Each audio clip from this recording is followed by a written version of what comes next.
Hello, and welcome to a night of Dungeons and Dragons with me, Paddy, as your dungeon master. Joining me tonight, as usual, we have Annette as Talia, Hello, darling. we have Ben as both Valdizian and Urt, Evening. we have Steph as Vienna. I think she stepped away for a bit. I think she has stepped away. She did She's say still that. getting tea. She's getting a She's cup of getting tea. tea. We can't blame anyone for a nice hot cup of tea, can we? That's Oh, wait, I'm absolutely back. fine. I'm back. Welcome back. I'm here. She's back. Hello. She's here. Huzzah! Rush back. We have Reese as Blossom, Hello. and we have Aaron as Xandal. Hi. Unfortunately, Nikki and Fish again cannot join us tonight. They will be with us next session. So I will again be controlling Fish and just generally keeping her out the way as best as possible. So, to catch you up on what happened last time, our adventurers accepted the test of the Ferry of the Depths, were transported to the elemental plane of water, where they found themselves on a raft, adrift in an ocean, with a compass and a telescope. Having discovered how the compass worked and through some trial and error, they eventually decided on a course to set off on. During that, they came across glowing rainbow water, and I think the only other really bad thing you had happen to you was the Megalodon, which nearly swallowed Valdizian. If it wasn't for a clutch hold monster from Vienna, that was clutch.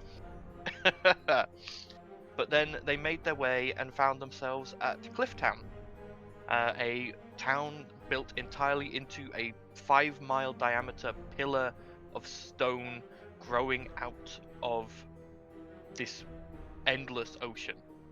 They discovered that they were just there in time for the Stonecutter Festival, where there were various festivities taking place. They took part in the Jeopardy game, the assault course, and Talia crushed it. Jotosh Jeopardy, So she many nat absolutely 20s. crushed it. Blossom didn't do quite as well and came out of it rather wet, unfortunately.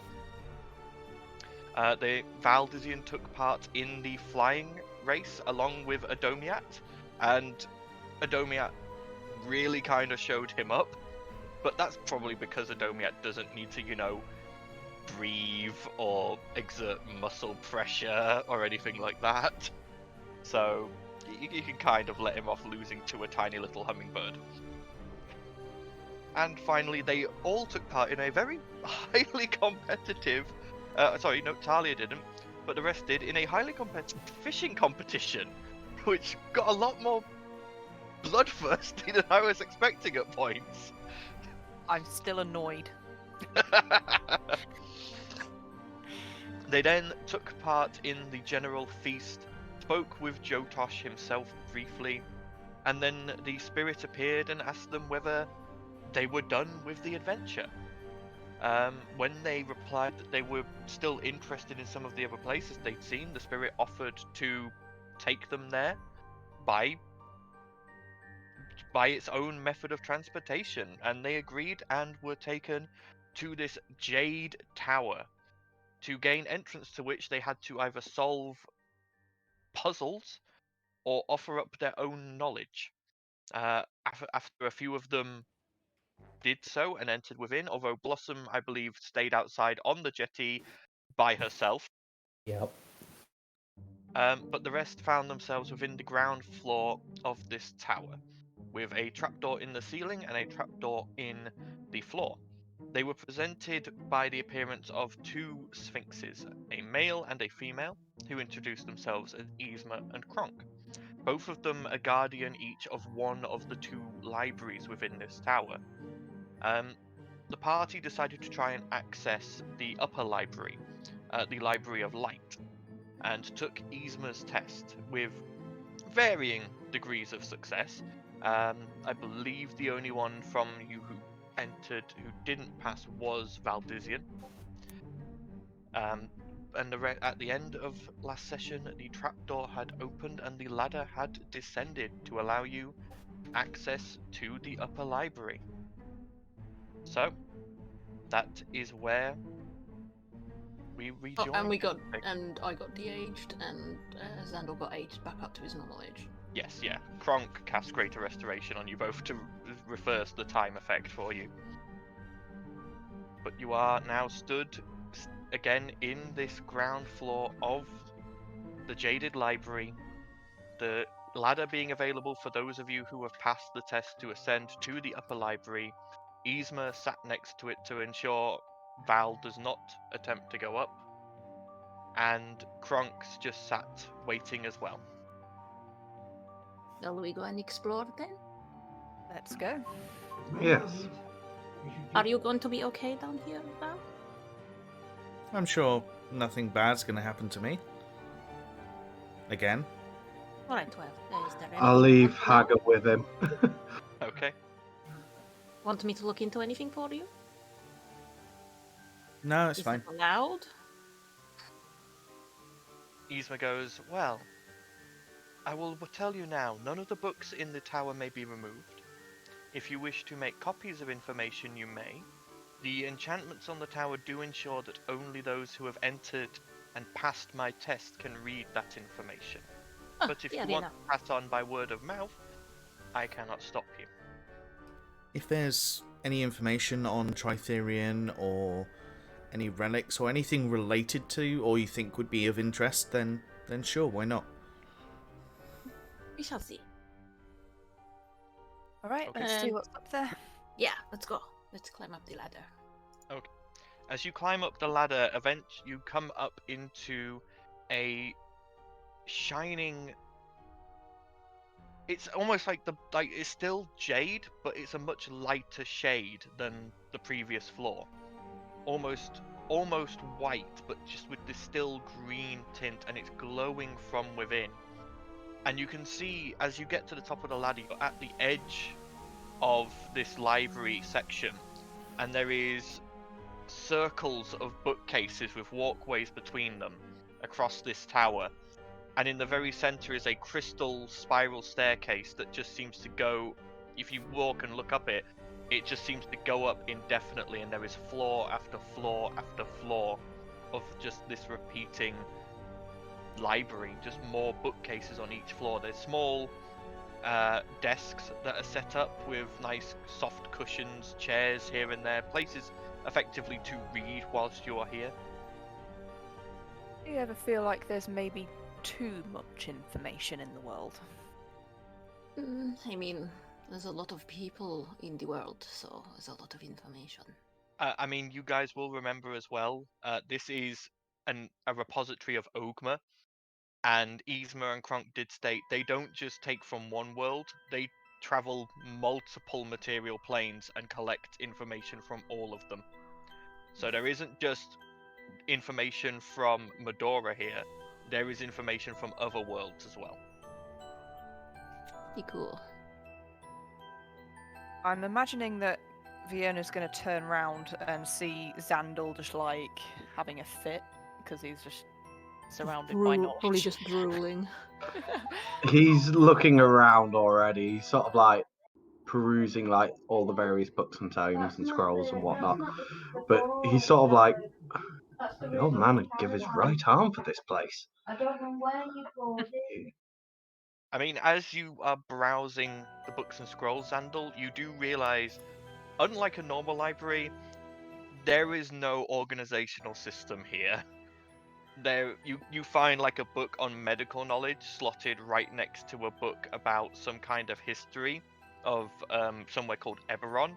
Then there's another book directly next to that details theories on planar travel, right next to a cookery book. There is just no organization whatsoever to this library. It is Given the state of his home, probably doesn't bother him in the slightest. How are we supposed to find anything? It's disorganized. Do I need to just think about what I want and it magically appears? Like, how does this work? As you're talking, you hear Yzma call up. When Ogma comes, he is able to summon what he wants, as this is effectively his domain. For petitioners of knowledge, it is expected that they must put in the effort to find the knowledge they desire. That'd be all good and well if I knew what knowledge I actually desired in the first place. So why don't we just, I don't know, spend an hour or so just wandering around and we meet back here when we're done? If Sure. we find anything? I'll go this way, you go that way. I'll Righto. shout if there's anything interesting. Give me a shout if you find anything to do with my condition. Like anyone else that doesn't need to eat, sleep, and breathe and, came back from the dead but isn't undead. I'd like to know what I am. Noted. Shall keep an eye out. Okay. Oh, or anything about the Talon or my dad. And I'll tell her his name, but I've forgotten it, so just pretend. How dare you forget your... No, because I changed it. I changed it like halfway through the campaign, and now I can't remember. Oh, then the Is the it, name I've got won't be right either. Is it Maverick? Yes. That's No, Yes, that's Maverick. Maverick Silkstrider. No, That's Maverick's my stepdad. brother. Yeah, I can't remember what I actually. Hang on, let me check my thing. Check notes. Fiona's Notes, even notes, like, oh my god, what am I actually looking for? Oh, Tarlock. Tarlock's her father. Yes. Tarlock, there you go. Yeah. Yes. Okay. I was about to say, I was looking for the right word file then. I was like, damn it, where is it? I think Xandel's just grabbed like 5 or 6 random books and is just sat down at a table flicking through them. Okay. Is anything there interesting anything comes you want me to look for, Fiona? Not particularly. I usually let knowledge find me. I don't usually go looking for it. Fair enough. Let's go looky then. I'm going to be looking for the same things I've just told her. Just on the off chance she Okay. stumbles across something. Alright, so Talia, you can make me an investigation check with advantage as technically Vienna is helping you. Damn it, I pressed the wrong freaking button and it rolled in bloody thingy again. I rolled a 9. With advantage? No, I've just one roll, hang on. Where's D&D Beyond gone? Hang on. Not D&D Beyond, the plugin. Beyond 20. I don't think I had it installed on Firefox, hang on. Do someone else while I try and find this thing. Okay. Xandel, is there anything specific you are looking for? Anything technological, but he's like I say, he's grabbed sort of like 5, 6 books at random, knowing that this place could take years to actually delve through. Okay. Roll me an investigation check then, please.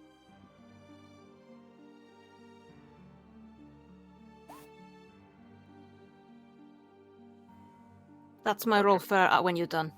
Yep. Thank God for advantage.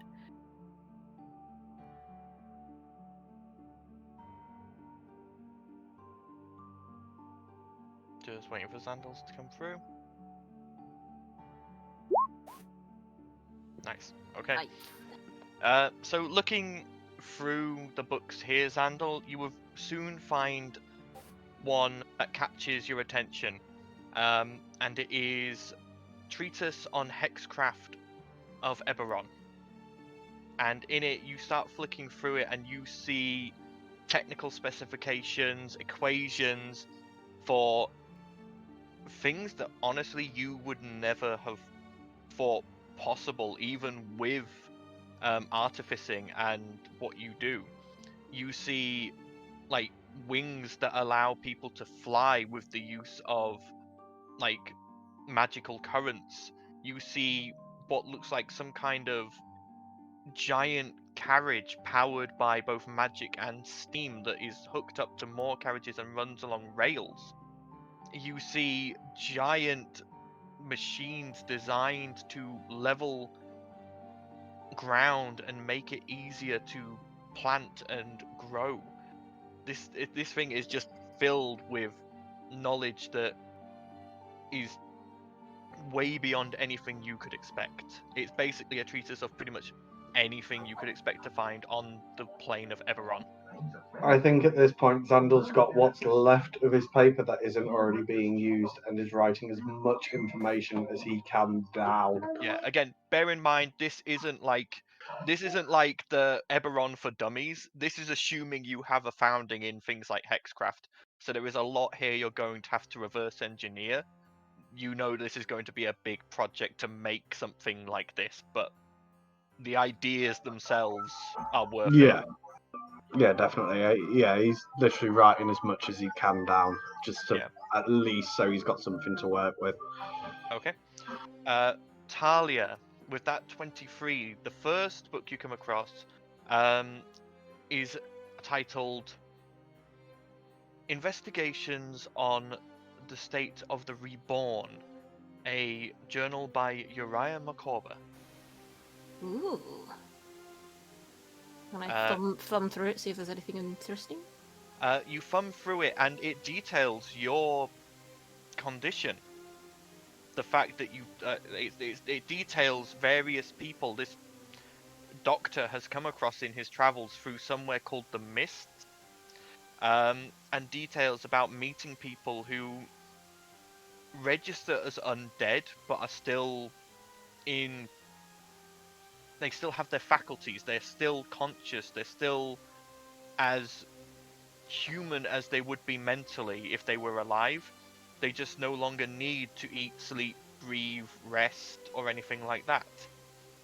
And he details what he has seen and how this has come to be, and he puts down that a lot of the time people who come back like this have been touched by some outer power to grant them not a second lease on life as such, but this second chance. It's not so much you've been brought back to life, it's more like your time has been extended, is what he writes down. He puts that some malevolent entities have made Reborn because then the Reborn are reliant on them, whereas in other cases, Reborn have been brought into existence just from being near natural nexuses of necromantic energies. Cool. I guess I should look a gift horse in the mouth. In there is a post note that says creating a Reborn seems to be a favourite game of both Strahd and Azalin Rex. Hoped. I'm assuming that neither of them have anything to do with it. You don't recognise the names. No, so. I'm just like, who are these people? However, there is something that does stand out to you. With that 23, there is a name of a castle listed in a section about Strahd, Ravenloft, and it's not near Durinar. It was far, far to the south of Durinar. But you know that there is a ruined castle called Ravenloft far to the south of Durinar. That might be worth investigating. She'll probably write that down on some scrap of paper or something. Does she find anything about the other thing she was looking for? Looking up details about the Talon, you do find various history books of Medora that mention the Talon, but nothing that goes in depth. And that's about it, really. And about your father, there's some mentions of him in books on the Talon, but nothing else. I suppose that was a long shot. I don't think there's really anything else she's really that interested in, so she's probably going to go back to the meeting point and wait for everyone else to be done. Okay. Fair enough. That's up to Vienna. Was there anything you wanted to look for otherwise, or? No, I think Vienna's kind of been, you know, when you're overloaded with something and you're just like, yeah, I can't think at all at the moment. Yeah. She's like that. She's like, I can't even remember my own name right now. Make me a perception check, Vienna. Perception.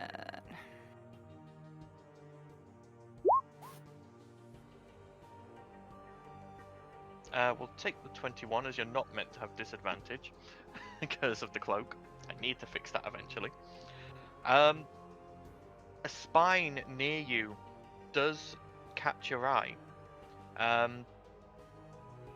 It says soulbound items. Oh, A treatise. interesting.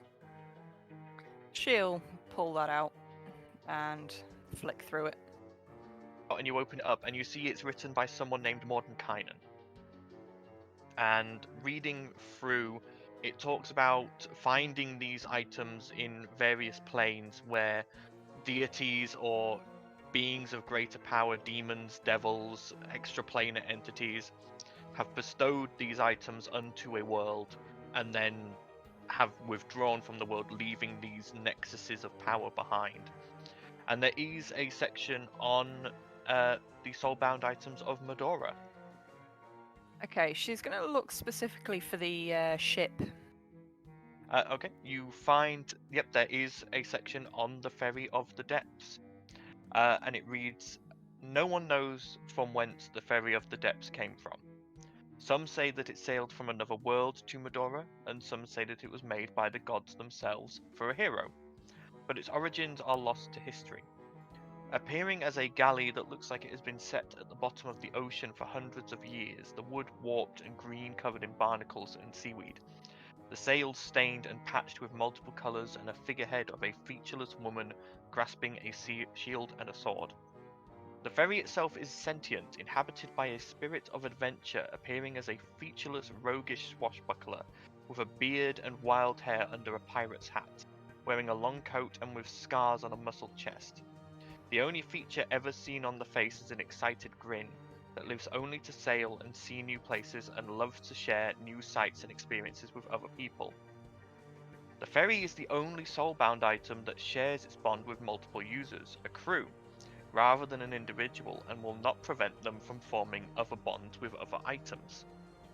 It then goes into a brief description of what Mordenkainen believes the ferry can do. He never actually found the item himself. He's just found records, and he puts down that it supposedly can sail itself. It somehow bolsters its crew, like gives them extra fortitude somehow. The ferry can assist during combat whilst on board. And there's a few other little things that he thinks may be possible, but again, he's never actually touched the ferry or found it to actually identify the item. Probably bring the book back to the. Well, we can't little- take it with us, but you can No, show but us the book, I guess. I'm going to show it to Xandal and Talia. She's going to bring it back to our meeting point. Okay. Yeah, Sure, did you Talia. find anything? Yeah, I did actually. In fact, I think you might be interested in it. For you've got some soulbound items, don't you? I have one. I can only have one, but yes, that would be interesting. Let's have a Might look. be in here. And she passes it over. I'll read up on the ship and then I'll quickly have a look, see if I can find my cowl. Yeah, the Raven's Crown is present in the book. It has about as much information as you already know about it. However, there is a little bit extra because Mordenkainen actually once met a previous wearer of the cowl. Ooh. And it says that the wearer was able to change into the shape of a raven. The wearer had an Oh my god, that's so cool. had an uncanny insight on other people's thoughts and feelings, and the wearer had a natural ability to both sense and defeat undead. That's pretty cool. Hopefully I can figure out how to do that. You want to have a look, Sandal?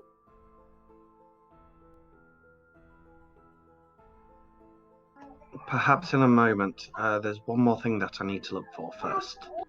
Oh, maybe I will. can help. Well, I'm looking for the fall of the ancients. Of the To get ancients, as much, huh? yes, I want to get as much information as possible. Okay. Well, I'll help him peruse then.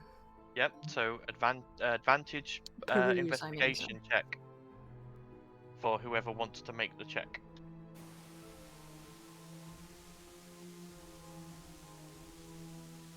I think Xandor should do it with advantage. Yeah. Yep.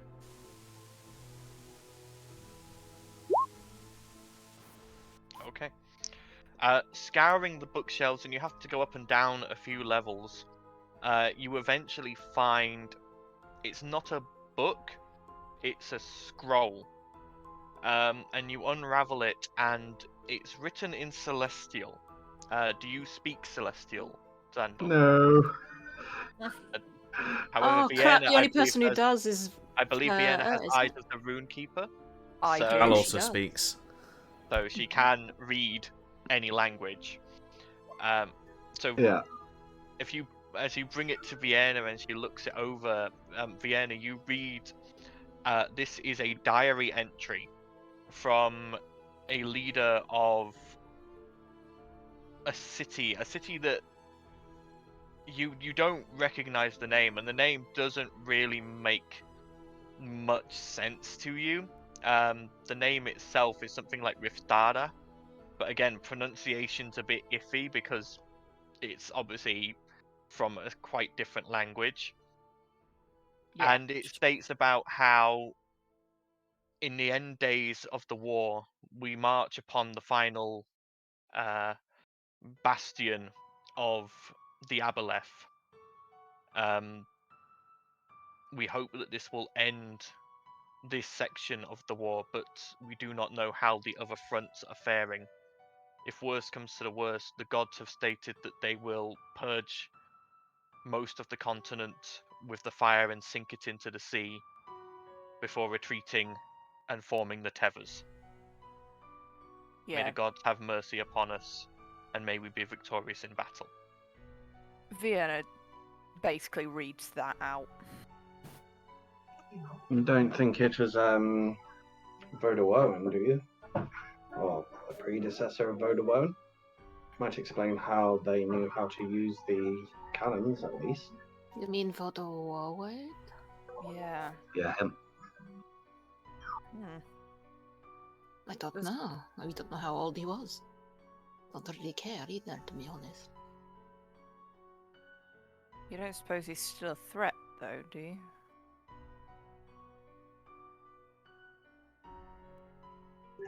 Given the fact that we saw him smeared across that floor, probably not. Eh, But it's alright then. I've heard of stranger things.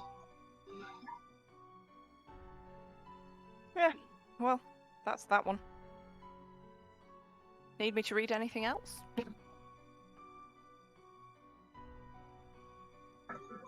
Not that I know of, no. Right, let's take a look at that book you want me to look at. Okay. So Xandala is a treatise on soulbound items, like I say, written by Mordenkainen. There's entries for multiple different planes, some of which, again, you don't recognize at all, and you think you would have to be an extremely powerful caster to even consider accessing, or get very lucky with a portal. I just thought of something. Did we look for anything on the Faceless? Oh, good point. That's why we're here, isn't it? Yeah, what was it? I remember them saying a name, Rick Sally. We should look that up. Maybe we can figure out what it is. Who it is. If we Alright. can find it, that is. Vixarly. Interesting. Okay. So Xandal, yeah, there is a list in there of Medora's soulbound items. If you want to copy that down, you can. Yeah, There's I will do. Yeah, there's no details about locations, however. No. But the list is the Raven's Crown, which you are already in possession of, or Talia is. The Cape of Stars, Beafong's Bulwark,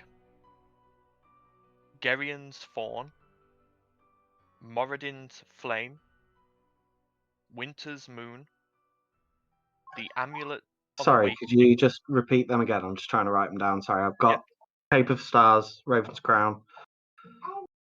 Beafong's Bulwark,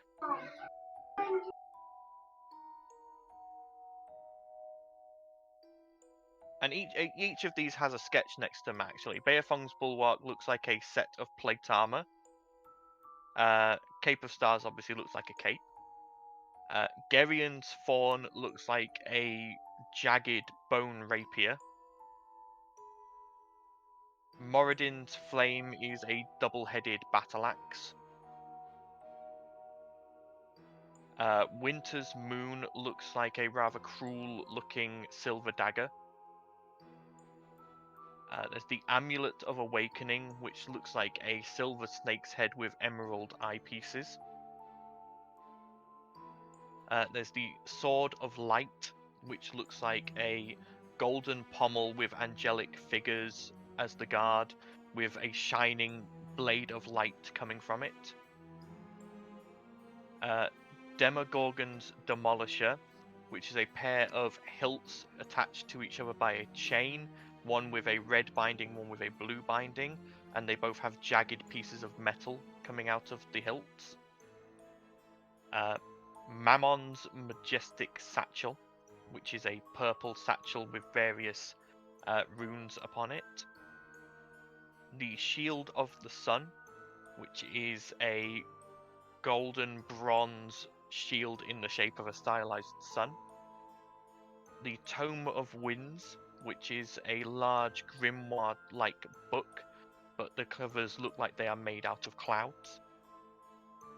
The Ferry of the Depth, which you are currently on the test for. And the Phoenix Pendant, which is a ruby crystal on a silver chain, which looks like it has a flame trapped within the crystal.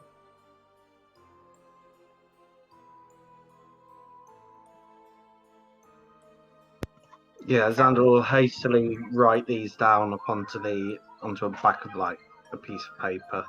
Right, And so then- fast he sets the paper on fire with his Yeah, pen. he's I like, was going to say, I can see the smoke now. yeah, he's written them all down. Up from Aaron. Yeah, that really was typing like. It's like, ah! But yeah, no, it's all written down. Okay. Right, so Alia and Vienna, if you are looking for information on Rixali, one of you make me an investigation check with advantage. Do you want me to do it? I got +6, or what have you got, Ryan? You definitely do it. Okay. Have you got less than that? Yes.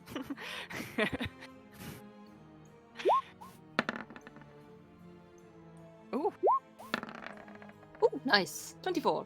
24. It doesn't take long until you don't find it where you expected to find it.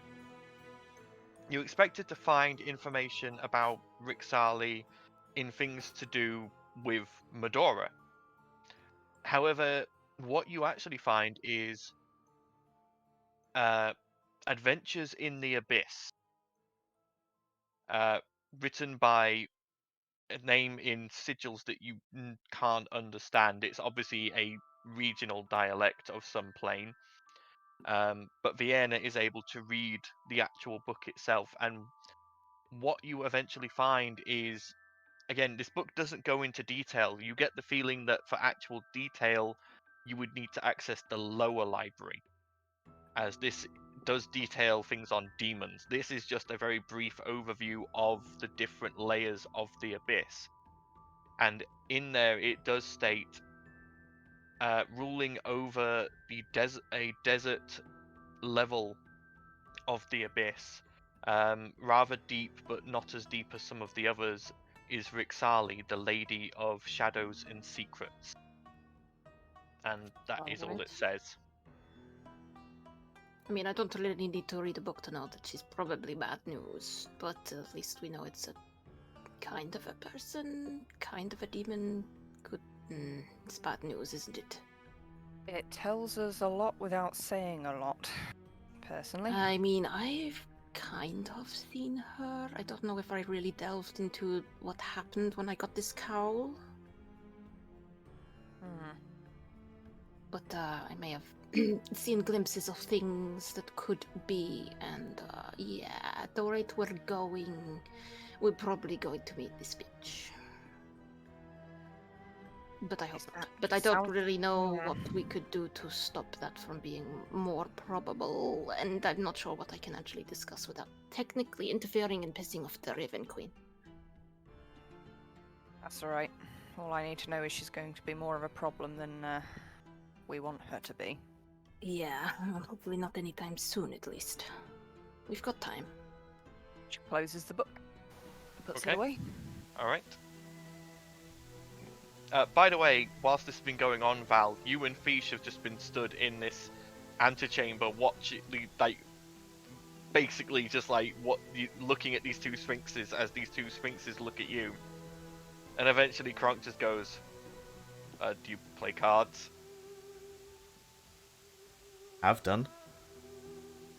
All right, and sort of reaches behind him with a paw and gets out this big deck of cards and just starts like getting them out, and he can't shuffle, he doesn't have thumbs, but he gets them out and mushes them around on the floor, and then using a claw starts dealing, and you settle down for a game of Go Fish.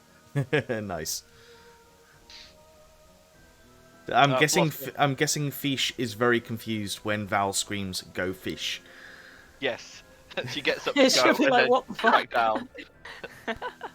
Blossom, by the way, whilst you've been sat outside for the past however many hours, a storm has rolled in.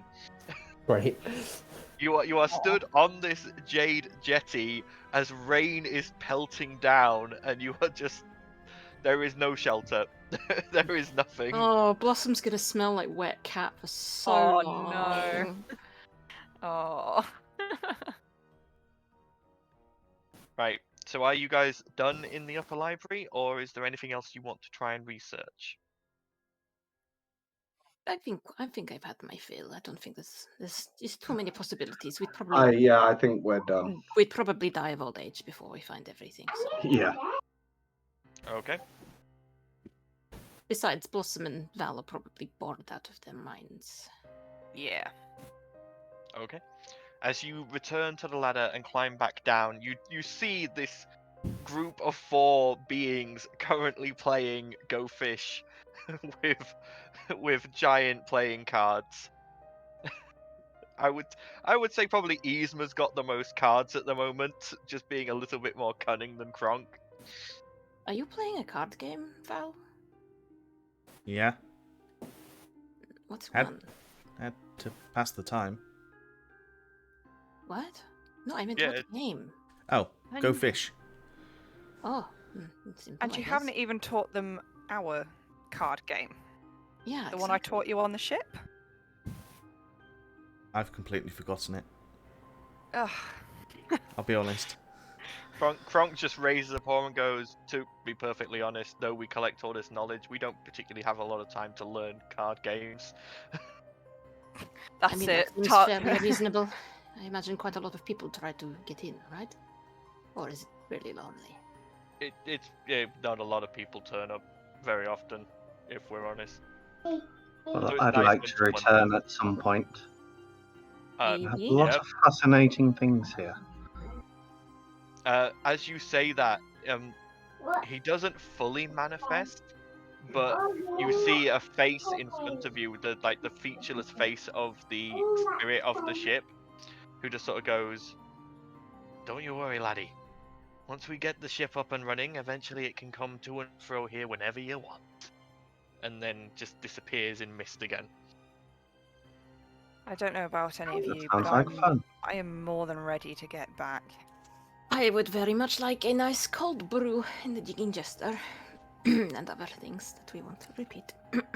As much as I want to check out that third location, I'm pretty much on the same lines. I'm ready to get back. We have no idea how much time has passed. We should probably hurry up. I know we told them that we would make our way, but let's not make them worry too much longer. Well, the ship said not to worry about time, so. But Oh, right, he did, didn't he? I do agree. I'm ready. We should probably I'm get ready back. to go home. My Yes, let's go. mind is tired. I can always, if we can get the ship up and running, when we come back with Xandal for the book, I can always go and check out that area that I saw when we return. Oh. Right. Okay. We're agreed. Let's go. Let's get back to So- the hot spring in the Jester. Yzma gets up, sort of stomps one paw, the ladder raises back into the ceiling, and the trapdoor closes again. And he goes, "Well, it's been lovely. Please do drop by again. I mean, I'd say call first, but we don't really have anything else to do. So, yeah." We'd love to. I will drop by from time to time. You're knowledge is astounding. As soon as we're able, of course. Indeed, indeed. Well, safe travels, I suppose, and I hope you found what you were looking for in the library. Mostly, yes. That and much more. Thank you. Let's go. I imagine Blossom's probably wondering what we've done. Yeah, by the way, it's been about 6-7 hours since you came in here, what with Ease's Does that mean he gets test a long and the rest? research. Yeah, I Yeah, was gonna Blossom, say. you will have completed a long rest. Well, Do we admittedly, get a long rest? Sure. it's been from storming for researching? about 4 hours of that. No, you guys don't get a long rest. You could have a short Aw. rest. What about me and Fish? No, again, short rest only because you were. There, It's- unoccupied. It's Yeah, been- it took about 2 hours for the test, and then it's been okay. 5 hours. So Are there Blossom, any fish around the dock? yeah. Well, during the storm there isn't obviously, but when the storm died down, which it has by now, then yeah, you can see fish out in the water around the dock. Can I try some spearfishing or something with my whip? Okay, fair enough. Just roll me a flat d20 to see how successful you've been during the time they've been gone. Not too bad. Okay, you caught a couple of fish. It will Nothing, pass the time. yeah, nothing amazing, but you caught a couple. But the rest of you turn and go to the door you came in from, and as you just sort of step up to the Jade, the light envelops you and just pulls you back out of the tower onto the dock, where you can see a very wet Blossom sat with a couple of fish next to her, having been speared by her whip blade. smells like it's been raining. Looks Yep. like it's been raining. You look like a drowned rat, Blossom. Thank you. You're welcome. Didn't think it would take that long. Neither did we, to be honest. We're ready to go now, Blossom. It's at this point the spirit reappears and goes, "Ha! So, you all done then?" For now. We are. Yes, I think we've had our fill for now. "Ah, well, you've definitely passed the test. I welcome you as the crew of the Ferry of the Depths." And he snaps his fingers, and the water next to the dock turns a vibrant green and bubbles, and out of it, the ship just emerges like Davy Jones' ship from Pirates of the Caribbean. It just crashes out of the water and comes to a rest That's next to pretty the cool. dock. Just dripping water from various places, the sails still looking ragged, all the wood covered in the green deck and barnacles. But a gangplank is lowered, and the spirit goes, "Well, come aboard," and runs up the gangplank. Don't have to tell me twice, and she's gonna like run up. So, I Yeah. better tell you all what we can do. Ah, yes, please, that would be helpful. So, for now, we're going to take you back to Medora. After this one, we can't do any planar travel for a while. We're going to have to do a bit of powering up before that. Bit of repairs, that sort of thing. So, you tell us where to go, and we'll sail there. If you can point to it on a map, and there is a way to get there via the water, this ship can go there. The Maham. And yeah, I'm going to take you back there, don't worry. Okay. But I mean when we're back at Maham. Ah, I see. So if you point somewhere, the ship, you don't have to sail. The ship does it by itself. Me and my crew, and he snaps his fingers, and there is suddenly like 20 other ghostly, faceless spirits behind him. I just got that Pirates of the Caribbean. You best believe in your ghost stories. You're in one. It's just all the crew. Yeah. The only time we'll need your assistance is if there's bad weather or enemies or something that requires your specific attention. Obviously, when it's just us sailing, the ship doesn't move at full speed at the moment because we're not at full power. But if you help, then the ship will move faster. But that's entirely down to you. Pretty cool. Uh, So we, Hang on, I'm not finished explaining yet. sorry, there's more? Next thing. because you're the crew of the ship, when you spend the night ship and sleep, you gain extra. What's the word I'm looking for? Constitution because of it. And Ooh. in DM speak, if you complete a long rest on board the ship, you gain 1 temporary hit point per your player level. Nice. So that's 9 extra hit points? Yes, if you complete a long rest aboard the ship. That's a good thing to think of. If we ever need to go anywhere, we just spend the night on the ship before we go. Next thing, if you end up ever having to fight on the ship, we obviously we're spirits, we can't physically help, but we can do things with the ship to help. And he points to a rope, and you watch as it flips down and like makes a noose and pulls a barrel up. And he's like, "We can do that. That's helpful. We can do that to enemies. We can do it up to a couple of enemies at a time." But we effectively act like the ship acts like a lair for you and has a lair action. So initiative count 20, the ferry can impose disadvantage on up to 2 creatures on the ship. Dope. The next thing is, you can call on the ship from any distance, as long as we're on the same plane of existence as you. So say, for example, I don't know, you're in Maham and you left us somewhere else, but you want us to come to you, you just mentally call us, we'll make our way there. Like a taxi. What's a taxi? That's probably not the best way to put You it. mean like a carriage? Like you call it and it takes you from... Yeah, comes to like get that, you and then except, takes you? Yeah. yeah, so, but if you want us not to be near a city, you can tell us to sail away again, and we'll go somewhere else for a bit. If we do call you, how long is it based on distance? How long it would take you to get to us, or? Yes, at the current level, we can only sail to you. So if you've left us 5 days sail away, it will take us 5 days to sail to you. It's going to require a lot of forward thinking then. Indeed. And last thing, he points to a door. That's your quarters over there. It's enchanted. You can change the way it looks inside. Cool. But feel free, and we'll get ready to set off and dive back to Maham. I Is it have a safe question. to put a fireplace in there? If you want a fireplace in there, you can have a fireplace in there. It's a magical enchantment sort of thing. It's not quite up to the level of that magical mansion spell I've heard about before, but it's got a sort of similar sort of setup. As long as I put somewhere to Let's- dry off, that'd be Let's go very get you dry, helpful. huh? Are you? I yes? have one question. What's the ship's storage like? Could it fit, say, a very large submersible Well, again, the item on interior it? of the interior of the ship, the crew's quarters, you can customize how you want.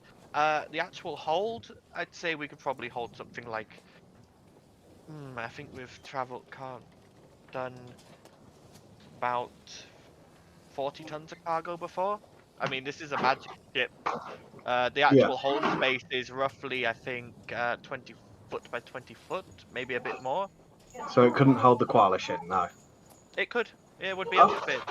Yeah, that's the main thing I was asking for. Yeah. Apologies if I sound super skeptic and still asking questions, but whilst we've got this bond with the ship, if we were to perish and pass on, we're not trapped here, are we? We don't become part of your crew for all time, or... Oh, no, not unless you want to. I mean, feel free if you want to when you pass on to come and join the crew, but no. Everyone here is... I am the only one here who's sentient. These other ones are magical constructs. They're part of the enchantment on the ship. Okie doke. That's worth knowing. Let's put my mind at ease, at least. Yeah, well, Indeed. well, again, welcome to the crew, and go enjoy your quarters, and we'll get ready to set sail. Should we warn? I mean, how are we going to? Are we just going to sail up to Maham, or are we just going to appear out of nowhere like we just did? I don't want to alarm Maham. You know, they had a few instances where fish people jumped out of the water and it was bad, so they might attack us on sight. I don't want them to do that.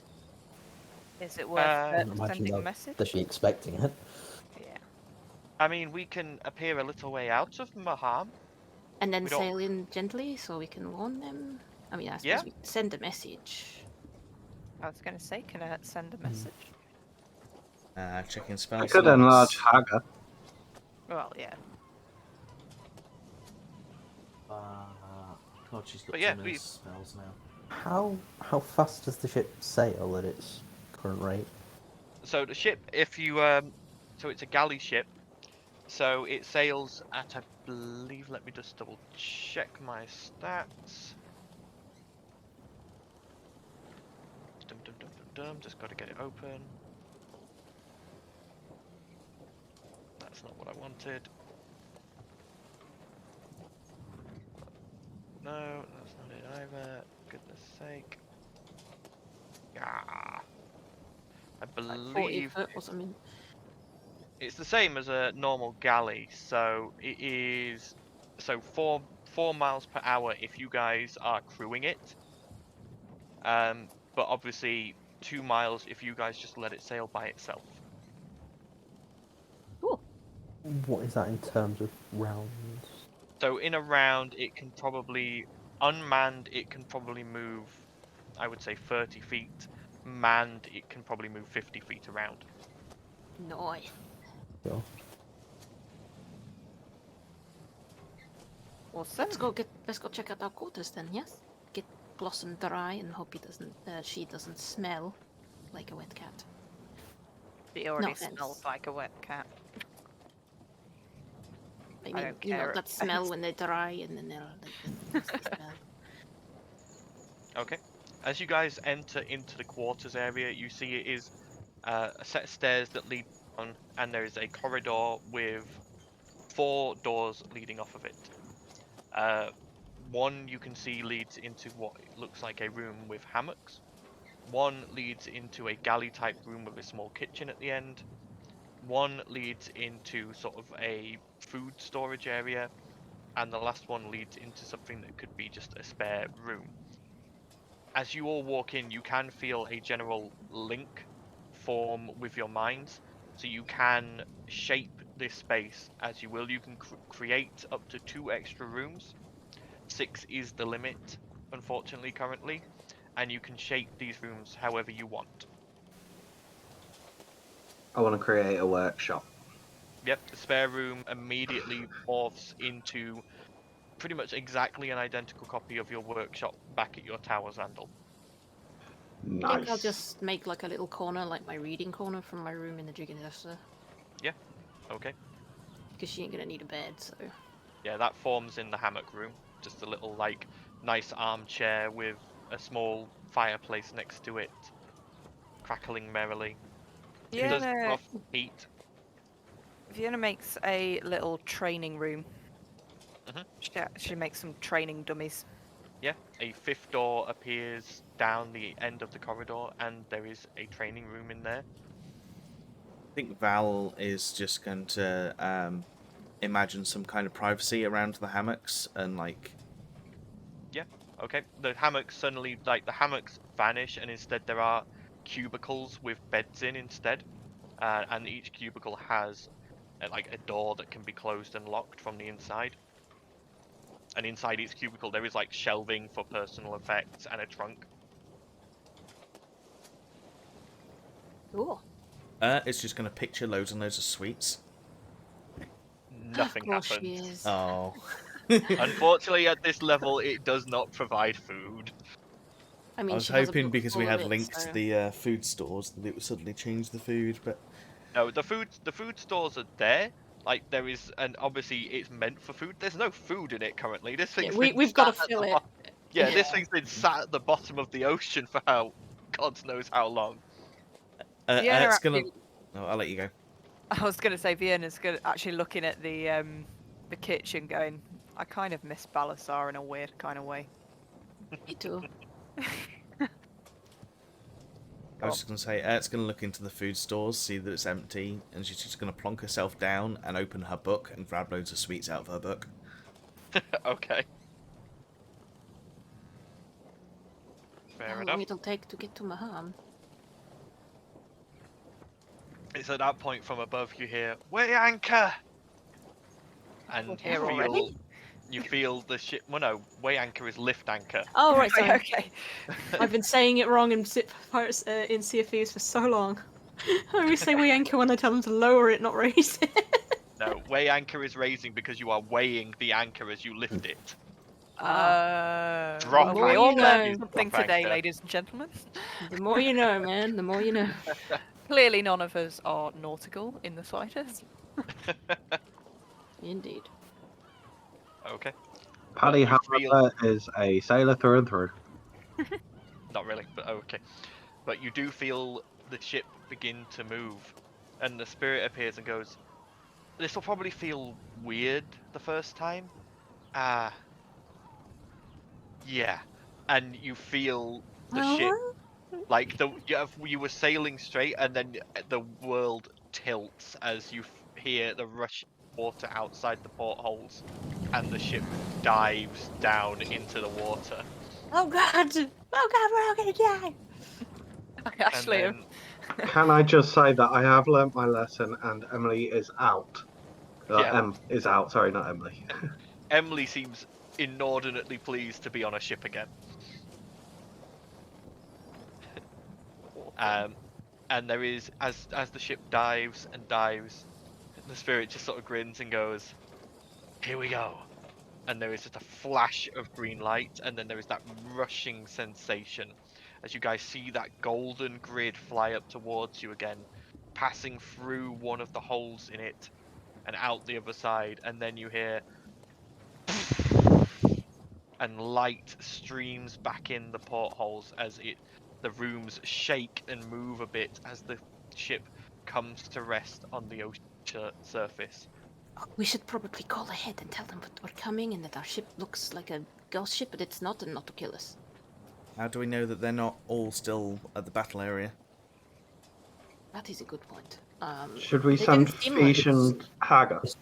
It's been a few Neither days, of them need hasn't to it? breathe, so they can both actually just make it through on the water and they can go ahead, can't they? Yes, they could. And a Wouldn't it just be Domia. wouldn't it just be easier to send a message? It'd be quicker. At least we can get a response back, maybe as to where they are. Yes, good point. Oh yeah, I forgot about that. Yes. Yeah. Okay. So is sending a message then? Yeah, she has got the spell slots for it. Okay. So sort of who's sending message to? I guess Boras. Probably the best person. Right. We're back. Coming up to Maham now in scary looking ship. Please don't sink us. Where are you? She sort of stands there for a few seconds and then goes, Ragnarvale man says they in Maham. They returned a day ago. They will not sink us. Well, that's Well, reassuring, I guess. The spirit goes, so, do you want to come up on deck as we come into Maham, was it? Heck yes, let's go. Yeah. Gonna run upstairs. As you go up onto the deck, you can see these spiritual constructs moving around and adjusting sails and doing various work on the ship. There's one who appears to be scrubbing the deck, but they have got a spiritual scrubbing brush and they are just making motions and it's not doing anything. The deck itself just looks as scummy and horrible as it did when it was at the bottom of the ocean. They're just going through the motions. But you can see you've come out maybe 2 hours sailing at your current rate away from Maham. You can see Maham in the distance. You are moving northwards through the bay of Maham up towards the city. It's nice to be on familiar ground again. Indeed. Be interesting to see what's happened while we've been away. It's at this point 2 things happen. Xandal, a Domiat suddenly just goes "Bloop," and zips off. Just Tell me up. flies away. Hey, what? Is your bird meant to do that? He's going to mentally call it back. It does not respond. What is happening? Oh. So he gives it a phone call and Just leaves him on red. Worst timing ever. Your call is not connected. Yeah, Damn Adomia it. zips off, not towards Maham, away, sort of more towards the northeast. Okay, what's the second thing that happens? The second thing, Blossom, Mhm. your pocket doesn't. It's not so much a buzz as just the feeling of movement. The Sure. compass that Equinox gave you is in that pocket. Yeah, I'll check that. As you get it out, it is pointing directly at Maham. Ooh. Interesting. That's new? I can't remember when we got this. No, that is definitely new.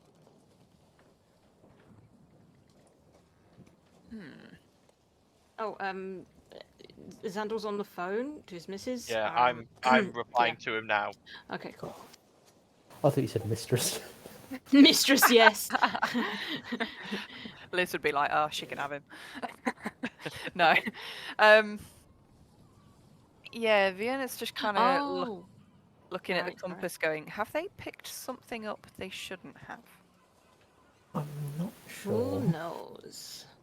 I mean, it could have been there the whole time. We only just got the compass to show us where they are, so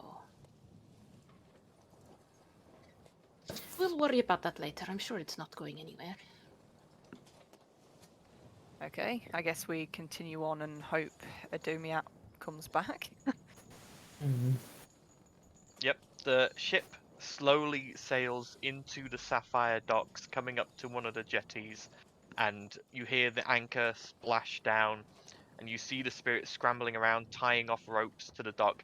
There are dock workers on the dock just staring, just like pointing and staring at this ship. This ship that looks like it should still be at the bottom of the ocean. Just gonna wave at them.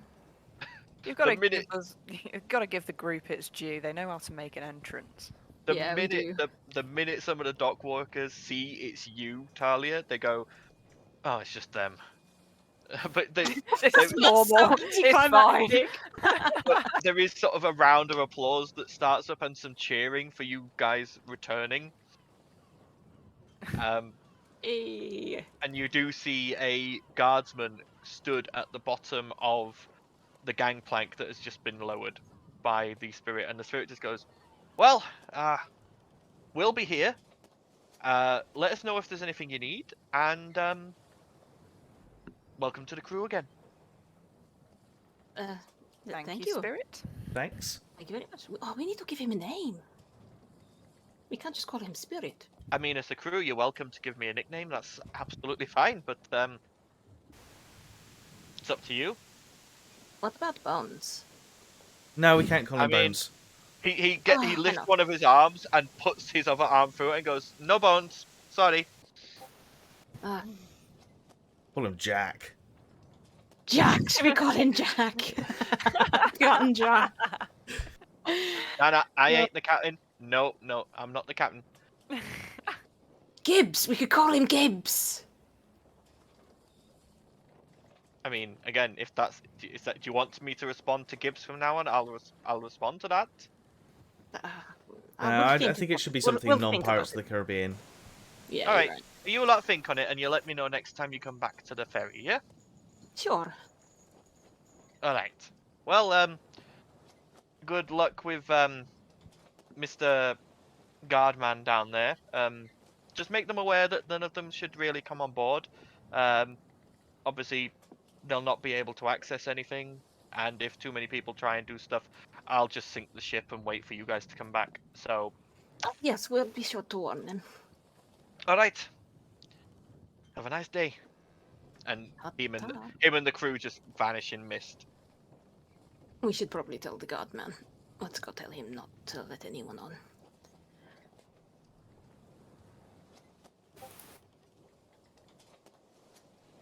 Okay. Did you guys go down the gangplank? Yep. Okay.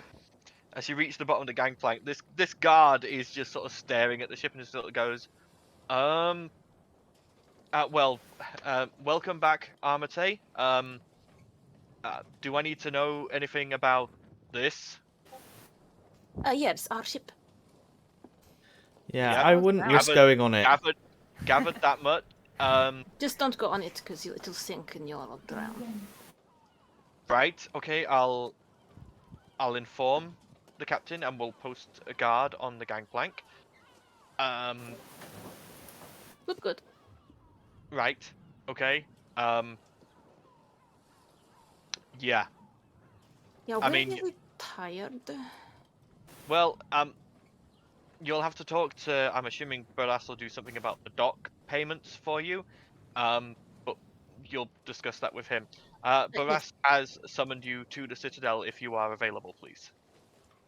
We might as well do that first, and then we can rest, Yeah. yes? Yeah. Just a let's quick stop. question. Is this the only weird ship you've seen over the last 2 days? Or has there been other weird ships that have come through? I mean, after defeating of Voda Woed, the shipping hasn't really even quite got back to normal just yet. We had a few ships come in yesterday. Just the normal sort of cargo ships, mail ships, that sort of thing. Okay, nothing larger than normal was being towed or anything like that? Not that I'm aware of. Okay. All right. Do you want me to escort you to the Citadel, or are you going to make your own way there? I think we can make our own way. We will make our own way, yes. Very well. Again, thank you for your service, Armatae, and good luck with your debriefing. And he turns and just starts marching away, obviously to go find his captain and pass on the information about this new fixture of the docks. Yeah, let's go. Okay. So you guys start making your way through the Sapphire Docks district. It's looking better than the last time you saw it, but there are still scars here. There are still like some of the buildings have got like slash and burn marks in them. There's still a few remnants of barricades. You can see the points in the cobblestones where ballista and cannons had been set up. The city is getting back to normal slowly, but there is always going to be this slight reminder that this invasion did nearly happen. What's the mood like, though? The mood seems to be, it's still subdued a bit, mainly because, especially here in the Sapphire Docks, mainly because the They're the rebuilding. trade hasn't Yeah. quite picked up again. As the guard said, there was some trade ships that came in yesterday, so you can see that there is some movement going around with movement of goods, and some of the stalls in the Patchwork Bazaar are reopen because they do now actually have goods to sell. People are no longer hunkering down inside now, though. They seem more confident to travel the streets and go about their general business. There's no fear in the air, but there is still just that little bit of, we're not quite there yet. We need trade to start coming back in before. Cautious optimism. Yes, that's roughly what you get the feel of. Cool. But you make your way up through the Sapphire Docks and into Halcyon Heights. By the way, Blossom, as you are moving up that way, the compass is pointing that way. And as you enter Halcyon Heights and start heading to the Citadel, that's when the compass needle starts moving. And it points. The Citadel's in the very center. As you get there, it points sort of, I would say, southeast, southeast sort of direction. We'll look into that later. But Maybe. you arrive at the Citadel in its magnificence, the black sort of marble showing up against everything here, and you are again shown in and shown to your usual meeting room by an attendant, where Barras is sat at a desk going through paper after paper after paper, and in front of him there is a long table with enough chairs for all of you. There are cold drinks of various strengths and types, along with a few snacks here and there set out on the table already. The staff at the palace are starting to get an idea of what you guys sort of like in a meeting. Fiona literally, before she even sits down, grabs a drink and downs it.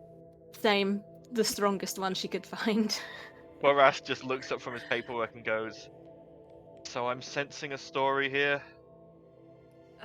I don't even know where to begin. Let's begin with what happened after we let you off of the foe hammer, shall we? Do we just- blew up a cannon? Do we just relay everything that happened? Because Yeah, we pretty much just relay everything. Took Yeah. out the cannon, stopped them summoning reinforcements with the elemental ritual thing, and all of that shit.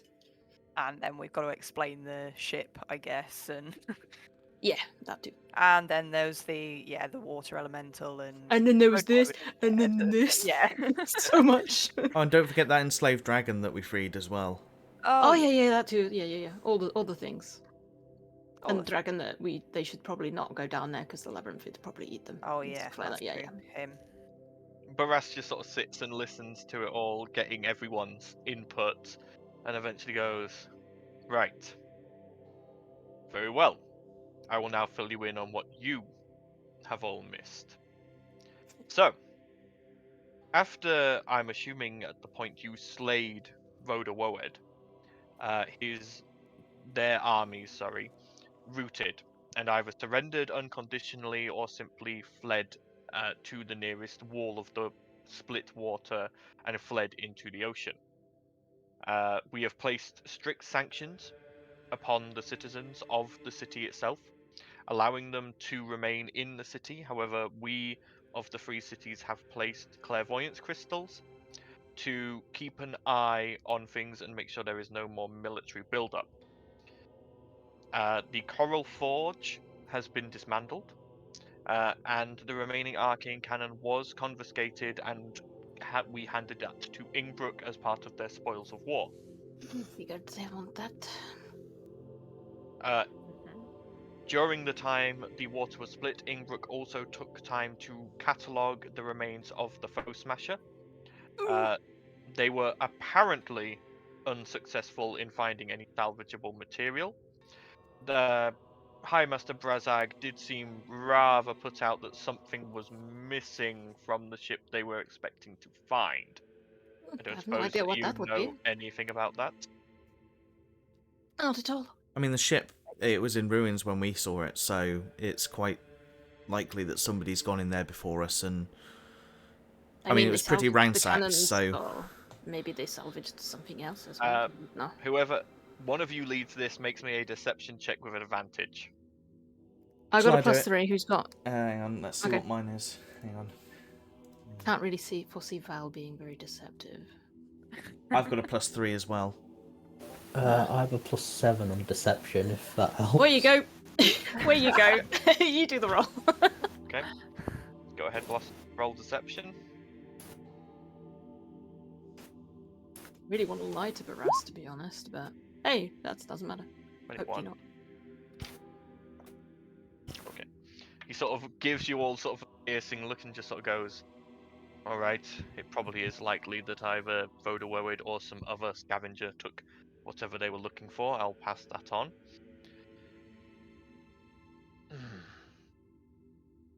Next, Minas Pengoli took monetary recompense from the Voda treasury. They also seemed to make some agreements with the locals about fishing and rights in the area, but otherwise they did not stay very. We did find Balasar at What is he? the entrance to Voda Woed's lair. He was heavily wounded. He apparently managed to get out of some kind of that dragon's labyrinth you were explaining about. Yeah, Apparently, some of the cows were still alive by the time he left and were useful as a distraction, but he did have a few run-ins with Vriskan. He forgot about it when we told him to make his way back. Oh dear, I hope he forgives us. Since then, Fiona's he was still laughing healed. about the cows. Since then, he was healed and brought back to Maham. But yesterday morning, he awoke, muttering something about a vision from his goddess, and that he had to go. He passed me to pass on that he was heading out on a personal errand for some time, but would return or send for your help when he needs it. Fair enough. Okay. As long as he's okay. The final thing I have to pass on is that both Lady Ilalva Dawn and High Mazag have extended invitations to Armatae as a party to visit their cities as honoured guests at any time they so please. We'll see. So, that is up to you whether or not you accept that invitation. Overall, I am extremely pleased with your performance. I was able to act quite smug in front of both Brazag and Ilalva, Oh, I seeing bet you as, Brazag's eating it. especially considering both of them had doubts about how effective a adventuring party sponsored by the state could be. I feel quite vindicated in my decisions now, and I wouldn't be surprised if they are looking into at least attempting to mimic our success. But that is Sickers. down to them to decide. Now, Did they as make a wager for- on us, just out of curiosity? Or did they Did you attempt to make a really? wager? No. Okay. Lost opportunity. You could have glutted even more. As none of you asked to make an insight check, so I'm not going to give you that. Sorry, too late. Oh, fuck. I was Um, gonna, Vienna's actually going to say just how put out was what's her face? Ilalva, Alalva. she seemed more, not so put out as such, more surprised and possibly concerned. Obviously, you bear in mind she comes from a Minas Pengoli is predominantly elf dominant. I know. That's why I As was you, hoping she was yes. eating it.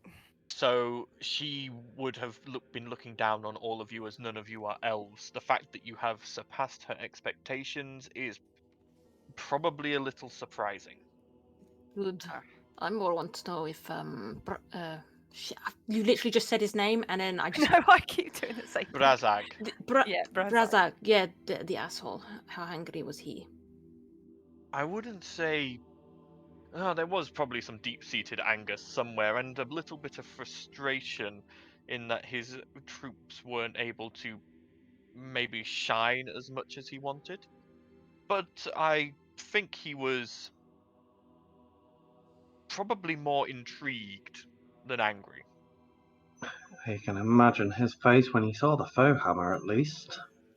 Yes, I was told that when he finally managed to go down to the foe smasher, our foe hammer, yes, he was intrigued by the fact that we had managed to construct something without any information leaking out, and did ask who the main engineer was, which we did not supply him with a name. He will remain as hidden as he prefers to be. Is that a nut? That is Nut. Nut. Nut. Nut prefers to work behind the scenes and not have any fame slapped onto him, if you understand. That's fair enough. Anyway, Good. obviously, any gold or items you found whilst you were down there, please keep as payment. That will not be dispensated between the state and yourself. That is purely yours as spoils of war. So, along with your ship, which we will obviously pay the dock charge for, and do our best to ensure that no one interferes with it on your behalf. That would be in their best interest. If you have any other requests at any time, please bring them to me, and obviously I will do my best to fulfill them in my thanks for your service. I think we could all agree that we need some R&R. Indeed, and I believe that there are certain people waiting for you at the Jigging Jester with bated breath. Well, let's go celebrate then. And she gets up. Let's go drinking. She's gonna grab a drink and take it with her on the way out. Boras just sort of smiles, nods to you as you leave, and then looks back at his paperwork and sighs. Oh, the life of a bureaucrat. Oh, one last thing before I forget. Before we set out, I mentioned to some of the men about was it the bone crusher or the bone claw or whatever it was? Bone claw. Was there any information that was found, or did you get rid of the creature?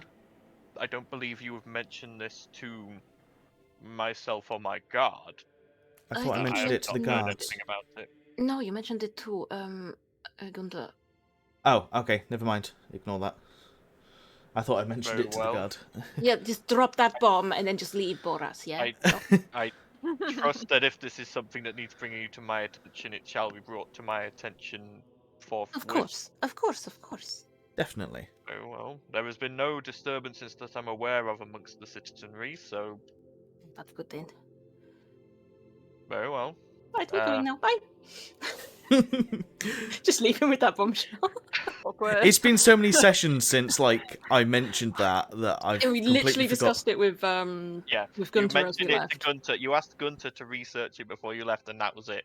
Okay, You I knew didn't I'd pass that mentioned on it to to somebody. I anyone just couldn't else. remember who. I think the last time when you spoke to the guards, it was about the murders in River Run. Yeah. Yeah. Oh, that's where I'm getting mixed up. Yeah. You asked you them probably- for yeah. information about that.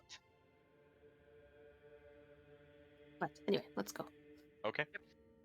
As you all make a guided back out of the Sovereign Citadel, back into Halcyon Heights, you make your way northwards, out of the gates there into the Gateway District, and you can see 10 minutes walk away on the corner of the main thoroughfare, the welcome sight of the Jigging Jester.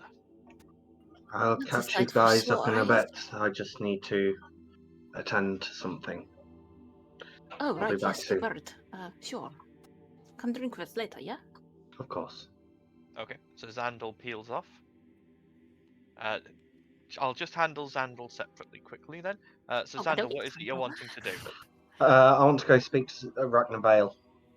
Okay.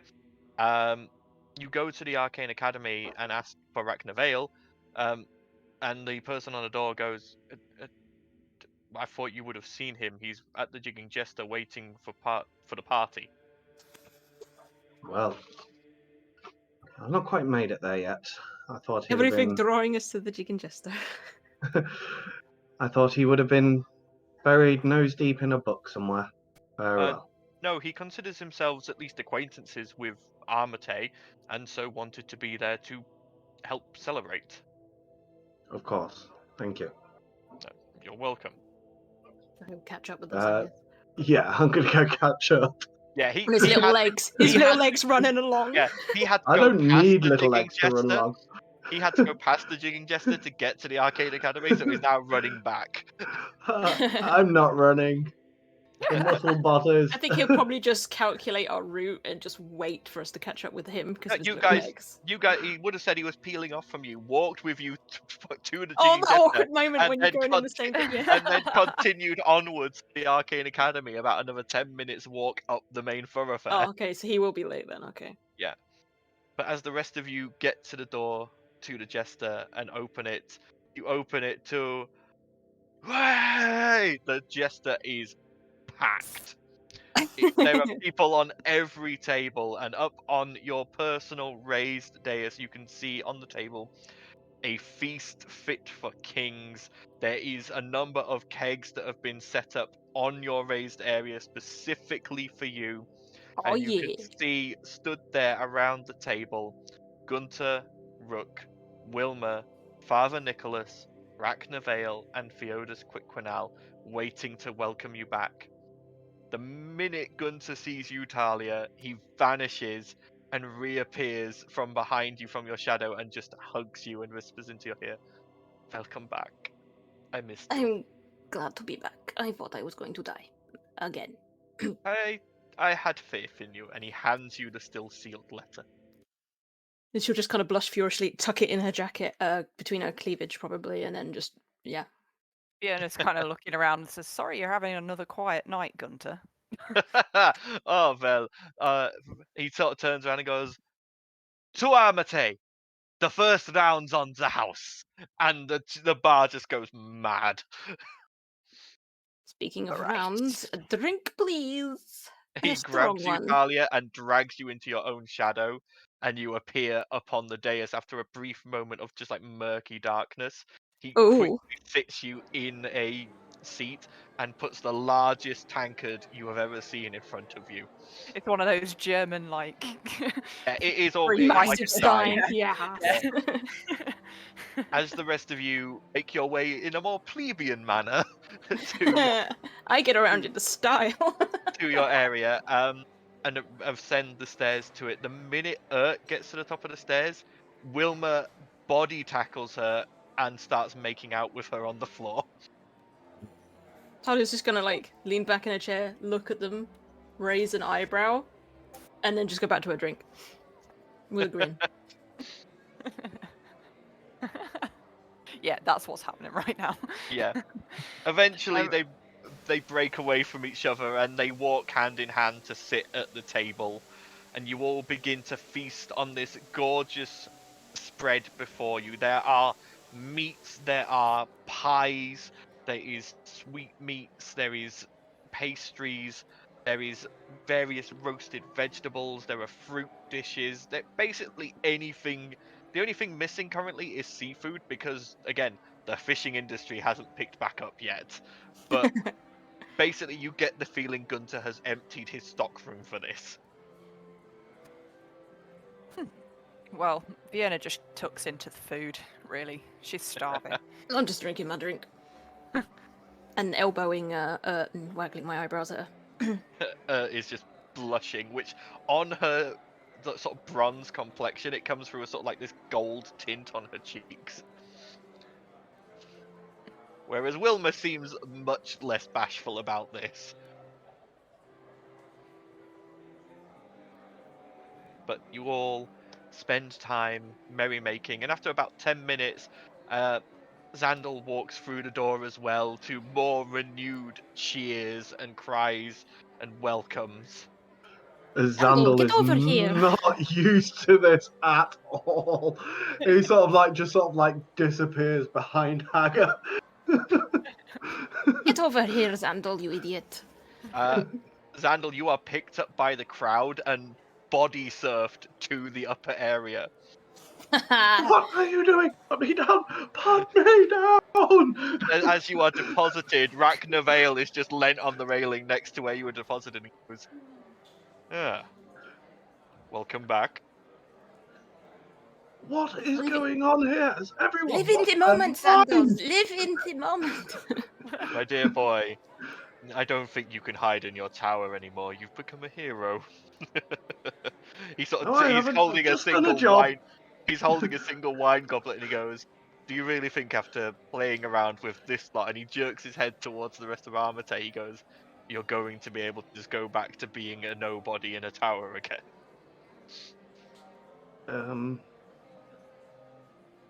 The answer's no! Val just shouts. Hey, They are- Ragnar! They are Yes? fortuitous. You want to hear a bunch. funny story about Xandal? Very Don't well. you dare! He's seen us all naked! She's just gonna yell it across Wait, the what? whole tavern for everyone to hear.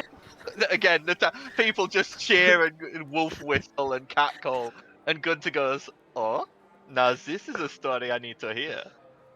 Oh, let me regale you with the story. And she'll like exaggerate everything about their little trip into the thing before they went to war and Fiona's pink hair and everything.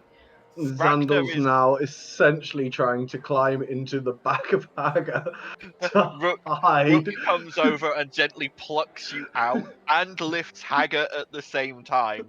Like he's got Such you a in beast. he's got you in one hand and Hagar in the other, and he just brings you round to a seat and puts you down. Oh no! Starts loading food on your plate. Trying to hide Everyone- under the table. Everyone listens to this story. Rachna seems more interested in Equinox than anything else, and the various magical enchantments that you encountered. Theodos is just laughing his ass off and drinking. Gunter's snickering whilst like glancing at Xandal and occasionally making rude gestures. Rook is just his usual sort of self, just like mothering everyone and making sure Yeah, everyone's got food he's to like drink. repeating the odd word that she says or something just to Yeah. hammer it home. It's like, Lord, breasts. Father Nicholas is just sort of sat there drinking a cup of water, but you can see the smirk behind it as he's just sat there with his eyes closed. And Wilma is just giggling. We do have some good times, don't we, Viana? Indeed. It's been interesting, but she kind of smirks. Much more fun than Vaudois it was, but Yes, you'll have to tell us about that as well. Obviously, after myself and the fellow wizards cast that disintegrate on the gates, I was kind of out of it for a while. That yeah, took a you lot guys of just energy. face planted. Mm. Well, disintegrate does not normally have A, that great a range, or B, that great an effect, so we sort of had to pour everything we had into it to make it work. Pretty impressive, though. Not going to lie. Yes, but again, it takes 8th, 9th level mages to cast it at that level with that efficacy.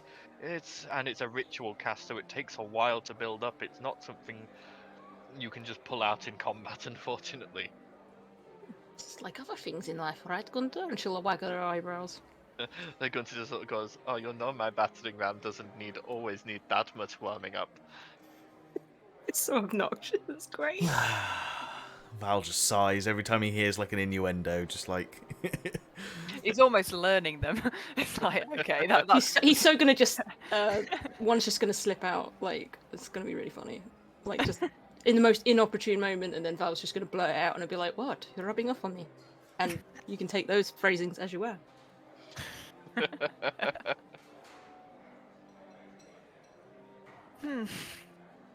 So, Oh, it's good to be home.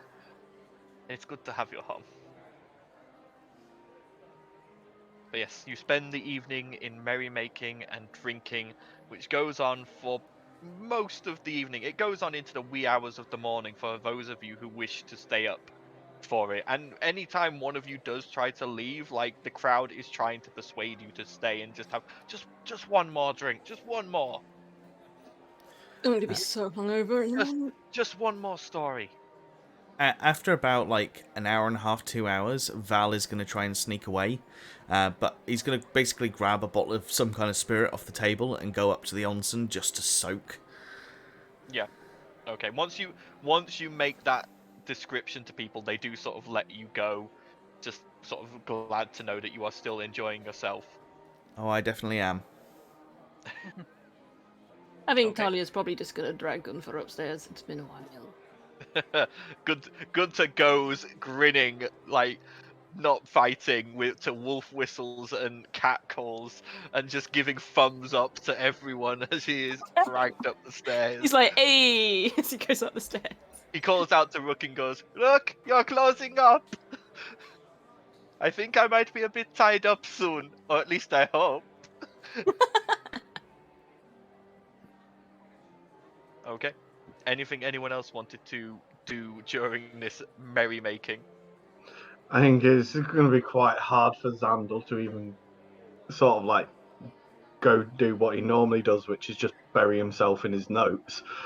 So he's just kind of sat there staring at everything because this is new to him. This is like, no, that's too many people. Yeah. And there are Yeah. people who are like properly like coming up to you and there's people who are asking about your inventions. There are people who are actively asking about Hagar. There are people who want to know like other things you might invent in the future. You've never had this much interest in your work. Like they're not all like, some of them want to get to know you, some of them want to know stories of what you've done, some of them just want to know about are fascinated by the things you do. He'll explain what he dare, and obviously things that he doesn't want getting out, he'll keep close to his chest, as he does. Yeah. But yeah, he'll explain certain bits. Yeah, and for the most part, people accept that. Most of these people here are just drunk and just politely interested. There's no one here who's like prying into secrets or anything. They're just interested and just like, oh wow, so that that thing. What do you call it? Hager. So fucking awesome, man. He is rather great. No, no, please don't hold that drink over him. But I thought he might want a bit. He doesn't need it. Oh. When you see that person sort of turn to Rook and go, Rook, have you got any oil? Does he like oil? Downs an oil shot.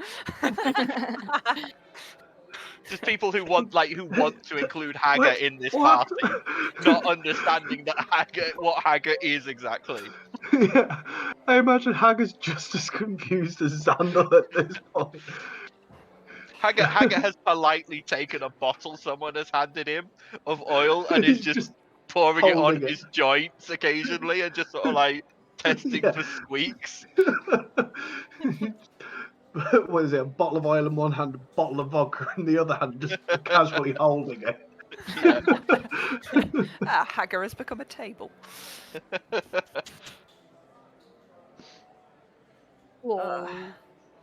Yeah, I'd imagine Vienna's probably one of the last people to go to bed because she's very easily swayed. Yeah.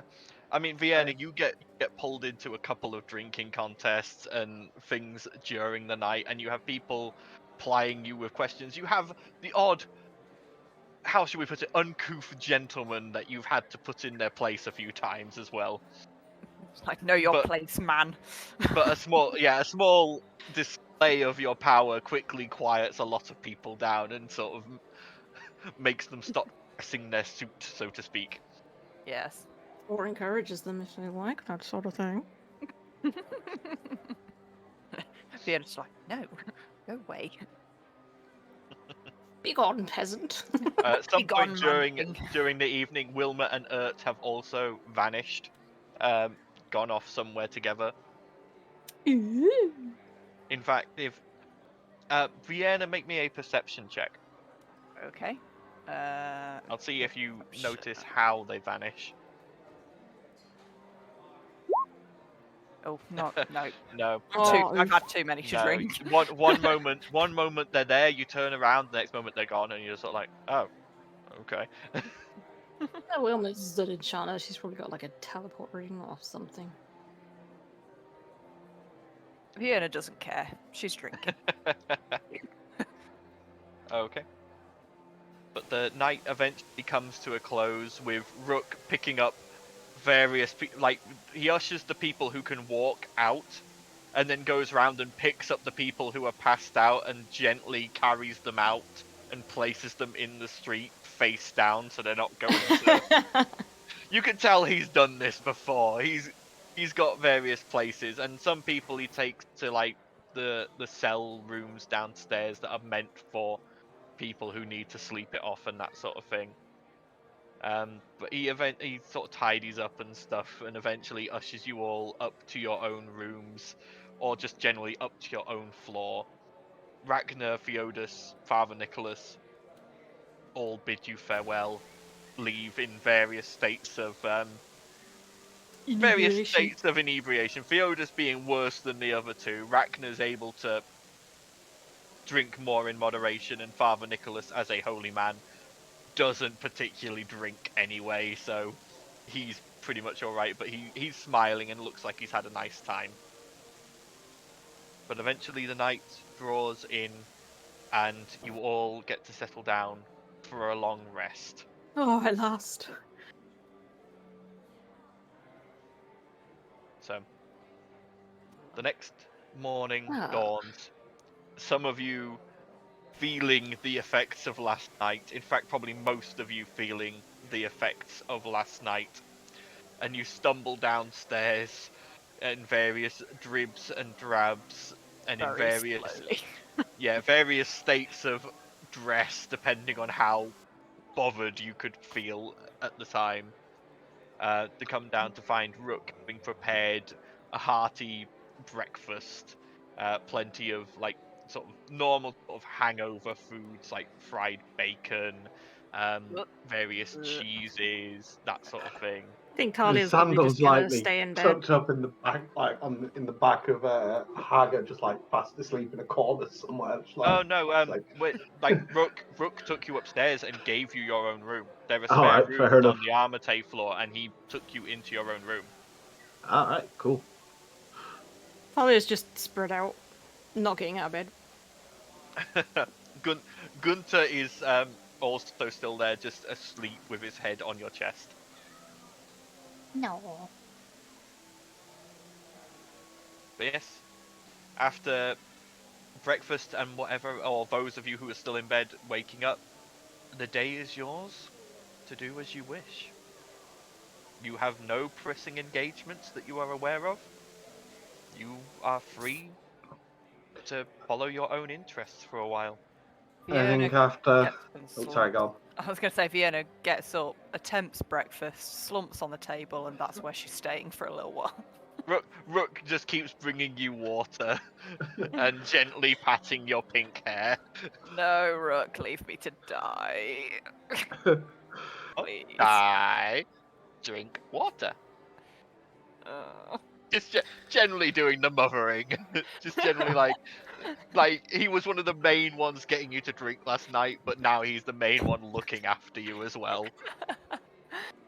Okay, she's slowly like shaking, like drinking this water. Just like, oh.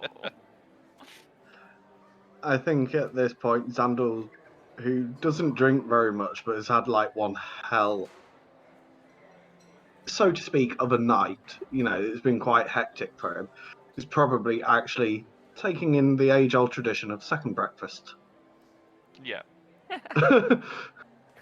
As Val was quite inebriated when he went back to his room, now that he's woken up in the morning, is there anything he notices about the room? Make me a perception check. Okay.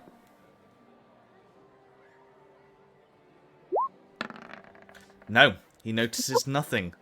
Yeah, there's nothing. Like it's exactly as you left it. The claw marks are still there Yeah. from the last time, but nothing else has changed. Okie doke. In that case, he'll just go down to breakfast with everybody else. Okay. I think Talia's just gonna like stretch and yawn, like just out of habit because she doesn't really need to do it. Okay. At that point, sort of as you stretch, Gunter just sort of like wriggles a little bit and just sort of goes, and just sort of does that thing where normally if it's a pillow, you sort of snuggle down into it more. All right. But bearing in mind where his head is, and also the fact he has horn, it probably isn't quite as comfortable for you when he does that. Oh, Gunther, what's your horns? Jeez. He sort of wakes up and goes, "That's not what you said last night, darling." You stabbed me in the boob. Again, you didn't complain last night. I was drunk. God damn it. You have no idea how much I have been wanting to wake up next to you again for a long time. Yes, me too. Not waking up against me. I mean you.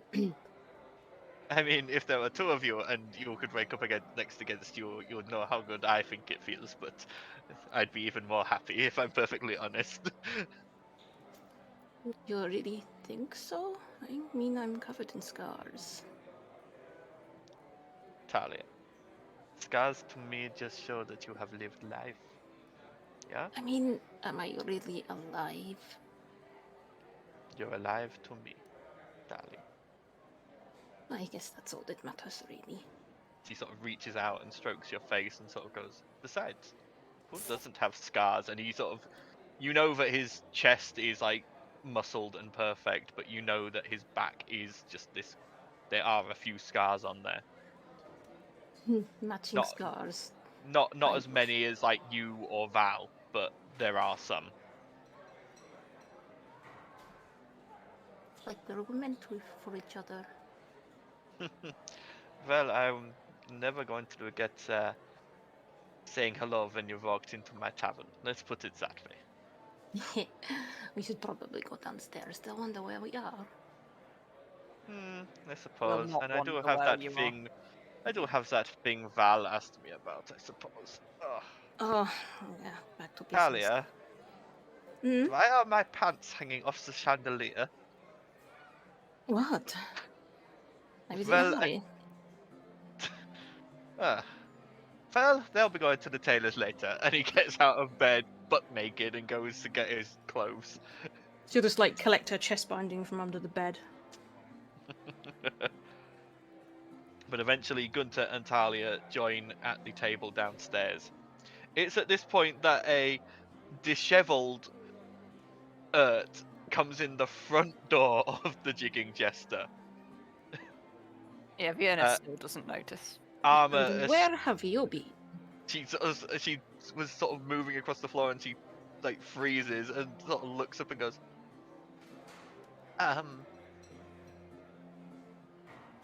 Wilmer's? Get over here. Let's get some breakfast in you. You look like you need it. She quickly scrambles up and joins you and starts eating anything sweet she can get her hands on. Gunter sort of flops down in a chair and sort of starts drinking a tankard of water and goes, "Ah, well, that was one hell of a party." Yep. And bit Talia like- sits in his lap. He immediately puts an arm around your waist and pulls you close and goes, yes, I will definitely remember those bits. The other bits, bit foggy, but that's alcohol does that. I'm just glad you all returned safely. And we are too. Balasar didn't. obviously filled me in when he got back before he left, and Yeah. Ragnar passed on when you passed your message along.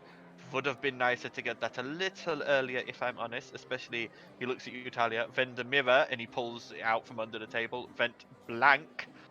Yes, I tried to. It was blank. It was when we were in the plane of water. Yeah, I guess it doesn't work if we're not on the same plane.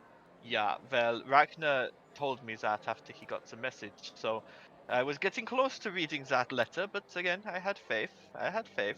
And she'll just blush again. Anyway. Val, you asked me about Bone Claw, yeah? I did, yes. Unfortunately, not really got anything more for you other than what you told me.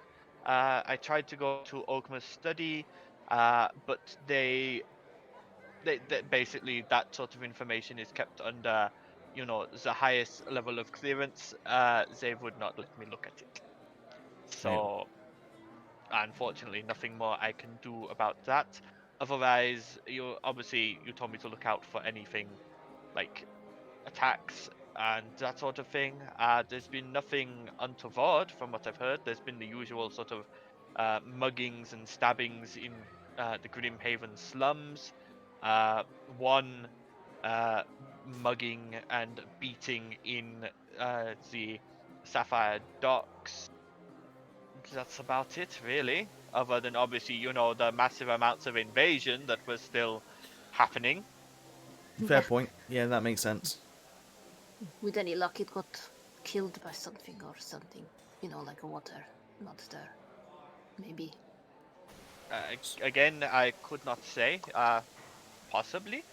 But perhaps it would be best if Val goes and does some investigating of his own, or goes to Ogma's study and see if they will give him access. I don't know. I can try, but thank you for looking into it anyway. Not a problem. We might have more clout to ask, if we're honest. I mean, we saved the city twice now. I mean, it's possible.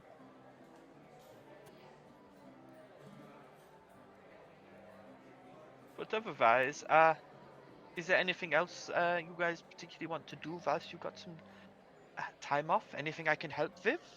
Obviously, the Jigging Jester is open to you at all times. You'll have your rooms. Obviously, if you need an errand running, myself or Rook can do what we can. Or obviously, you can do it yourself. I'm making the offer there. I'm being polite. I had an Oh. epiphany. Oh, what? I'd forgotten something, but please, your epiphany first. I was just thinking of a name for the ship. Ship? Oh. Yes, we have a ghost this ship. ship you mentioned. Yes. What about Advente?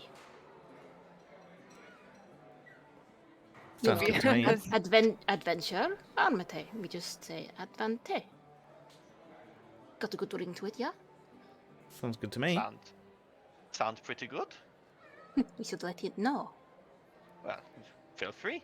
The thing I'd forgotten, and he quickly shadow steps away, comes back with a letter.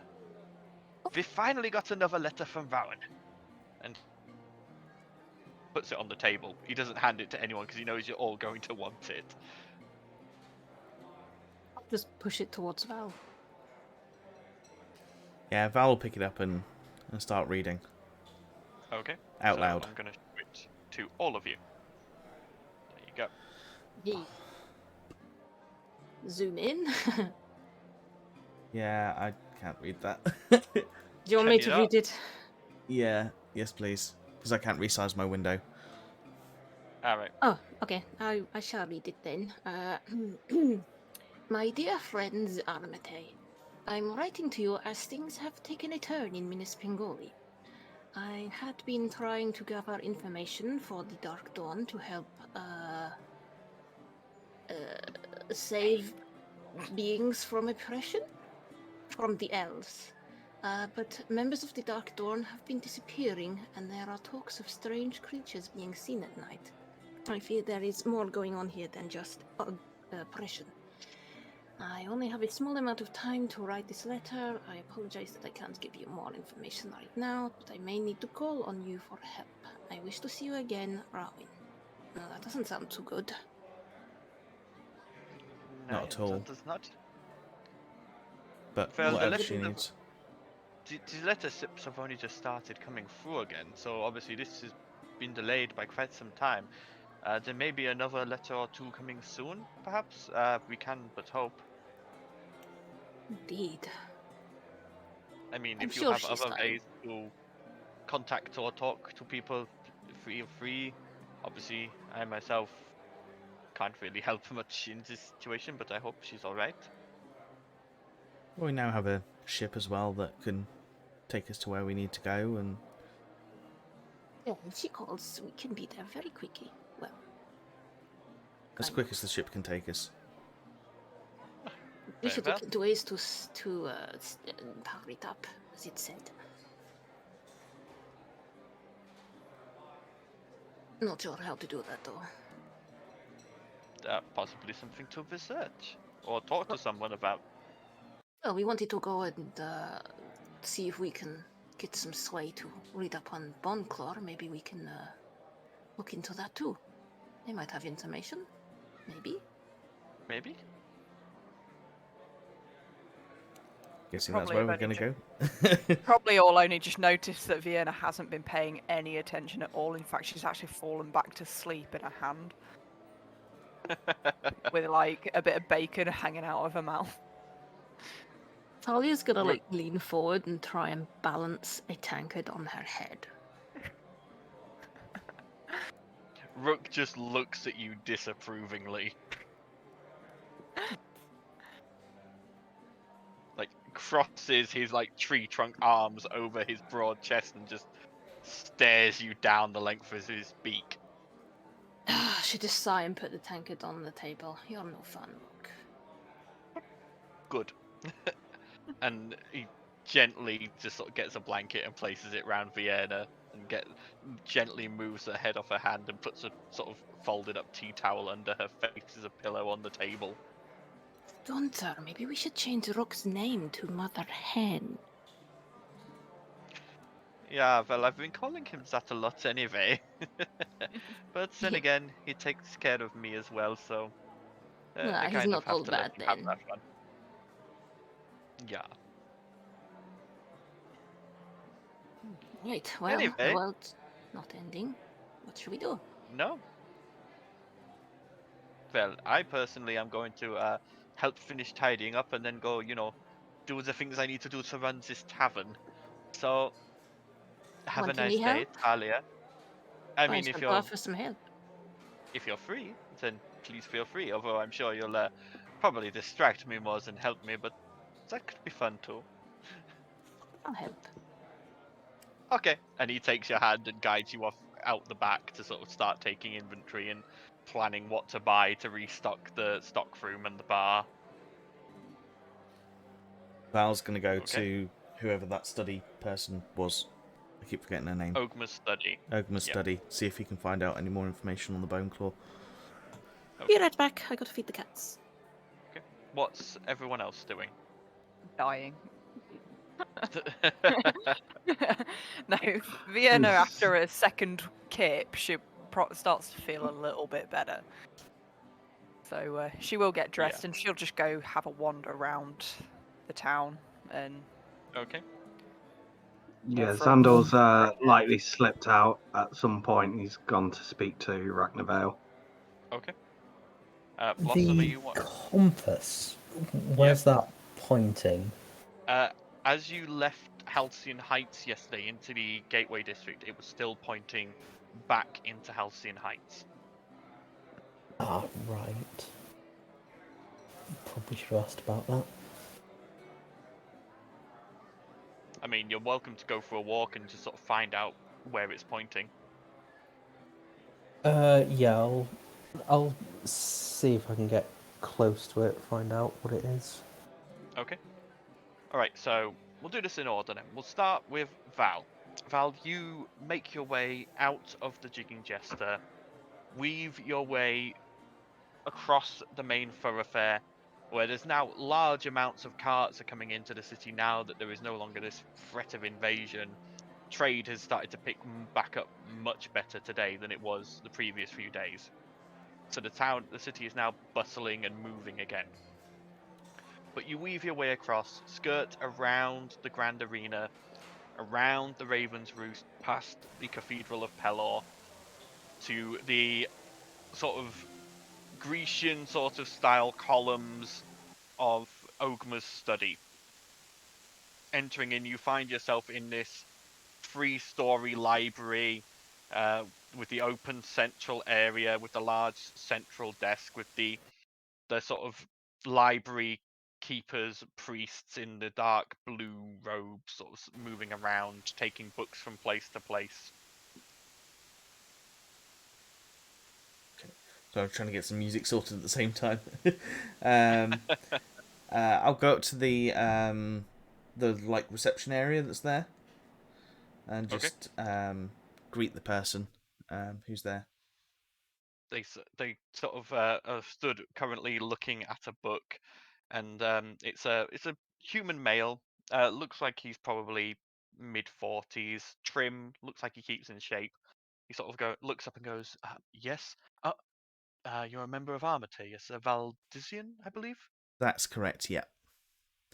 Well, welcome to Ogma's study. How may the lawkeepers be of assistance to you today?" I'm trying to get information on a creature that I've had a run in, and that seems to be attacking and killing creatures in town, killing people in town. It's called a bone claw. I was wondering if you have any information that you might be able to release to me.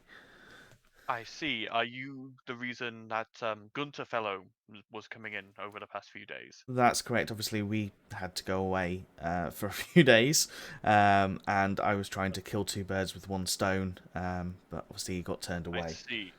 Unfortunately, I'm repeat to you the same as I repeated to him.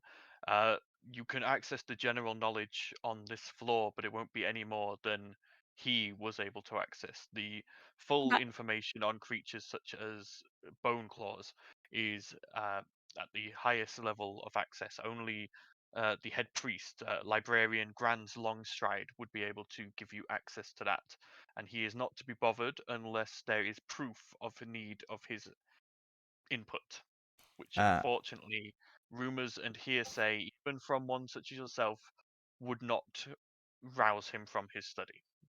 And what level of proof are we talking? Do I need to take out the creature first, bring him here before you can give me information on it? We just need some form of proof. Bone claws themselves, an eyewitness, perhaps, or a Hello, number of eyewitness. eyewitnesses.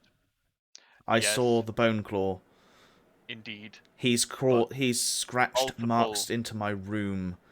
I want to have this dealt Multiple with. eyewitnesses, I'm afraid, sir. This is very delicate information, very protected information for a reason, unfortunately.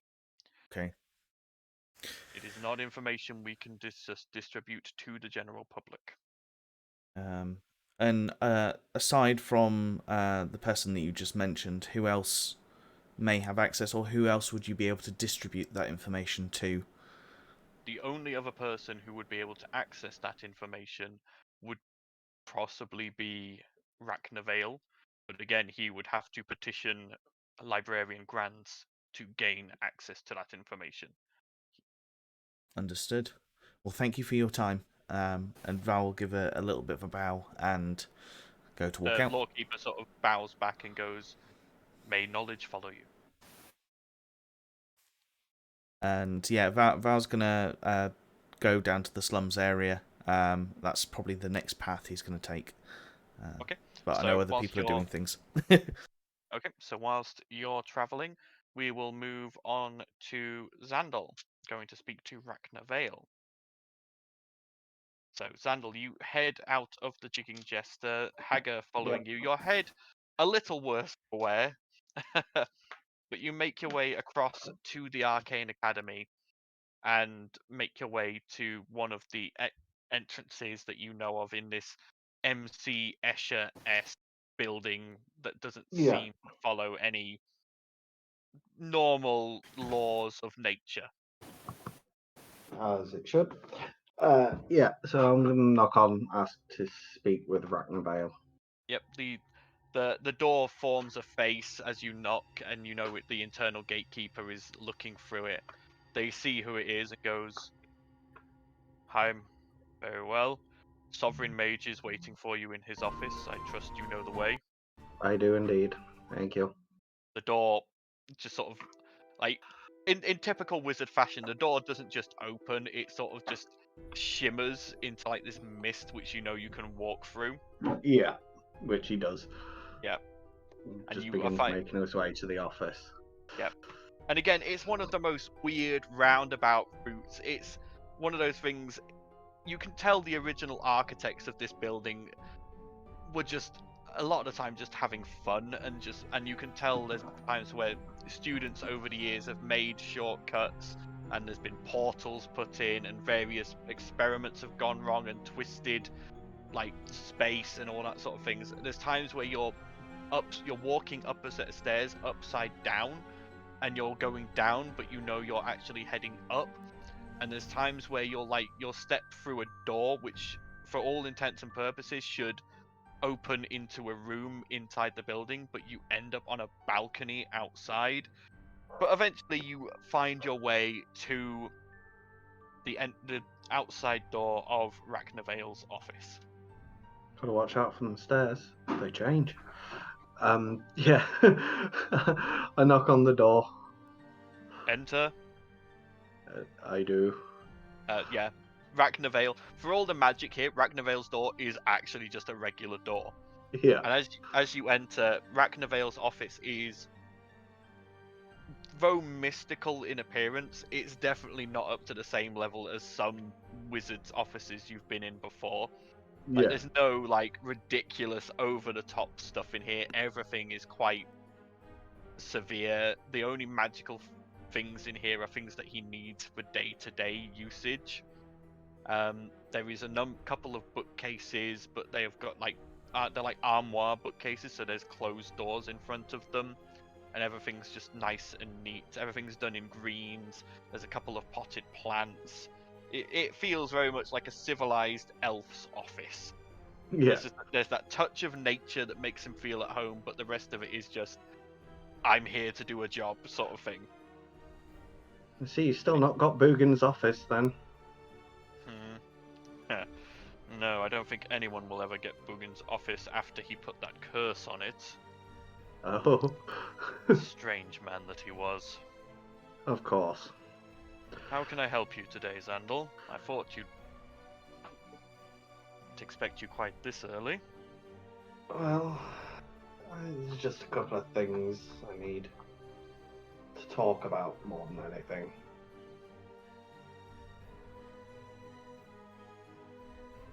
They saw my chest.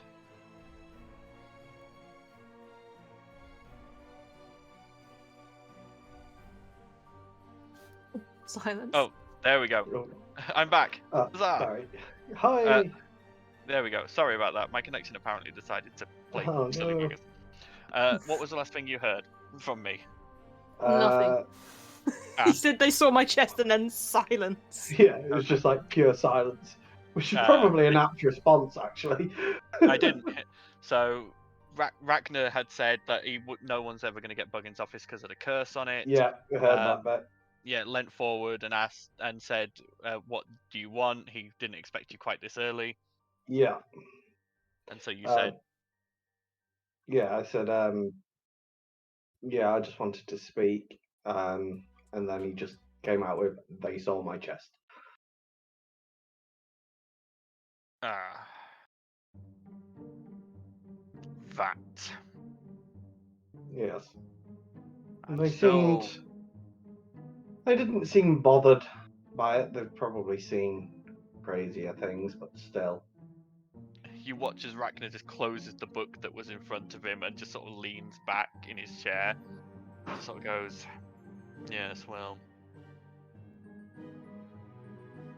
I'm still upset with you for effectively roping me into that." I know. Do you think it was a mistake, though?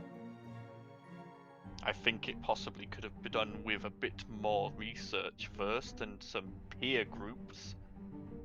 But it seems to be working for now, so I can't say that the results don't speak for themselves. While we was in the elemental plane of water, I discovered a bit more knowledge, at Indeed. least. And I think if perhaps I had taken your advice and just put a bit more study into it, we could have done very different things.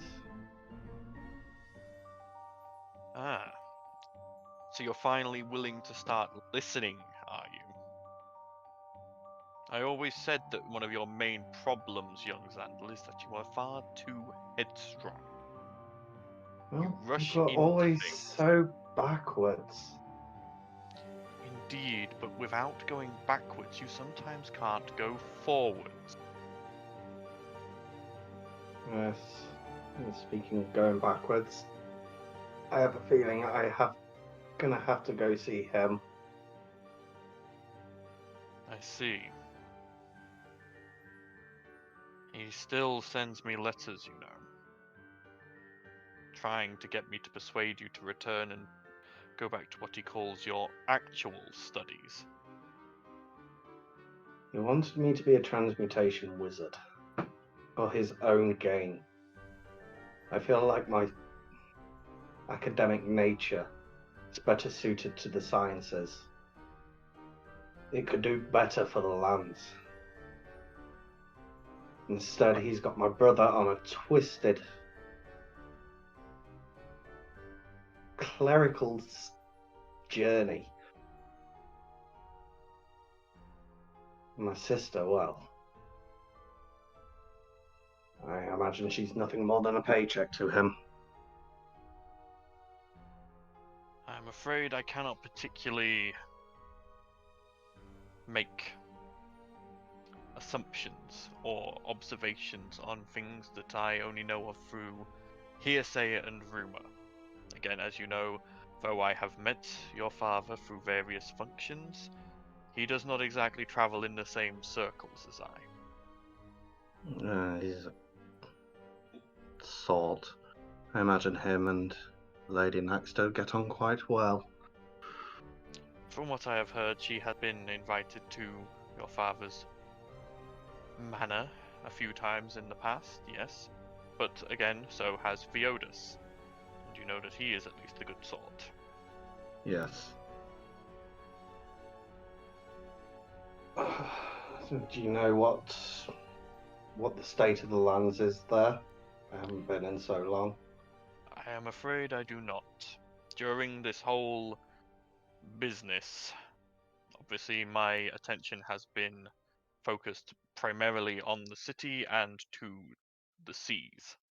Of course. The baronies were required to send a number of men to support the war effort, but otherwise were entrusted with the governing of their lands as is usual. Yes.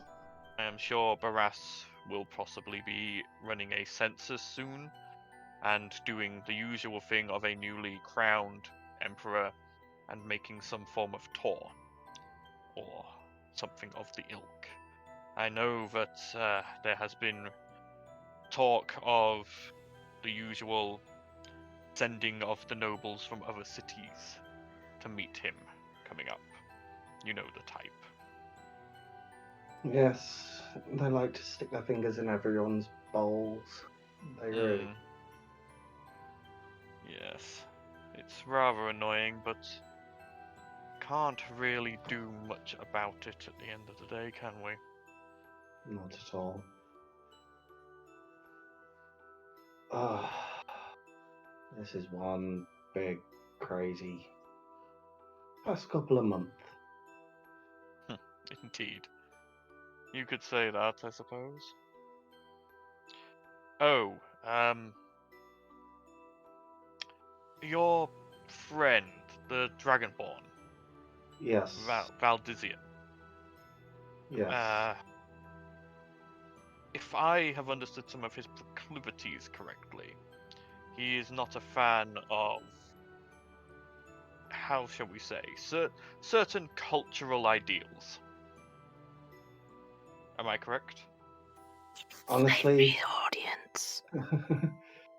honestly, I've only known the whole lot of them for a couple of months, and honestly, even though I'd heard of them before I'd even met them, I knew they were an eccentric bunch, to say the least. That's Probably one why way you to wrote put me into them. it. Let me put it this But- way: the first time I met Valdizian was at a ball where he decided that I looked lonely and decided to invite me for a dance. He's a generous soul. He's an interesting soul. But they do have the best interests of each other and the people at heart. Very well. Well, pass on a little warning from me. Of course. There is going to be a noble from Reforp visiting. A Lord Worthington. I will pass on the message. That's not the full message. Okay? Common knowledge, heavily into slavery. Owns large numbers. He will Right. be a visiting diplomat. Action again. Essentially, keep him away from him. Yes, if possible, or at least pre-warn him so that he knows if they turn up that it is happening. He is unlikely to bring slaves with him, as slavery is not allowed in our kingdom, but he will likely be prejudiced and quite heavy-handed in his actions. Do we have a due date for when this man arrives? We know he is on his way, but he is traveling by carriage from Reforp. It could be any time from a week to a month, depending on how often or how frequently he decides to stop. You know how nobles are. Of course. Me. Just provide the perfect distraction. I'll drag him along with me to see my father if he's willing to come. Very well. Might pull him out of the city a bit. Bit of fresh air might do him good. Indeed. But is there anything else I can do for you, Zandel? No, it's just a lot going on, a lot buzzing around my head. Very well. But again, if you need an ear academically, I am here. Of course. I do not Thank know you. everything I wish to know about your subject, and I can never profess to be able to learn it at my rather advanced age. But I at least have a grounding, unlike some people in the academy and in general, so I can at least form a bit of a sounding board for you. Of course. And I'd probably like to speak with your friend Nut at some point as well. Nut is not my friend. Nut works for Barras. You would have to talk to him. In fact, I think the one who's probably closer to Nut is Inala, as he is a member of the city kobolds who she talks to quite often. Could I even find him in the Clink Clank? In the what? Sorry? Hold on, I've got my notes written up somewhere. There is a place. Hold on. It is one that you've told me. No.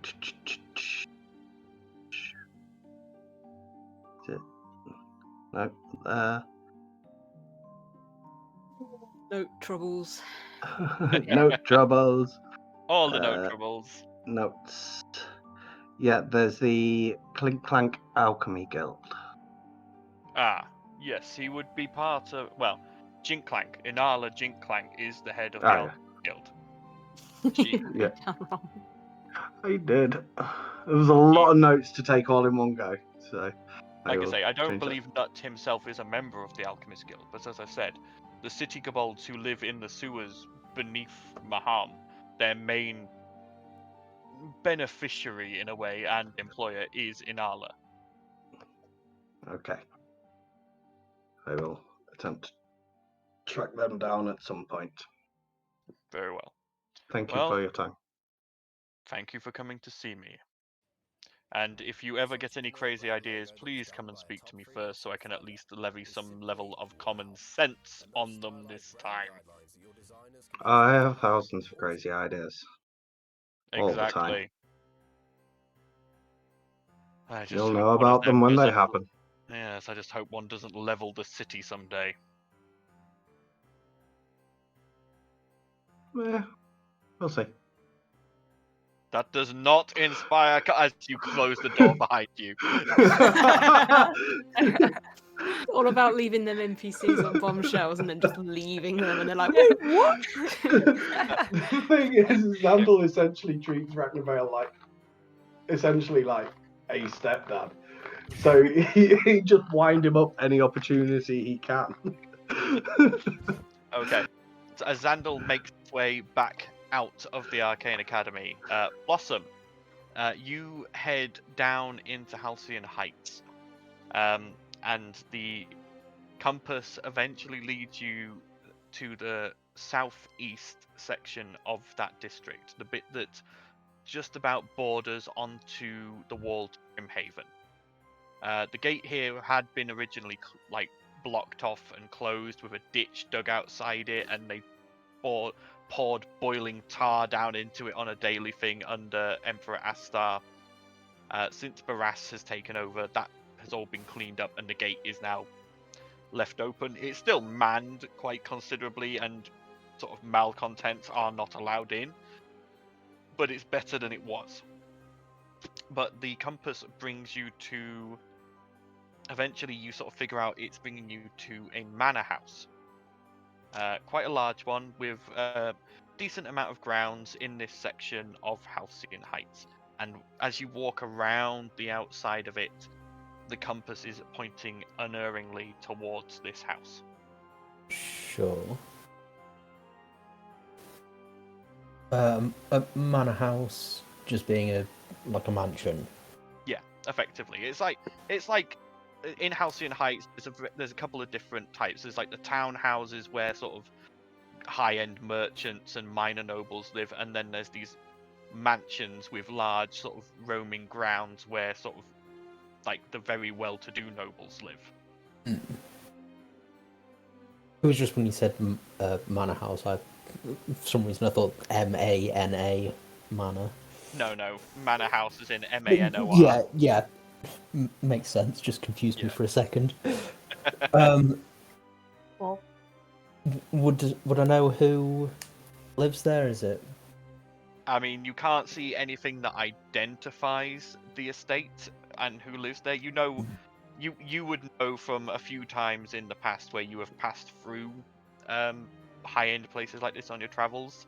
most of the time, if you're going to one of these manor houses, you already know who lives there, sort of thing. It's not the sort of thing where they like put like a number or a name plate Yeah. on the door like in the lower levels of society. This is very much, if you're meant to be here, you'll know, sort of thing. Yeah. But you could always ask around. Yeah, I'll...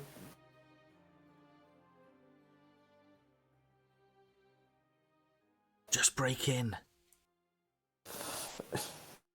It's tempting, but I imagine it would go Do it. south. I mean, you can see, like, in the grounds, there's like a gardener walking around. You can see there is like a watchman posted on the gate. The gates are open, but there is like a sort of, it doesn't look like a guard. They haven't actually got a visible weapon on them, but there's evidently a person there to sort of a stop random people from entering and escort people who are meant to be there to the Yeah. doors. But there's also various people walking past on the street. There's guards patrolling. There's multiple people you could ask. Yeah, I'll ask the doorman. Yeah. As you come close, they go, hello? How can I help you, miss? Who lives here? Here? This is the home of Lord Johann Smythe. Is that a name I'm supposed to recognise? I think That I've heard is, it. yes, that is a name that Eridan would recognize, but not Blossom. Interesting. Suddenly brings this old character out of retirement. Do you have business with Lord Smythe, miss? Has he received any new items recently? Oh, you're a collector like Lord Smythe. Not that I'm aware of. He has a extensive collection of relics and artifacts that he has purchased over time in the manor. If you wanted to perhaps see them, I could see if Lord Smythe is willing to give you an audience at some point. That would be nice. We'll do that. If you'd be willing to wait here, ma'am, I will go and inform him that there is a fellow collector wishing to see his collection. And Yes. Well, Blossom has no idea how horrible Smythe is. the doorman brings out like a stool from, like, he's got like a little gatehouse. He brings out like a chair for you to sit on whilst you wait, as he sort of like jogs up the path and vanishes into the manor house. About 20 minutes later, he comes back and he goes, after I gave your general description to Lord Smythe, he recognised you're a member of Armatae, correct? Blossom, I believe? Yes. Ah, well, Lord Smythe would like to extend an invitation to both yourself and the rest of Armatae to come for a dinner, if you would all be so kind. And he will show you the collection then. I will inform the others. Very well. The dinner will be in, Lord Smythe said, at your earliest convenience. So just send word ahead that you are, when you are available, and we will organise things post-haste. I will do that. Thank you. Thank you. Have a nice day, ma'am. Okay. Yeah? So you make your way back to the Jester. Vienna, was there anything you were wanting to do with your wanderings, or just wandering? She is just wandering. She's mainly just grabbing some fresh air. Okay. Make me a perception check, please. Perception. Okay, 21. Not bad. No. There's a couple of things that catch your eye whilst you're wandering the city. Okay. One thing is, at one point, as you're sort of like looking through some stalls in the Patchwork Bazaar, you sort of turn around and you're looking at like this stall that's selling cheeses, and you swear for a moment you see a tiny Talia nibbling on a cheese Oh no. before it vanishes. You sort of shake it off, thinking that you've just sort of like had to drink. Yeah, this hangover's getting to me. Yeah. A little later on, the next thing you notice is, as you've been walking around, there is someone following you. Okay, she acts cool, but she kind of takes some side glances as to who's following her. As you glance back, you can see two figures, neither of whom seems to realize that the other is there. They both seem to be following you separately. Right. One of them just looks like a street urchin. Just sort of like, you can see them just sort of following you around, just sort of keeping an eye on where you go. Occasionally they get like this tiny stub of like pencil and a little grubby piece of paper, and they note something down. But they're just following you around. The other figure is a little more ominous, and you've only just spotted it with that 21, as it's always in shadow. And it's this heavily cloaked figure, a deep black cloak, and from the few bits you get to see, you see this grey skin underneath the cloak and a burning orange eye.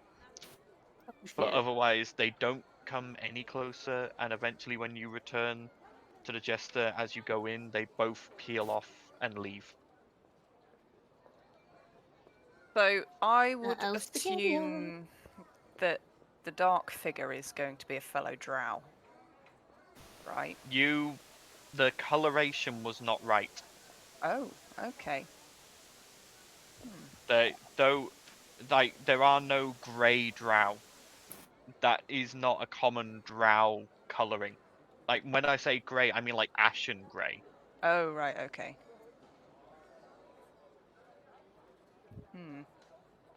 She'll just kind of not shrug it off. She'll keep it in her mind, but she'll continue as normal. Okay. So, Val, as you head into Grimhaven, what are you wanting to do? He's just gonna essentially have a bit of a wander, not going too deep into the like the back alleys, but he's gonna take a little bit of an investigation of like the alleyway entrances, see if there's anything that he can spot that's untoward. If he gets like a feel for anything, that's essentially what he's doing. Is just kind of restepping the moments of what happened last time, but also trying to get a feel for if anything else is happening. Okay. So as you're making your way around, again, Grimhaven seems to have recovered quite well from this invasion that's happened. Everyone seems to be in good spirits. No one seems to be like, the trade has picked back up. The ships have started to come back in. Everyone seems generally much happier in a way. That's good. Other than that, you make me a perception check. Okie doke. 11. Okay. You also notice another. Again, it's a child in sort of rags, and they're just like they're following you, and they're doing a fairly good job at keeping hidden, but they're obviously not overly skilled at this, and they are again taking out a piece of pencil, noting little things down on a bit of paper every now and then as you walk around. Okay. Val is going to put his hand in his pocket, grab 2 gold pieces, drop them on the floor, and keep walking forward 5 paces, or kind of the distance between where this kid is and where I would be. Yep. And then, as soon as I feel like that's been reached, I'm going to turn around and see if I spot him. Yep, you can easily spot him currently fighting another urchin for the gold coins. And like, then, the minute you drop these, like, another kid came running out of a side alley, and he's just sort of like proper like elbowing this guy away while trying to grab them out of the muck at the feet. has he still got the piece of paper, or has the piece of paper fallen in terms of him fighting with this?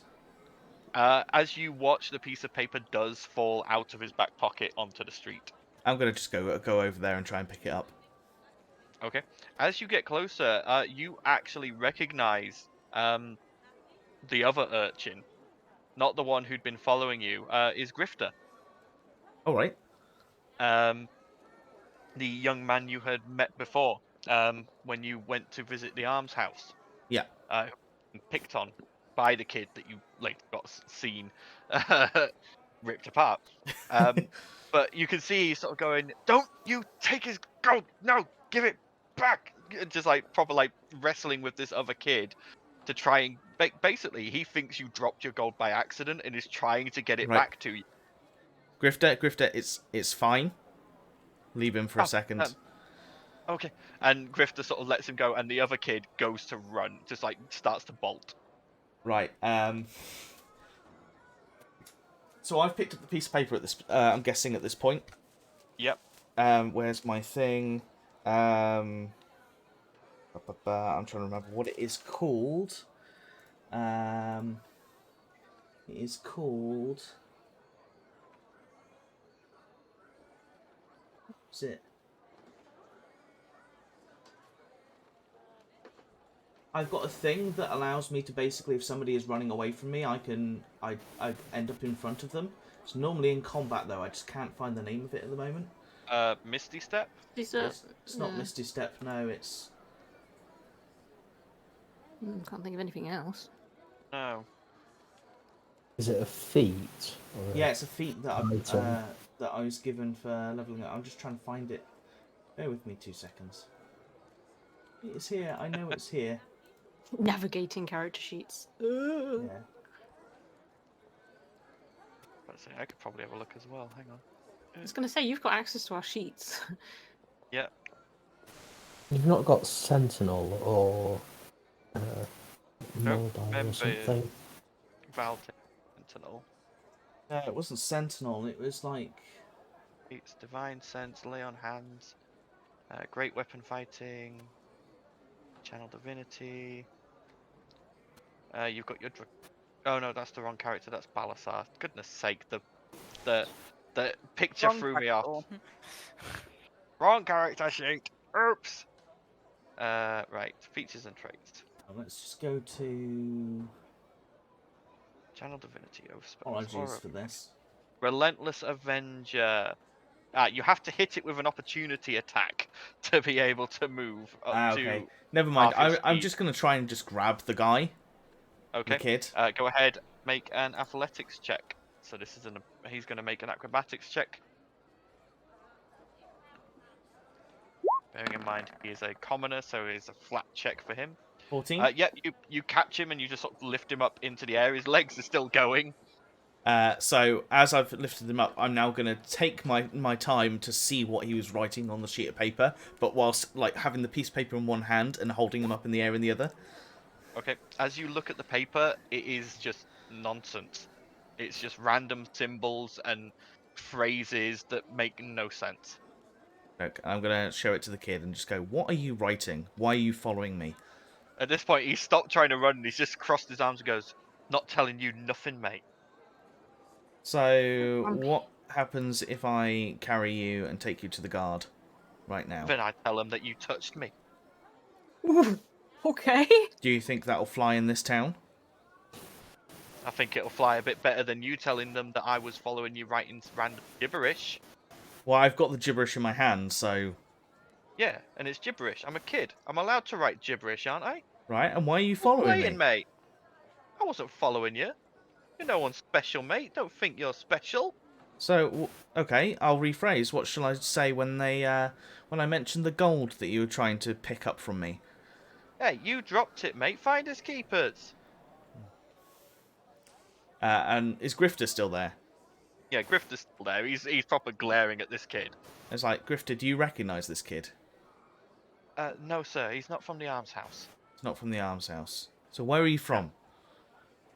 Why do I have to tell you anything, mate? You're not a guard. Don't have to tell you nothing. How about I go and feed you to the bone claw? The what? the bone claw that's been picking up kids and ripping them apart. Grifter here will tell you that that's a creature that's around. Grifter looks really scared now about this idea, and he's like, I've not heard anything about this, sir. Why are you being a dick, Val? God, the it's a kid. kid's just like, yeah, whatever, mate. I've heard worse stories. I don't think I'm going to get anything out of the kid, so I'm going to pocket the sheet of paper, and... Huh? He's like, oh, come on, mate. Can I not have my paper back? No. Say it's gibberish. If it's gibberish, it's worthless, isn't it? It's not worth anything to you. Fine.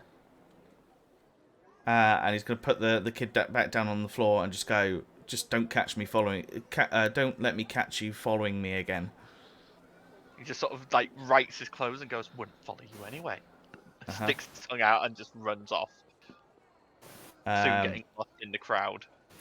Okay. I'm guessing Grifter got the 2 pieces of gold. Yeah, Grifter sort of holds them out to you and goes, here you go, Mr. Valdizian. Grifter, no, and I'm going to push the gold back to him and just go, make sure you and the other kids have a really good meal tonight. He sort of closes it and goes, oh, thank you, sir. I will. I'll make sure. And Val is going to return to the jigging jester, staring at the sheet of paper, trying to decipher it, but knowing that he probably won't get head nor tail of it. Okay. You eventually all meet back up at the jigging jester with your various missions for the day completed. Gunter and Talia are still in the storeroom, and Rook is currently sort of leant on the bar, occasionally looking back to the storeroom and just shaking his head. Oh, I was Think going to we say all- I was cleaning the bar wearing an apron, but okay, that works. Okay. No, okay, if you want to be at the bar cleaning the bar wearing an apron, yeah, go ahead. She said she'd help him clean, not make a mess. Jeez. That's not necessarily what I was talking about. But you go ahead and think what you want, gutter mind. But no, Talia is at the bar cleaning it down with a cloth, whilst Rook is doing sort of like picking up a tankard and cleaning it out and then putting it back and rinsing and repeating as he goes. There's not many people in at the moment. It's sort of mid-afternoon. It's after the lunch, but before dinner. Fiona's obviously, I think she'll probably be the first one to walk in because she's not walked very far. Yeah. So she'll just come in and greet Talia. It's just like, hope you've had a productive day. Yes, we cleaned everything. Well, maybe we made a mess first and then cleaned it, but we cleaned. Rook at this point opens his mouth and just the sound of banging just comes out, like a hammer banging against wood. Too much information, thank you, Rook. Yeah, I don't think she needs that. Rook turns around and sort of like indicates the side of his head and like puts his hands over where you think his ear should be and then sort of shakes his head as if to go, I can't really block this out. Alright. I've just had a interesting walk. Oh, what happened? Nothing too spectacular, just being followed. Oh, by what? By who? There's a couple of children, which, to be honest, I couldn't really think too much about. But there was a shadowy creature. Oh? Looked kind of greyish, one orange eye, but that's all I could really make out of him. Ominous? It seemed to scatter though when I got back here, so I'll lay low for now. I think that's probably wise.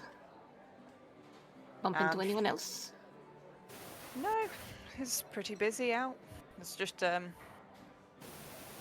usual on the stalls, really. That's all I got to see.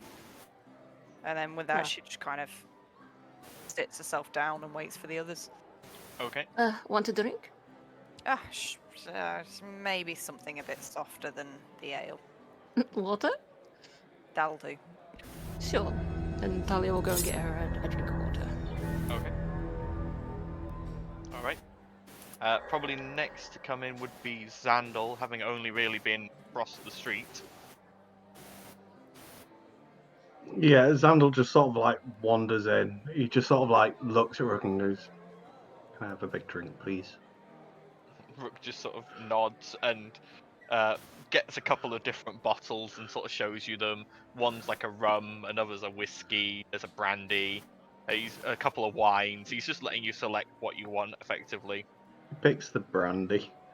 Okay, he pops the rest of the bottles away, gets out a nice sort of glass, and then sort of opens up like a hatch that obviously leads to like a cold room, and sort of indicates it as if basically asking if you want ice.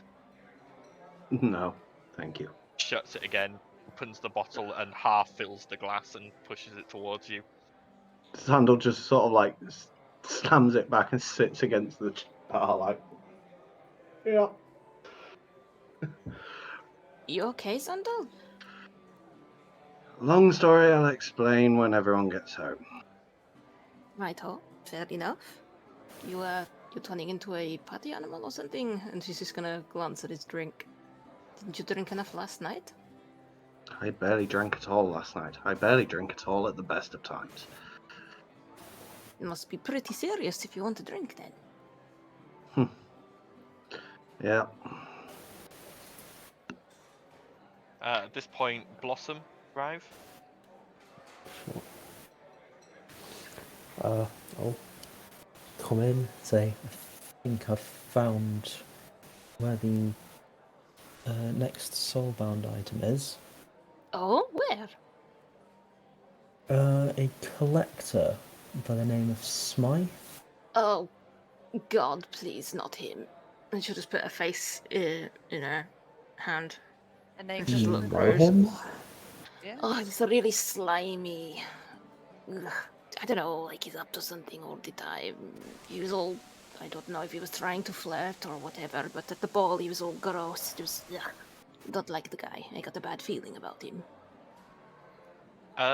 Xandal, roll me a flat intelligence check, as obviously this is a noble. You may have heard the name before. Yeah. Intelligence. No. 15. You have heard of Smythe before. In fact, he's one of the nobles that you're more able to stomach being around.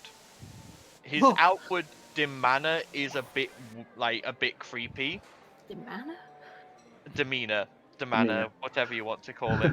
Is it But- tomato? I see tomato. But compared to Lady Naxter, he's actually a very nice person.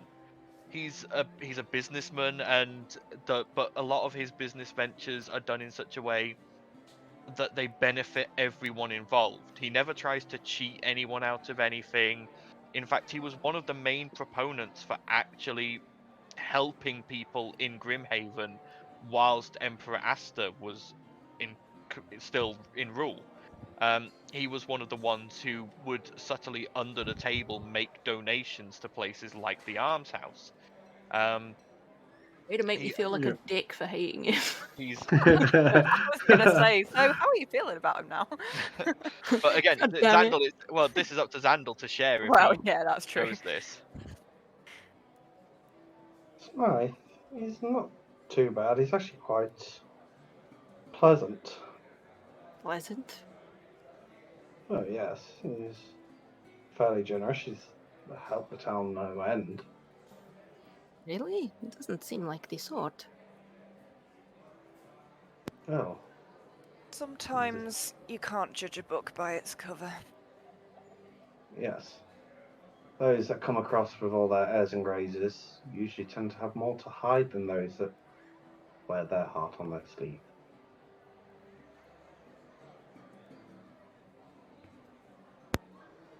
So, what did he have to say for himself? Well, I haven't met him personally, but he has invited Armatae to a dinner and to peruse his collection. I guess I could stomach it. Maybe he'll be nicer this time?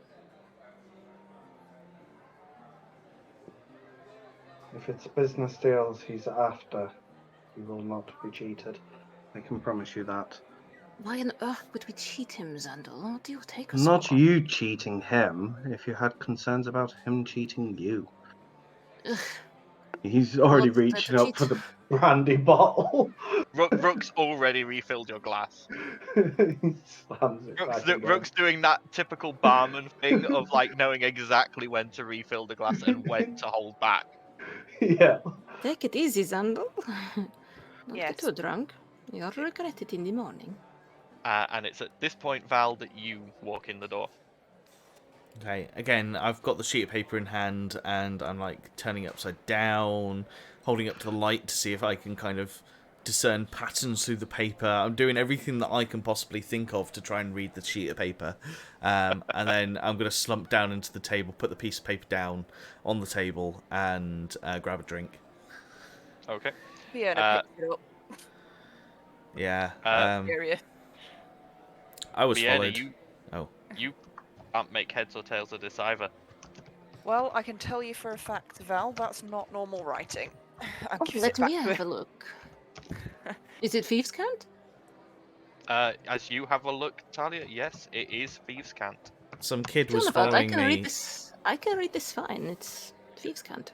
Yeah. So I just go that some kid was following me and taking notes, and then kicked off when I confronted him about it. So I took the sheet of paper. Well, let's see what it says then, shall we?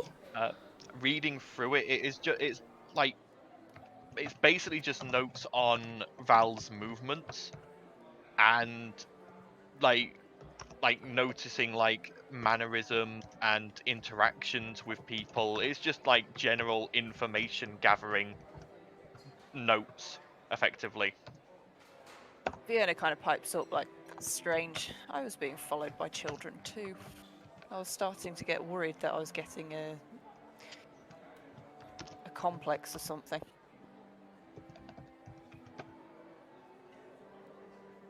Anybody else followed by kids today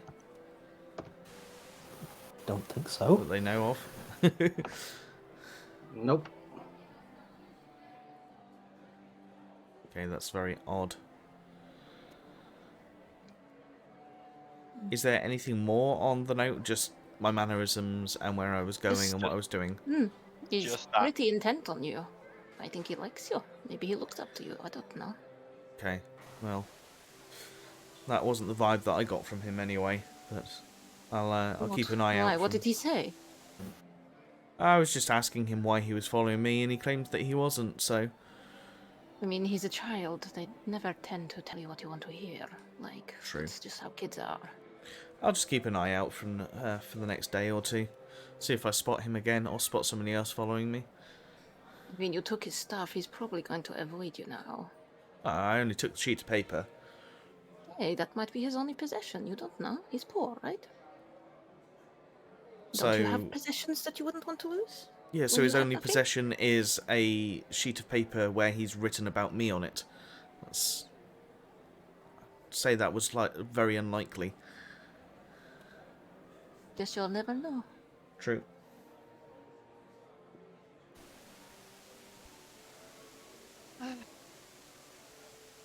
So when are we meeting this guy for lunch, dinner, whatever, meal? What? I mean, the collector? Yes. He said at our earliest convenience, we can send a message to him and arrange it post haste. Maybe a couple of days.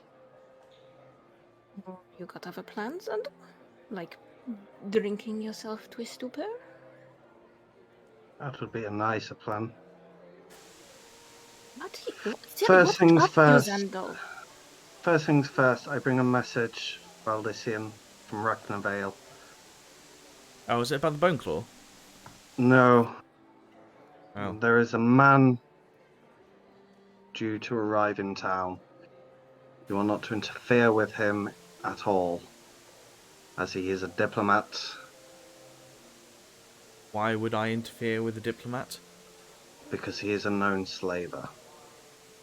Val just like immediately clenches his fist. Which brings me on to my second thing. in order to spare any unfortunate incidences happening, Mhm. I need to see my father. Your father's does deals with slavers? I don't know what the link is there. No. Who is this guy? It gets you out of the city while this diplomat is here. Why would Val care about a diplomat? He's a Because the slaver. diplomat... Oh, right. That's what he yes. just said. So Sorry, I'm still tired. Give me a break. Domiat all day. flew off, and the only reason I can think that a Domiat flew off was what he was originally invented for, which Oh, was what was that? as a toy, a care item for my sister. As you say this, Xandal, there is a knocking at the Jigging Jester door. Kind of look at the door. Raise an eyebrow. Why is someone knocking on the door to a tavern? It's like, it's not like regular knocking, it's like da-da-da-da-da, da-da-da-da-da. The hell is that? Someone go check. Open the door. I opened the door to Sandstorm. You open the door and a Domiat flies into your face Whoa. and is carrying a scroll. I take the scroll and read it. Okay, it is a letter from your sister, from Halise Goldhill. It's a It starts off like a typical teenager's letter, like really excited to be able to write to you, really Like, oh my god, fascinated. Xandal. Like, Yeah, like that, yeah? really fascinated by Adomia, like regaling you with tales of her general adventures around River Run, things that she's heard that you've done, and so excited to hear that you've joined in with this adventuring group, and you must write back and tell her everything. And then at the end, she does write, I unfortunately do have to mention, however, father has started courting suitors for me. He has not yet found a suitable one, or appears to be going at any particular pace. However, I may have to move up my plans to run away. Sound good. I mean, again, this is Xandal reads Xandal this. reading it. He's not read it out loud. No, He has player, not player, read it. player, not Yeah. style. You're Yeah. just like, oh. I think the moment Xandal sort of like finishes reading it, he's like, I would like to go home. I would like you to come with me. Oh, something concerning in the note? Yes. You So going to elaborate? He sort of like takes him. You see him for like the first time ever stop to sort of like compose himself and sort of like try and get his thoughts in order. And he just sort of like goes, I want to save my sister. Your sister's in trouble? It's a long story. Halfling Yeah. traditions, noble traditions. We have time, right? I don't know how much time. I mean, you get the sense from the letter, Xandal. Mm. You would know from past experience with nobles, courting for a suitor normally takes a number of months. Yeah. So if her father's only just started courting other nobles to try and find a suitor, you do have time, especially considering you know your sister's your sister's reputation amongst nobles. She's seen as a good match financially and politically, but otherwise she's rebellious, she's overbearing, she's She's not like the particularly female version of ladylike. Xandal. Yeah, so you know it's going to take your father a long time and a lot of political back and forthing before he can find a good His major concern deal. is her running off and getting herself into trouble. Yeah, but that's the thing. It's going to be a lot of political back and forth and all Yeah. that sort of trading of letters and meetings and discussions. You know, you've got time. How long does so- it roughly take me to? How long would it roughly take us to get So home? it's just south of Penka Forest. So Yeah. it's probably 4 days by foot, 2.5 days by carriage. It's not far. Okay. I take it we can't take the ship. No, it is a land-bound town. It is inland. I mean, it's Ah, pity. if you are on the actual map, it is this little town here, just south of Penka Forest, Yeah. and to the north of the Yeah. desolation of Samuta. It's not massively far away, and there is a trade road that is effectively when you guys went to Penka Forest.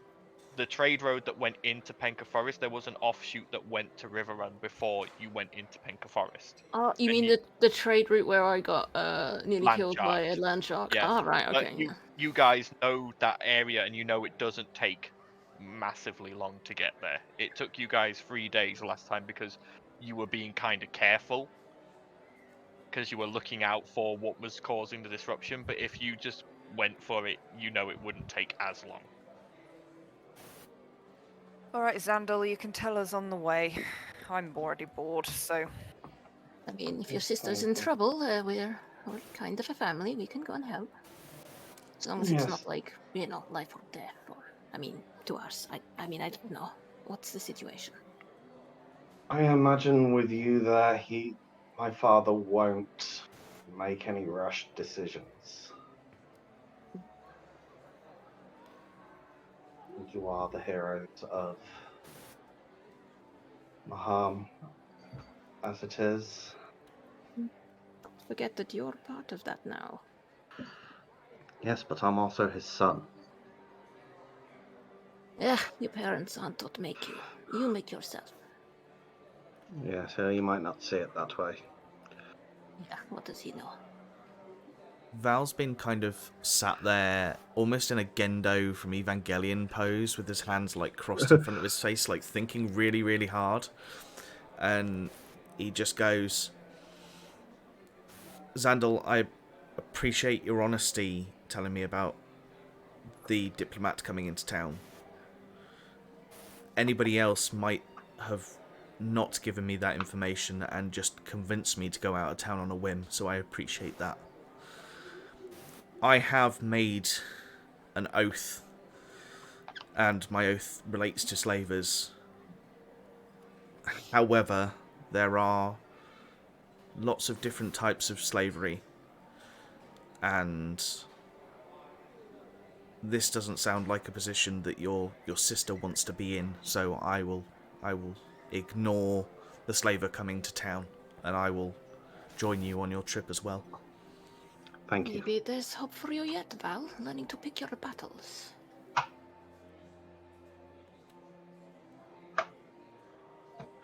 Are we doing this dinner first, or are we going to just grab our stuff and go now? What's your feelings on it, Xandal? Hope for a bit more downtime We first.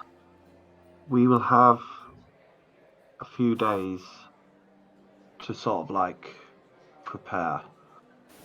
I don't know how long this other person will be getting into town. Apparently he is already on carriage. It'll take him a while then. Yeah, if you remember, he's coming from Reform, Yeah.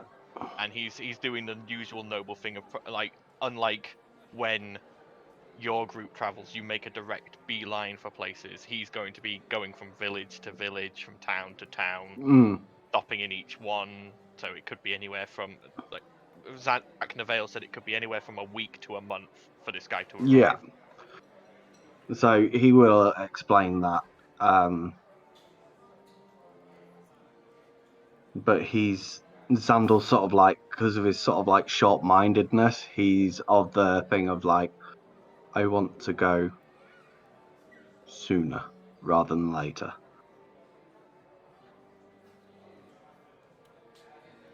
Well, I If guess you we can really- get... I'll let you go.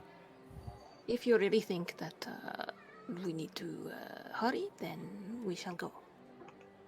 on the morrow, maybe? Like I Let's have say, dinner tonight, and then we'll you've head just out. come home. I don't expect any of you to sort of like just drop everything just to follow me. So we will take whatever time is needed to get yourselves back up to full strength, to get yourselves rested.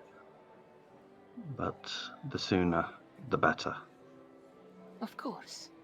Adomiat lands on the letter and sort of looks at you, Xandal, as if inquiring as to whether you're going to send a reply. He does sort of like look to Rook and ask whether he's got parchment and paper, because or Rook parchment just and pen. reaches underneath the bar and pulls out like parchment and an ink quill and pen. Yeah. And the quill is a black feather, and you get the feeling it's probably one of Rook's. Oh, that's sweet. Xandal is extra careful with it. But yeah, he does begin writing a letter back, explaining that he hopes to come visit her soon. He would love for her to meet his friends, and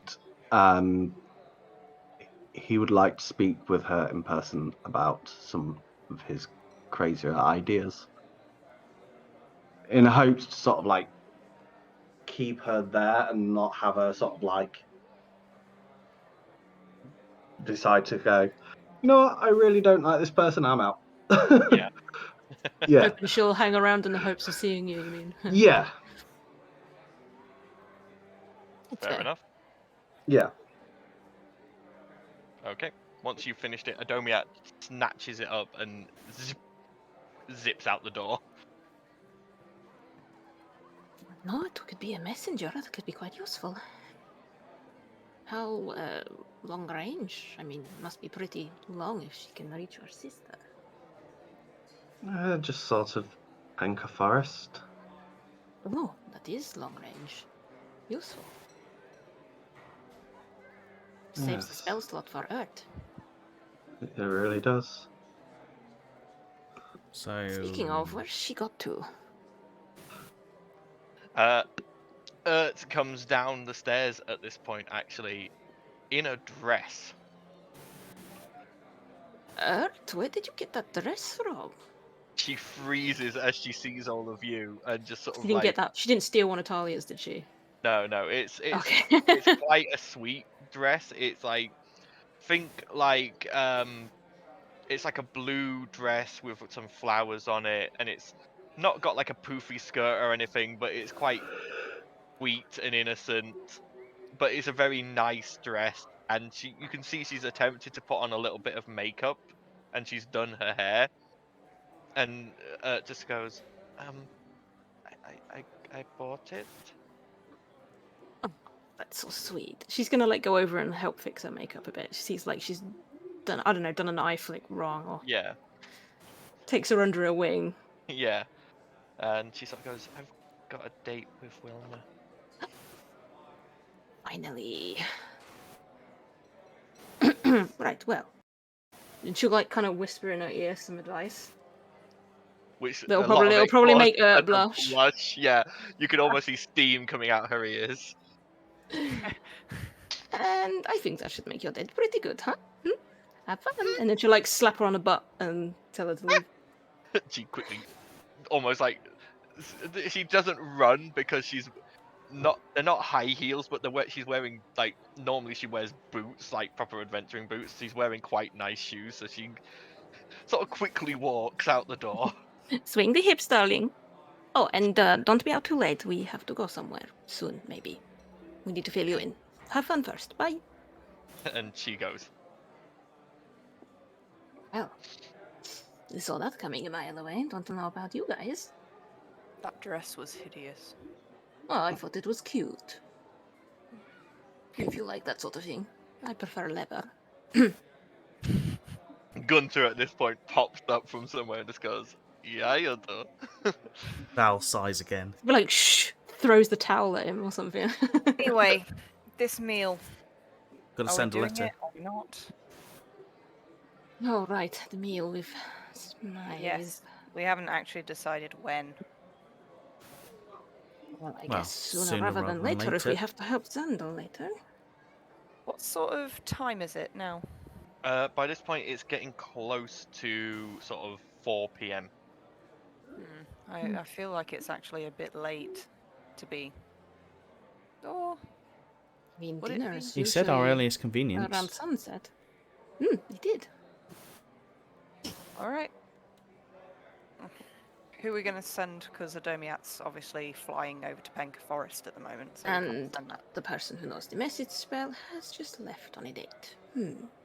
Vienna kind of steps outside the jigging jester, looks around for any of the little scroats that might have been following her earlier. Make- Oh, right, Sandal yeah. says, I Summon will the gold send Hagar. coin. Go and send a message. Yeah. Make Yeah. me a perception check.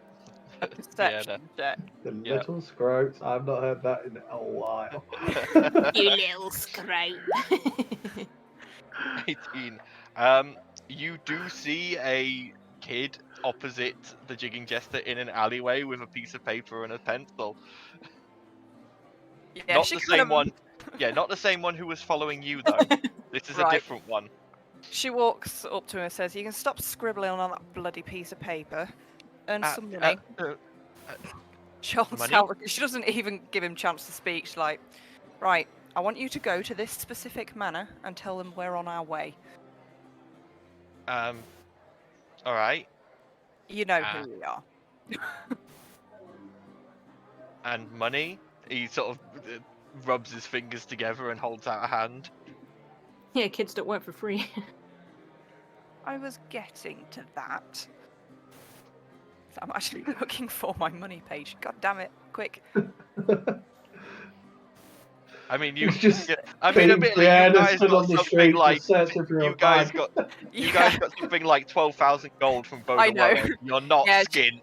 She hands over a gold coin to him. Anyway. He takes it and stares at it, brings it to his mouth, bites on it, and goes, "Yeah, all right," and then jogs off, putting his paper and pencil away. She comes Good back lad. in and goes, "Right, he knows we're on our way." What did you do? You know the message spell? No, I just got one of the little buggers to go and tell them. You mean children? Yes, them things. Can't say I disagree. Right, okay. Then I guess we go. Was it another one writing notes, was it? Yeah. Okay. Interesting. Vienna, Yes. could you make me a wisdom saving throw, please? Oh, for Fucking goodness hell. sake. What's happening? What have I done now? Okay, I'm good.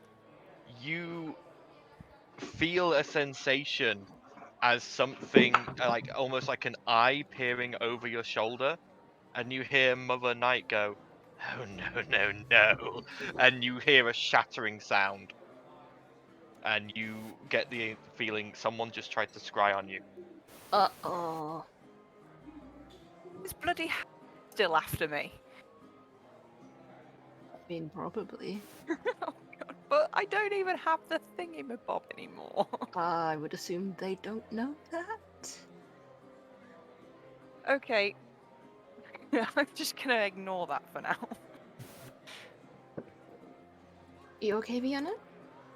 Yeah, just felt like someone was walking over my grave. Get that a lot. Right. Let's make ourselves ready for dinner. Yes, let's. About 30 minutes later, the kid that you paid to take the message comes in and goes, "Told him. He said be there for 7. Anyway, Hold on. bye," and just walks out again. And actually, hang on. Rook just immediately darts across the bar, grabs the kid, and just removes a bottle from the inside of their shirt and pushes them Little out the scrot. door. So, Okay. what's this guy normally like? Is he, You've met Snipe, right? Or was it just me that was unfortunate with Gunther? Talia, Val, you two are the He would have met mostly them came as and well. talked to me and Gunther, I think. And I then meant the in others- terms of Wow. talking to Xandal, whether it would be a Alright. case of we would know if it's like suited and booted to our highest standards, or whether he would accept like slightly casual smart wear, or what kind of clothing we need to basically put on. I mean, I'm going as is. You know, full armor, cowl, you name it. And no weapons. It's hard to say. He's usually... He takes people at face value. He likes to see the real them. Then as is, I guess. Would probably be best. Okie doke. Then we're ready. We shall make sure we're there at 7. Yes. Okay. So you guys spend a bit of time just sort of sitting and chatting, passing time in the jigging jester, and when it gets close to time, you get up and follow Blossom down into Halcyon Heights and around to the mansion of Johann Smythe. And Talia's going to put her cloak up and hide her face. okay, Can I also As just in say choose that to no one to see it. in the time that we were sat there waiting for the 7 o'clock slot to come up, Val had taken out his gift from Ert, his armor repair kit and polishing kit, and just made sure that all of his armor, all the scuffs and stuff from the previous journey and whatnot has all been repaired, and Yep. or so much so that he could with that kit. yep. Ert's not with you, by the way. Ert is still on her date.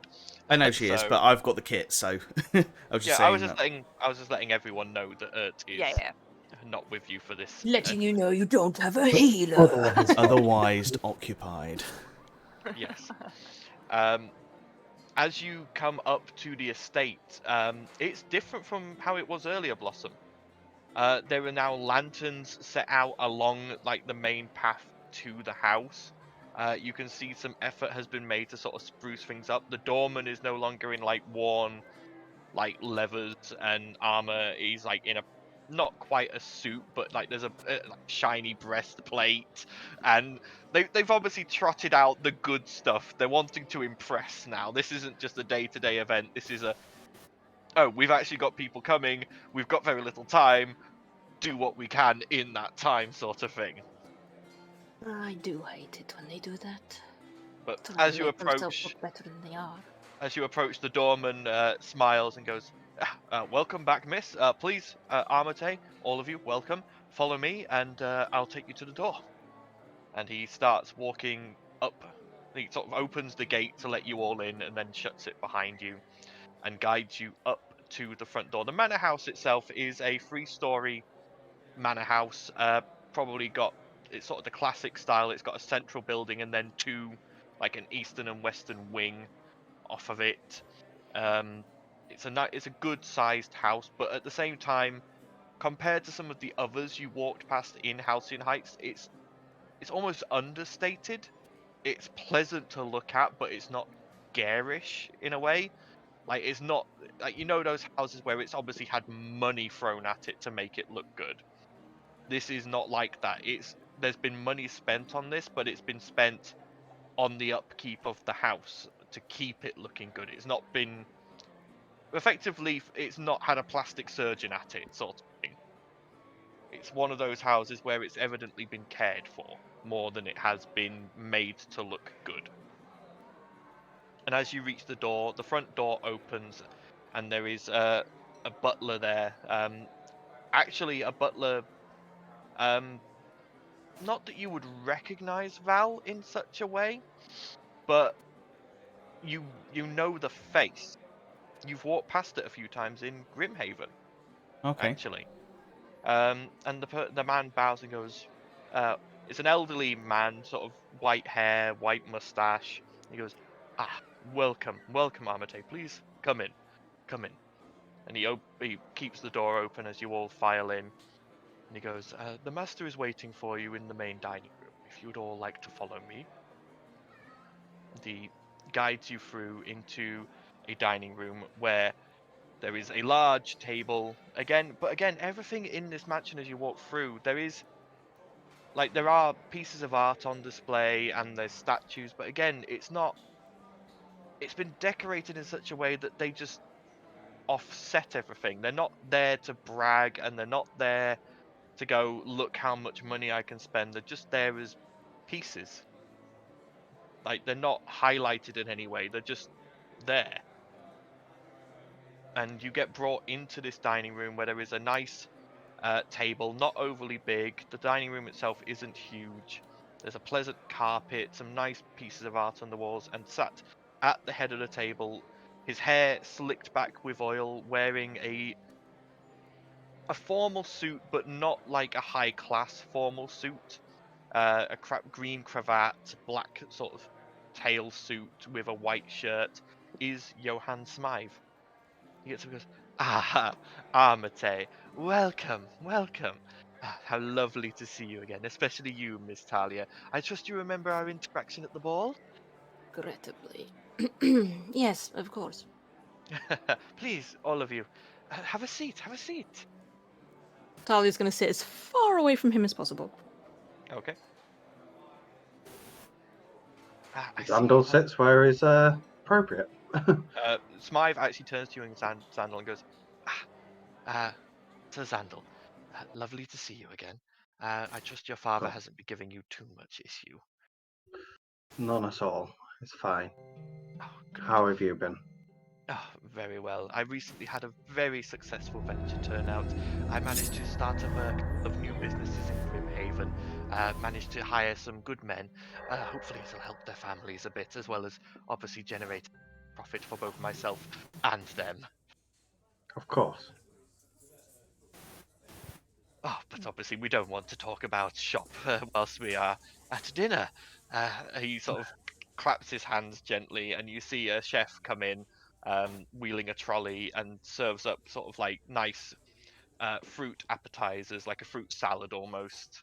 And he goes, "Please, please enjoy.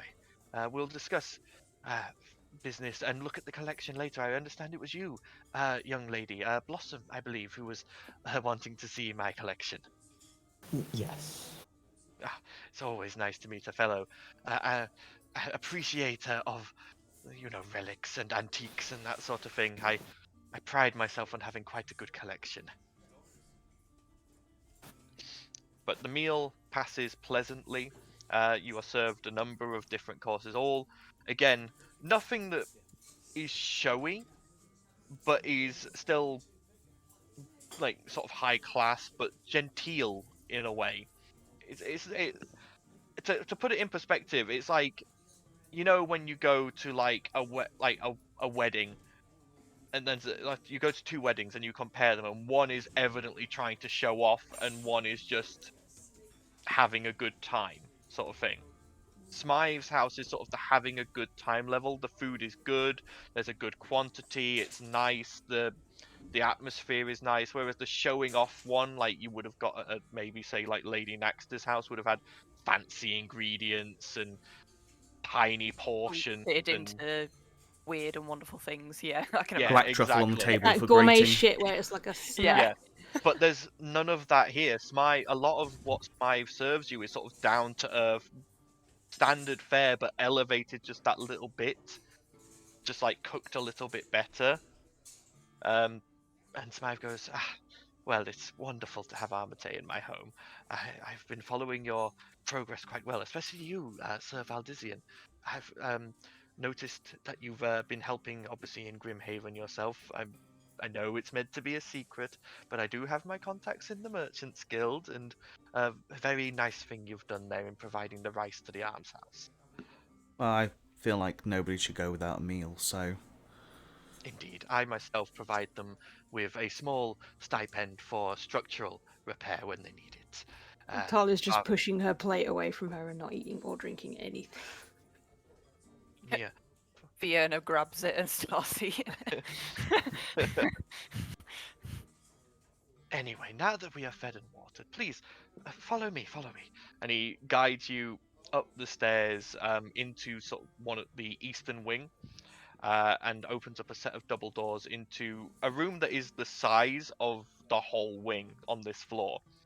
And in it there are multiple display cases, some large, some small. And as you walk through, you can see old suits of armor, you see books underneath cases, you see scrolls that are sort of pinned out so that they can be read through a glass case. You see trinkets of jewellery here and there. And Blossom, your compass is going mad in your pocket. It's in this room. Sure. Does it point There you at go. anything specific, or does it just go Does wild? Xandal recognise any of it? Xandal, you recognise that most of this as being just historical in value. Yeah. Nothing in here is magical. If he has a magical collection, it's probably kept in a much more secure room. This is just curios sort of thing. Yeah. But it's all stuff to do with the history of Maham. There's stuff to do with Smythe's family.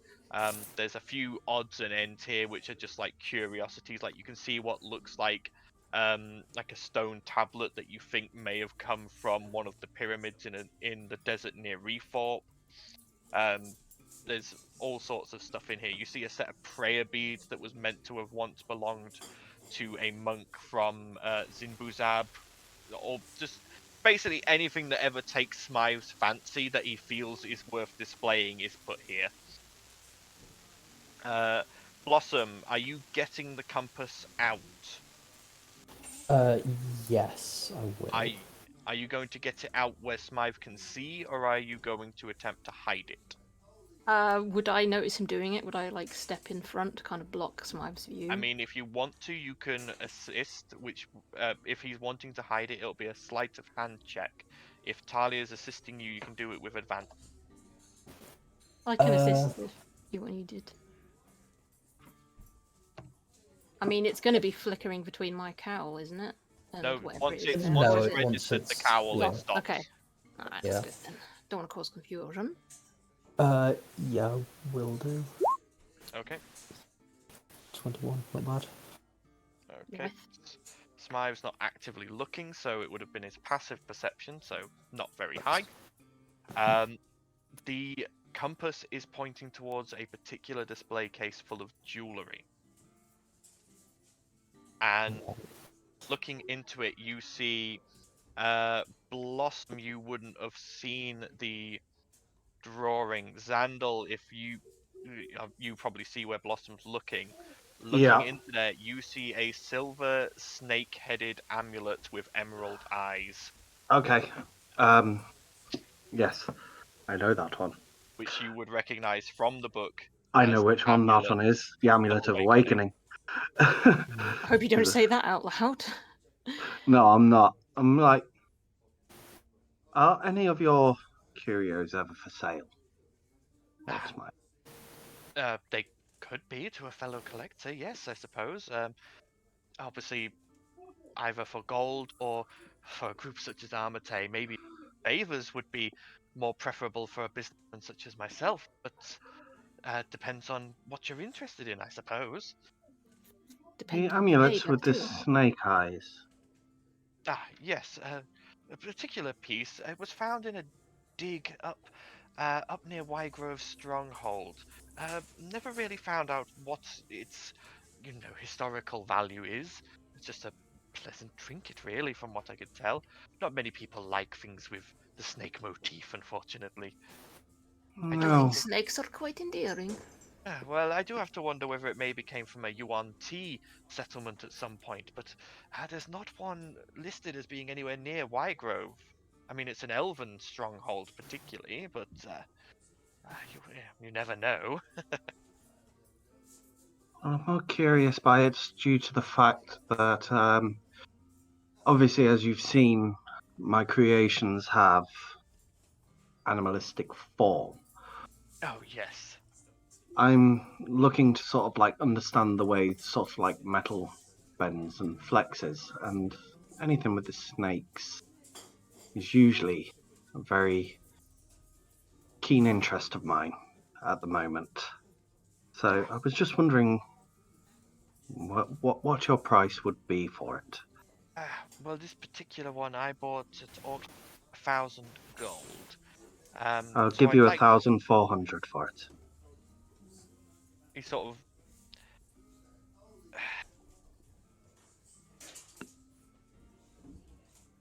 of looks at you and just sort of raises an eyebrow. Not really I paying can its pay it subtle now. Xandal.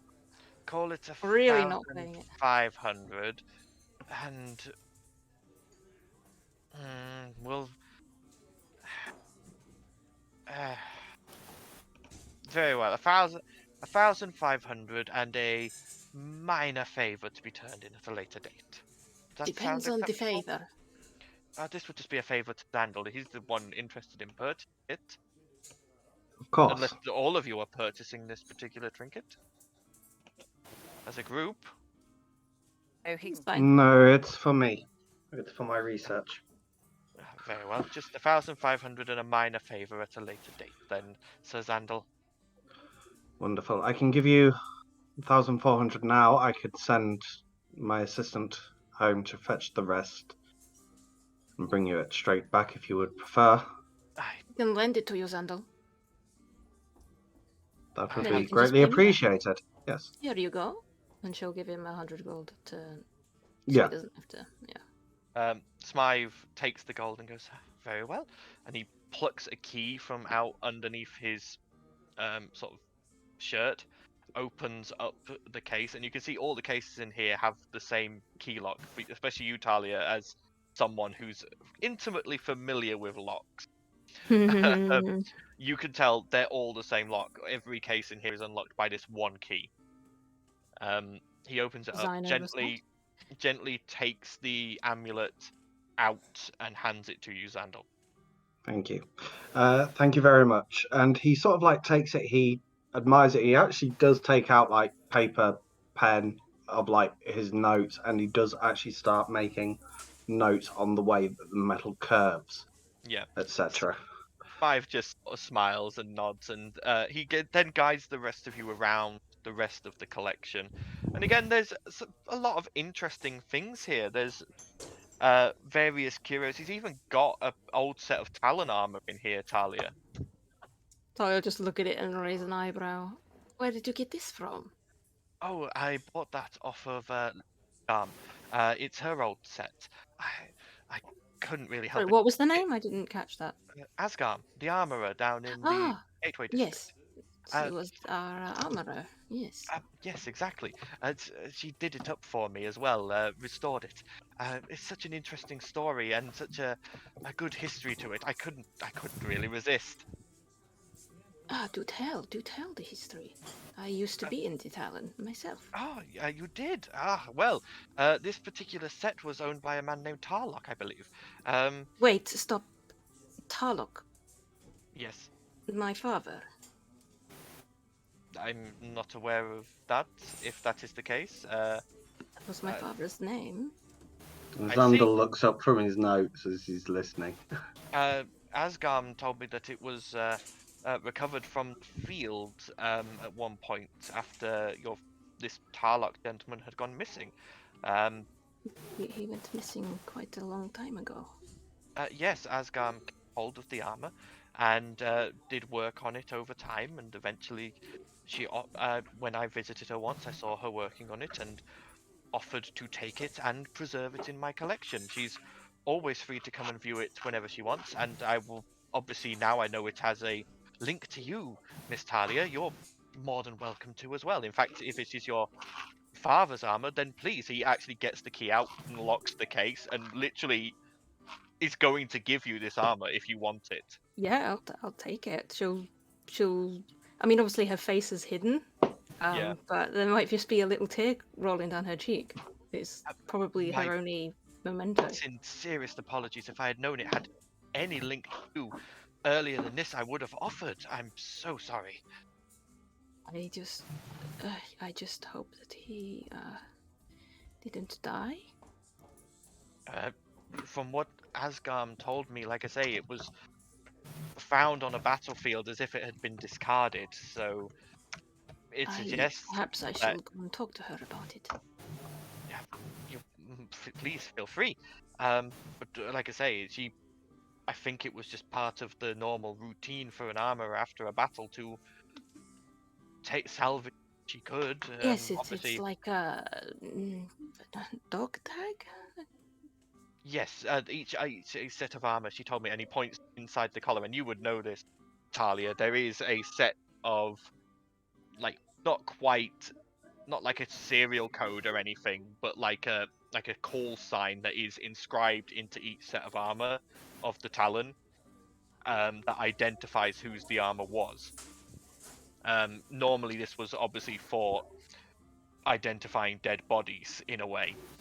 She'll But just be tracing it with her thumb, and she'll go very, very quiet and just hold it close and not say a word. yeah, Smythe at this point realizes that the mood has dropped considerably and goes, "Well, thank you all for accepting my invitation, and I hope you've all enjoyed seeing the collection. If you want to see it again, obviously, feel free.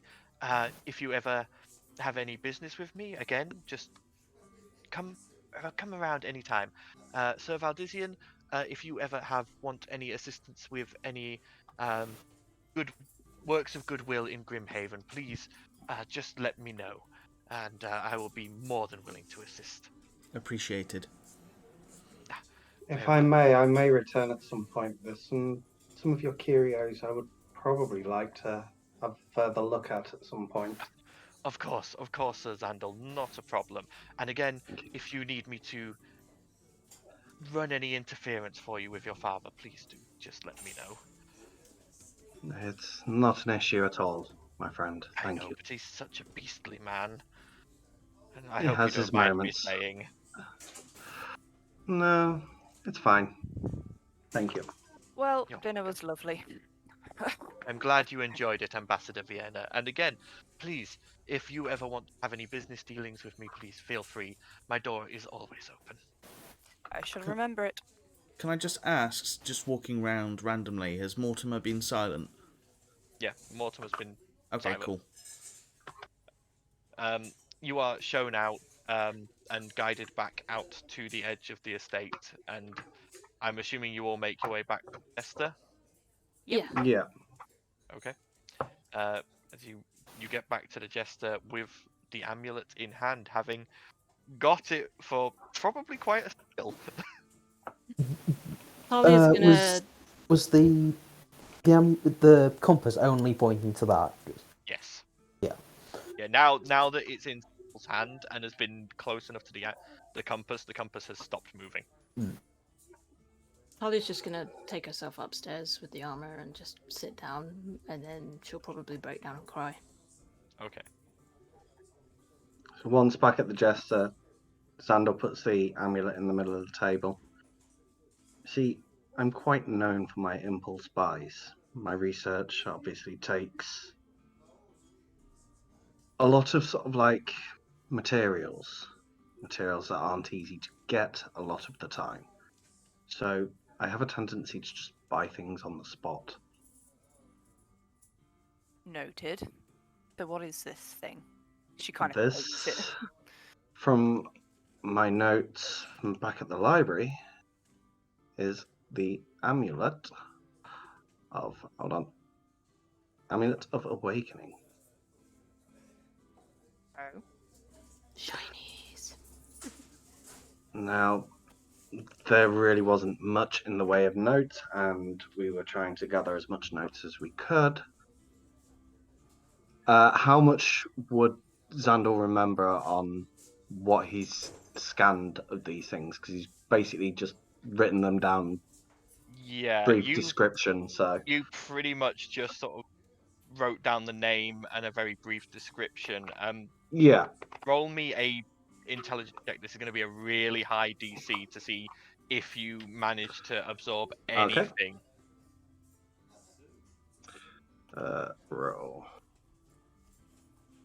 That is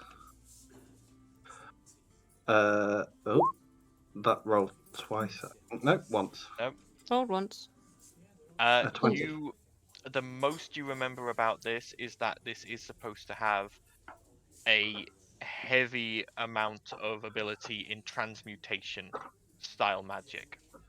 So yeah, he's just basically going to look at everyone and says, "This, I believe, weighs heavily into transmutation, alchemy, so to speak, turning things into other things, but maybe even bringing things to life by the sounds of its name."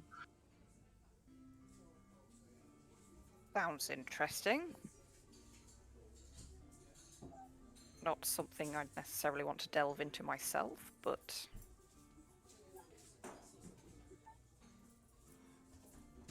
What about the rest of you?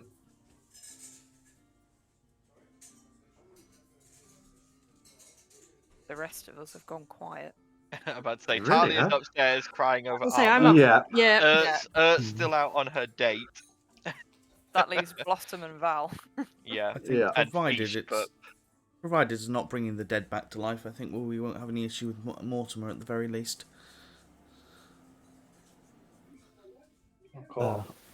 I don't know anything about it. Just know that it's a soulbound item.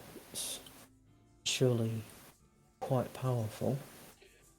And what he does is he takes The scrap of paper with the actual names on, which is on the other side of a blueprint.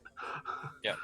And he crosses off the Raven Crown, the Ferry of the Depth, and now the Amulet of Awakening. This Yep. is the names for all the other known ones that are left. Are we starting a collection point now? Well, I was also going to suggest when you're not using it, or when it's not being of use, there is the vault, the Armatae vault. If it is of value and has a significant amount of power, then that might be a way of keeping it safe when you're not using it. The issue is we can all only attune to one of these, right? So you're suggesting it picks one of us? It may be a case of if we are going to search for these items, then instead of rushing into finding someone to attune to them straight away, keep them safe and see what best fits us. Well, So there's plenty of space in the vault. That sounds Is it fair. possible to unattune to a soulbound item, or is it a permanent? You gotta die. Or lose your soul, one of the two. I don't know about that. so for the rules of soulbound items, it is possible to lose the item's allegiance by going against the creator's values or wishes. So, for Right. example, if Talia ever created an undead, the Raven Crown would reject her, for example. Which isn't a possibility because she A, can't do it and B, wouldn't. But yeah. Yeah, but you get what I mean. It's if you go against the item's innate purpose, characteristics, yeah. it can choose to reject you, and then you are free to gain another soulbound item instead. So it is not as if like you are bound to these things forever. Getting rid of it may not be easy, but there is the potential to. Because like if one of us died, but then we got resurrected with a resurrect spell, we wouldn't lose our attunement to it, would we? No. The only thing that would happen is if you got rejected by an item, or chose to be rejected by an item, and then later decided to take that item back. If you had leveled it up, you would be back to step one. You would not have it at the level you had it before, you would have it at the same level as if you had started afresh. You'd probably have to retake a test. Yes. So There would are- it be worth binding to it initially and then I would trying have to thought. unbind? I mean, there's the other thing, some of the items are sentient, some are not. So there are some that you could probably like bargain with to leave without too much repercussion. But again, that's down to each individual item. It's probably better to wait and see who it's best suited for, I think. Yeah, find out I better agree. information on it. There's 4 on this list that already have my attention, even though I know very little about them. One of them being this amulet, the other being the pendant, which is the Phoenix pendant. Another being the Tome of Winds. It's a book, it suits my very nature. And then there's the Cape of Stars. That intrigues me. The rest all seem weaponized, so to speak.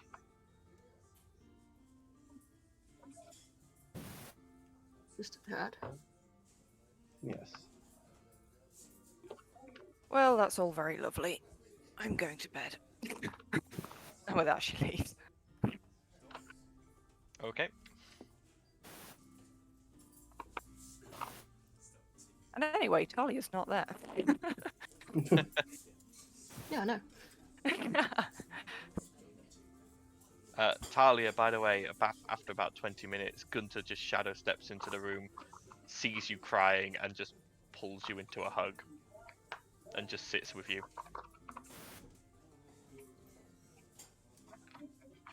I think he's dead, Gunter. Perhaps. You don't know for sure.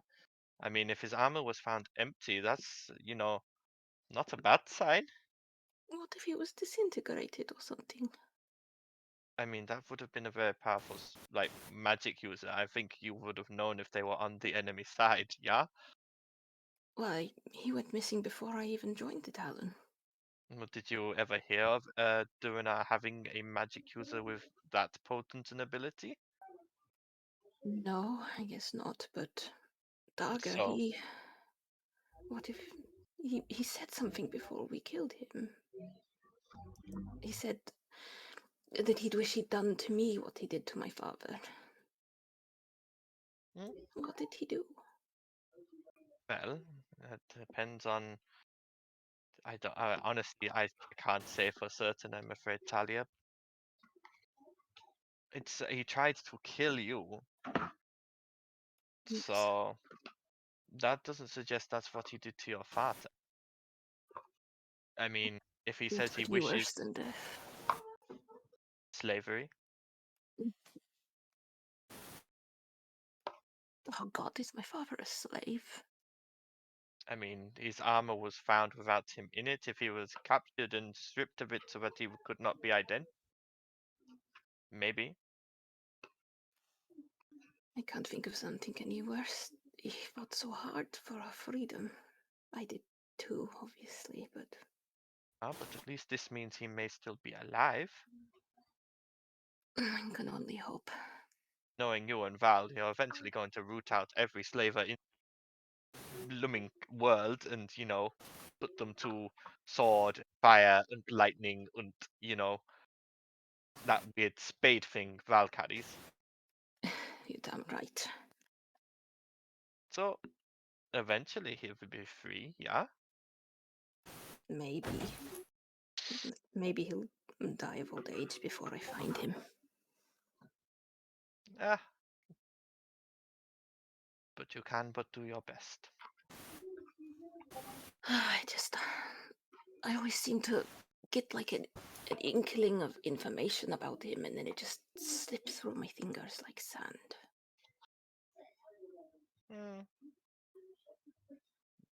I'm sure you can find some way to find out for certain. Well, I'm not going to get anywhere crying, am I? No, but a good cry always helps, I say. Clears out the pores. Clears out the tear ducts. You're definitely not the ugly crier if that helps. Not like me. If I start going. Oh no. Oh, don't cry, you'll make me cry. Oh, okay. Yeah, I keep it in. I sometimes feel I don't deserve you, Gunter. Oh, I think you deserve me more than you think, yeah? Now come on. He picks you up. Rook bake cookies. Let's go steal I some. don't eat! But you can still taste, and it's always fun to steal from Rook. No.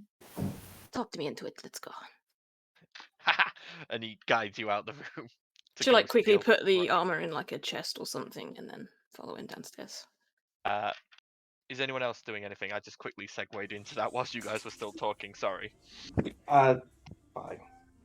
That's fine. Like I said, Vienna's off to bed. Unless Okay. anyone's trying to scry on her again. She's asleep.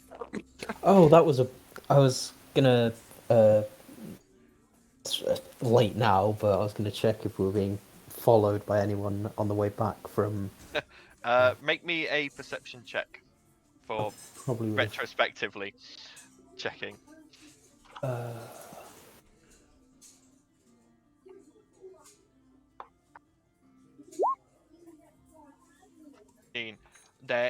There was a child with a notepad following you again. They stayed far enough away that they could like if you ever turned to like go after them, they would have just vanished. But you did catch a glimpse of them. Like in Game of Thrones Sparrow shit right now. Yeah, I'll point that out to Valdez and Vienna, say that you've definitely been followed by someone. We just need to find out who they're reporting to. In terms of what Val does before he goes to bed, he's going to do a thorough search of his room to make sure it's not been tampered with. Okay, go ahead and roll a Paranoia. perception check. Be perception or investigation? And whichever one you prefer. I mean, perception's higher, so I'll go perception, but... Yeah. 15! 15. Looking over the room, everything is as you left it. Okay. The only thing that you as you like are moving around out the corner of your eye, you catch this tiny glimpse of something red, but when you go to focus on it, it's gone. Okay. Val's just going to be super paranoid from now on, I think. Okay. Zandal's going to go back to his tower for the evening. He's going to start working on M's frame. He's going to start working through the metals and actually begin production. Okay. Roll me a tinkering check. So intelligence plus proficiency. Okay. Intelligence. Oh. And that is with my proficiency at level 7. Oh. I don't know what that was. That's a Well, nat 20. it's in that 20. Not 20 plus Yeah. Nice. plus my proficiency, so that'd be Would be another 26. Yeah. Yeah. You make one hell of a start. It is a sleepless night. You just get into the groove, and before you know it, you've got like the whole of M's lower body, like the structure done. Like Nice. you look out the window and dawn is peeking over the horizon, and you're sort of like, wait, that much time's passed? But I can imagine Haggard's looking at me very disapprovingly if he could. Tells everyone to get rest and then just stays up all night building a machine. Yeah, But I would you have also handed the amulet over to Blossom and Val to put into the vault because I don't know where that is. All right. Before I left, so. Is that placed in the vault? Yeah. Yes? Just double checking one of you didn't decide to take it and bond to it. I just need to double check. Because otherwise I have to levy a test. But no, you take it down to the vault, unlocking it with your key, and you place it next to the rod of foul authority that has been sat in there for ages. This is where we gather. That will be forgotten. This is where we gather all of Paddy's special items and just stick them in the box. Never use them. It's where they go to die. Let's just check something.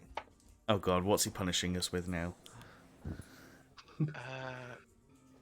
Vienna, what's your passive perception? Oh god, stop picking on me. My passive Poor Vienna. is 14. 14, okay. You all awake the next morning. Vienna, make me a perception check now that you've come out of your trance.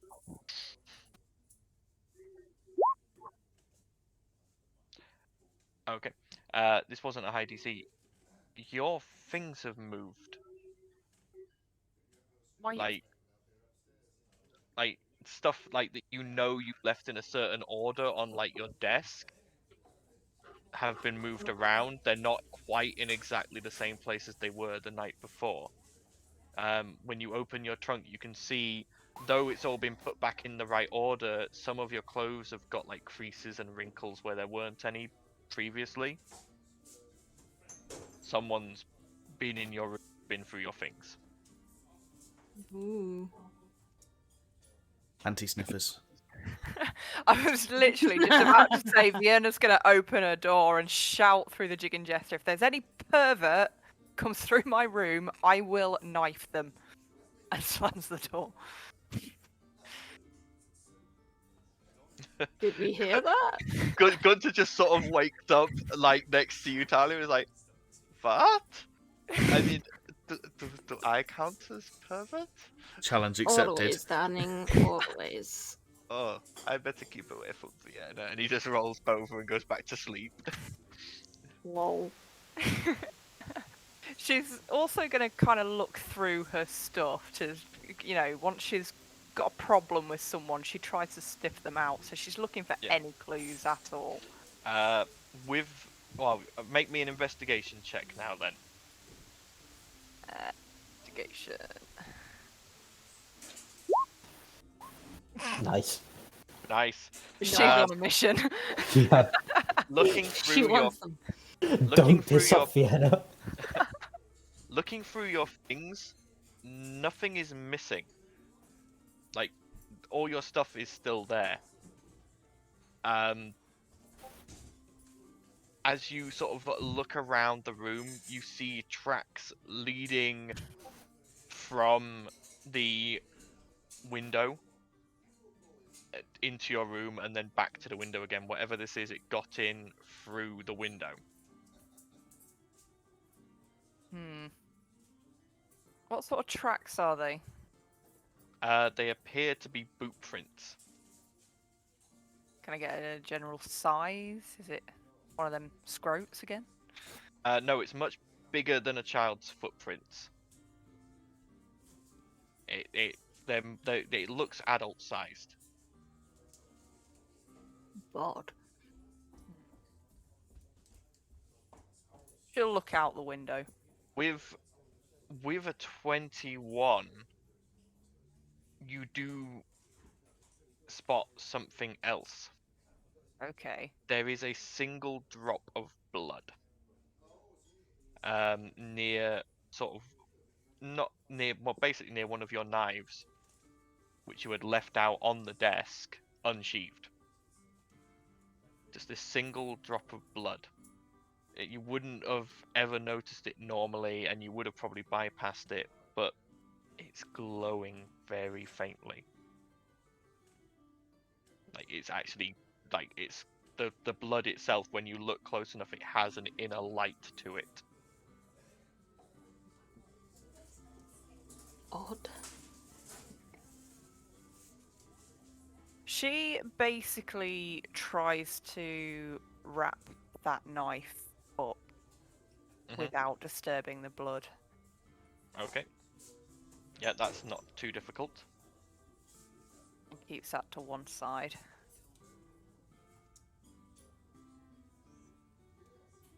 Okay. But the morning, other than that, the morning has dawned bright and early for the rest of you. What would anyone like to do today? After those revelations. First thing she does is she waits for everyone to get up. She puts the knife in the middle of the table and points out the blood to everyone. It's like, have you ever seen blood do that? Glow? Yes, glow. I mean, Who has glowing blood? I don't know. The divine? I don't know. I don't know. Mutants, watch the gifted. What was that? I said mutants. Watch the gifted. I mean, I'm guessing Xandel's still at his tower. Yeah, he's essentially locked himself away. He's given people like the actual space to sort of like relax without him sort of like hovering around. Yeah. So he's just building and chassis. Okay. Val's going to ask Mortimer if he knows of any creature that has glowing blood. No undead, boy. Definitely Okay. not undead. I mean, how did you stab something in your sleep, Fiona? No, I'd have enjoyed it too much to be asleep for that. Right. Well, I don't know. I don't know how blood glows. That's weird. However, someone has been in my room, come through my window, shuffled all of my belongings around. The only trace I got was this. And a missing pair of underwear. God damn it!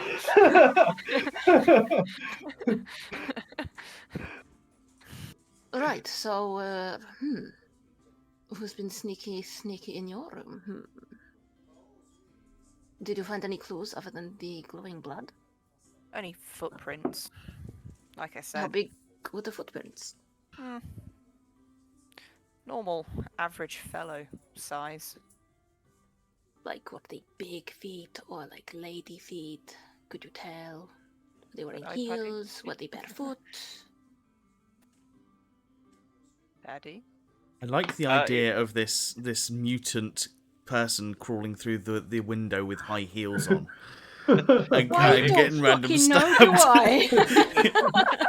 It was regular boot, and they looked to be sort of an average male size foot.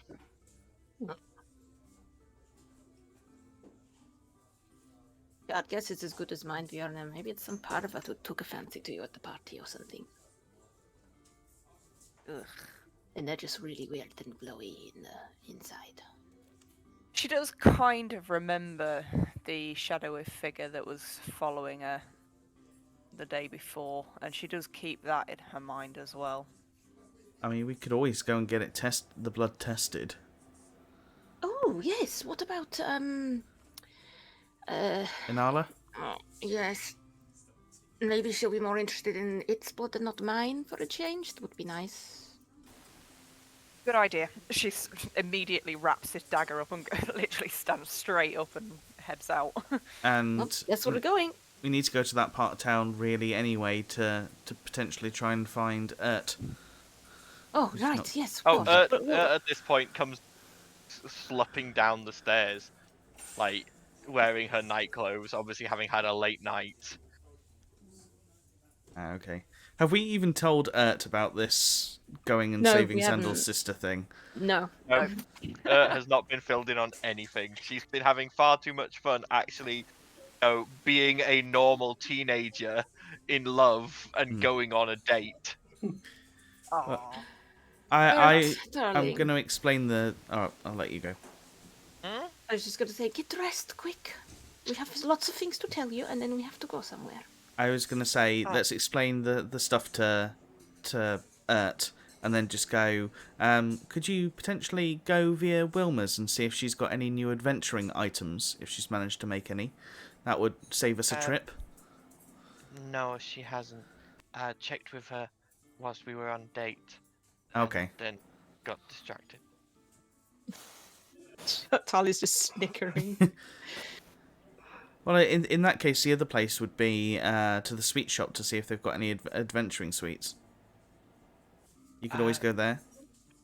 Yeah, I can check. And that will save us going on another trip. Yeah, I go check with Z. Okay, you go get dressed, go do that, and then when you catch up with us, we'll fill you in on the rest, yeah? Okay. And she quickly runs upstairs.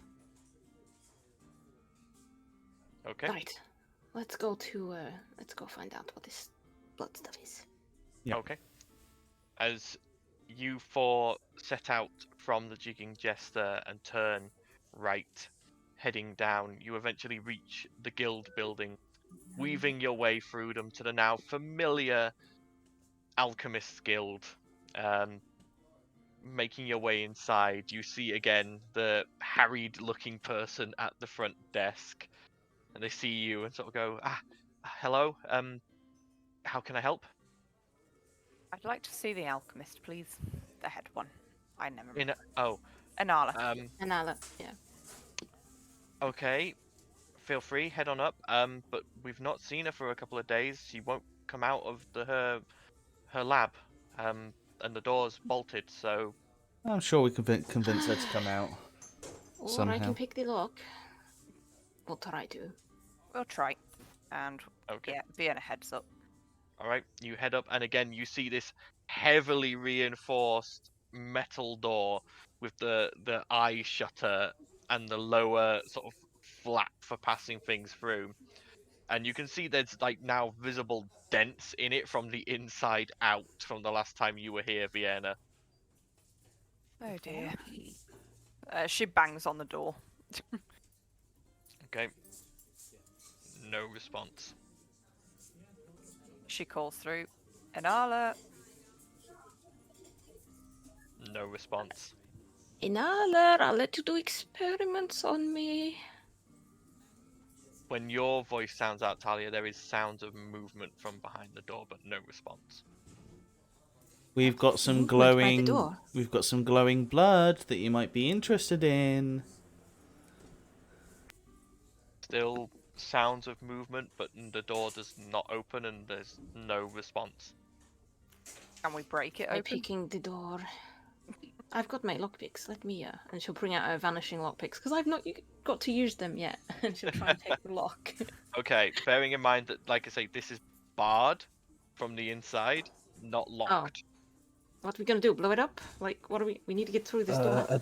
Are there any windows? There are windows on the outside, yes. We could try them. That's a good point. There's Although- definitely something fishy going on. There's movement. but Blowing up the door more times than we could count, so I don't think she'd mind if we just bust in, right? Is there any gaps in the door? Can we kind of see slightly into the room? No. There is a slot that can be opened from the inside at like Inala's eye level, but that is closed, and there is a slot at the base that like a cat flap for like passing things through, but that is not open either. There's no like little gap at the very bottom that we can see a small bit of light through, or I mean, you If there's a small gap underneath, I could eat a gummy slime and slide under the door. Misty Step. Yeah. there is Oh, that too. there is like space, like the tiniest bit of space. There would be enough for something like a slime creature to ooze through, but that is it. That like the rest of the door is pretty much solid. We need to get in there. There's definitely something wrong. She'd jump at the chance to experiment on me. Or did you? Since you're the best at unlocking doors, you know you can. Barred from the inside. I can't pick locks that are Yes, a but long way if around. there was a lock on the inside as well, then you'd be able to pick that and let us through the door. If you went through with a gummy. Alright, I'll try. She'll eat a gummy sweet and then Well, would it be worth trying the slime window her way first, under the door. rather than... Well, I suppose we can just buy more, can't we? Yeah, Okay. I'll slide under the door and then re-emerge and then try and All pick right. the lock. So and you open it. you suck on the slime sucker. You all watch as Talia's like body and clothes suddenly take on this translucent sort of sheen, and her body becomes like the edges are like less defined, and as she presses forward, her body just starts sliding slowly under this gap, like she hasn't got any bones whatsoever. Talia, as you come up on the other side of this door, the room beyond is dark. The curtains are drawn, and you can't see anything in here. Even with dark vision? Like you can see the details of the room, but you can't see Inala, basically. There's a load of like smashed equipment on the lab benches. There's like cupboards that have been ripped open. You can see her safe where she keeps like important things has also been ripped open, but there is no sign of Inala. currently from your current vantage point. She'll open the door for everyone. I Okay, think as she's you- been robbed. As you turn around, there is no less than 6 bars across this door, plus 3 locks. Oh. This is going to It's take going to a take a while. while. So as you start in on that, I need to check something. Talia, if you open one of the like the cap flap, I can misty step through to you, and I can help.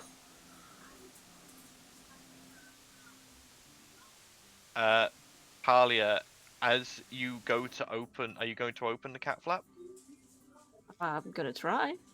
As you go to open the cat flap, something grabs you. Oh I need god, you what? to make me an athletics check, please. Okay. I have advantage on those. Ah, my character sheet. What the fuck are you doing? Don't reset now. Hang on. Right, what was it? Athletics. Athletics, yes. Oh shit. Hang Nope. on, I've got to roll. I've got to roll again. I've got advantage. Oh yeah. Oh yeah. Oh, fucking character sheet! Stop it! Why do you have advantage on athletics? I thought I had my boots. No, that's acrobatics, I believe. For the It says boots. acrobatics and oh no, yeah, you're right. Wait, did you say athletics? Athletics. Okay. So yeah, I mean you can spend a charge from your Ring of the Olympian if you want to get an advantage. Sure, why not? Yep. So you've got you can re-roll that then. But that's one of your charges on that ring gone. Okay. Oof. Still not enough. Ugh. As you feel a pair of arms snake around you, one covering your mouth to prevent you from calling out, and you are pulled backwards into a body that gives way. No. And I'm engulfed in absorbs something again. I'm gonna get a complex. This is The rest the third of you time on the this other has happened side now. have no idea of what's just happened. Would the arms have not just passed through her because she's still slime consistency? No, she's reformed. I've reformed on the other side of the door. Okay. Well, no, Otherwise, you've I still wouldn't, got the otherwise I slime wouldn't have been sucker. able to. You've still got the slime sucker in your mouth. Did you spit it out, or did you keep it in? I probably spat it out because I was too freaked Yeah. out by the whole So gooey thing. you went back to normal. So yeah. So. Oh, okay. Talia, I need you to make me a con save, please. God. Oh god, what's happening? Oh, fuck's sake! My push to talk button keeps bloody making my character sheet go into build mode, so I have to keep pressing the back button before I can access my sheet. So bear with me.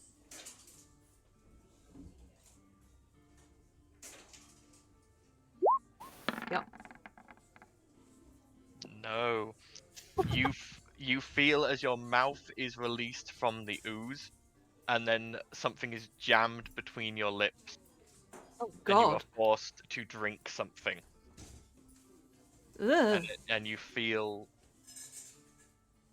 your vision go hazy and swim, and you see no more Oh God. as you fall unconscious. The Talia, rest of you what's on the going other on side in of the there? Come on, hurry up.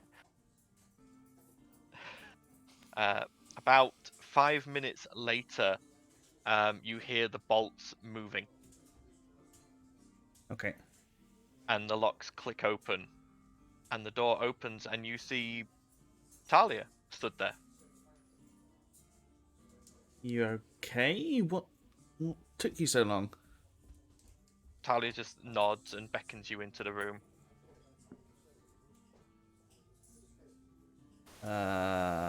Is Anala in there? She shakes her head.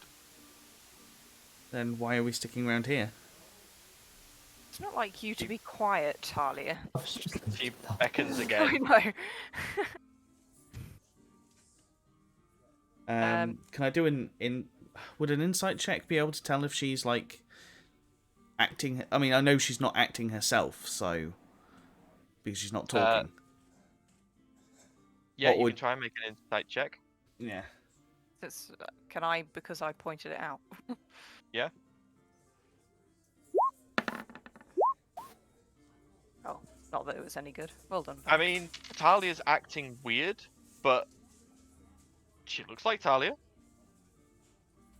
Okay. It's like not like she's not acting normally. She may be under some sort of spell, but you figure you've either got to step into the room and figure out what caused it, or you've got to get her out of the room. That's really your two options here. Vienna, with superior dark vision, be able to see any more that's going on in the room? Again, from the vantage point of the door, you can't see anything. Can Val prep? Basically, get Mortimer ready, because obviously there's something in there just to be careful of, and follow Talia into the room. Yeah. She sort of turns around and sort of walks deeper into the room. Okay, so Val's going to activate his bracelet. Yep, which is the light. Yep. Yep. So I can see a bit better because I've got no dark vision. Okay. And as you both walk into the room, the Talia in front of you turns, smiles, and you hear the door. Boom! And bolts sliding across and locks clicking back into place. And the Talia runs past you. You can try and do something if you want. You both get an action to try and do something as she runs past. Yeah, I'm going to try and thonk. Yep, go ahead. Come on, Spades, don't let me down. Head twatter across the face. Twat me with a spade. No. No, that's a nat 1. You go to swing and you just like catch on like the lab bench, and Mortimer's just like, wait, what? Right. But yeah, you do not hit. Vienna, do you do anything? I will just try and grab her. Okay, go ahead and roll me an athletics check, please.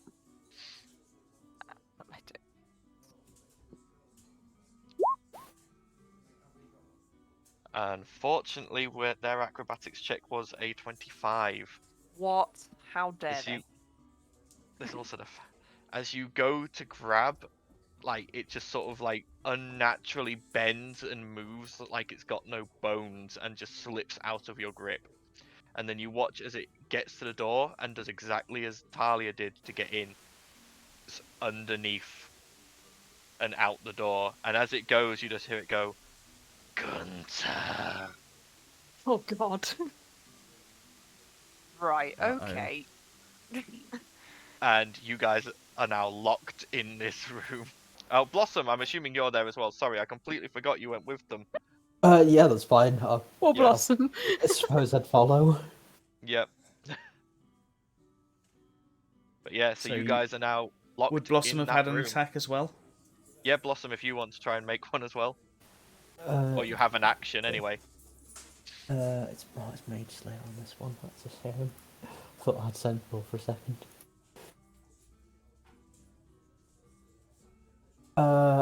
If I'm going to attack, it's going to be an attempt at the grapple from the whip. Go ahead then.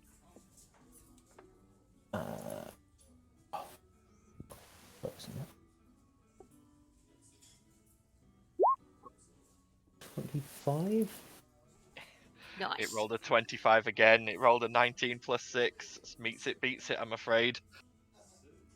So yeah, it just sort of slips, like your whip goes to like tighten around it, and it just like suddenly fins itself out and drops down through the curl in the whip. And then again, it hits the door and just goes underneath. Well, shit.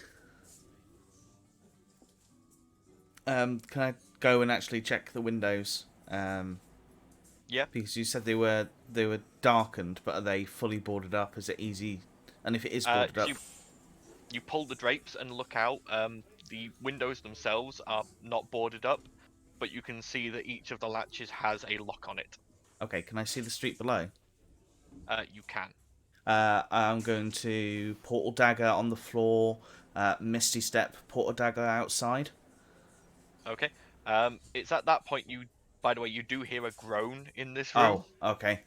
Ignore that then. Coming from a wall on the other side of the room.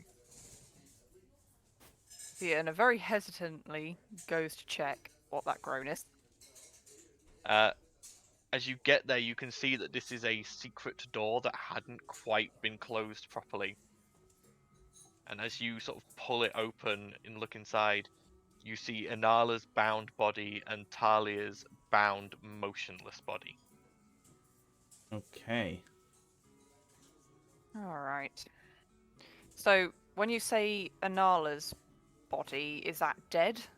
No, she is. That's the groan Right, you heard. okay. She's just sort of like come to from unconsciousness and is sort of blinking with a gag in her mouth and completely bound up in rope.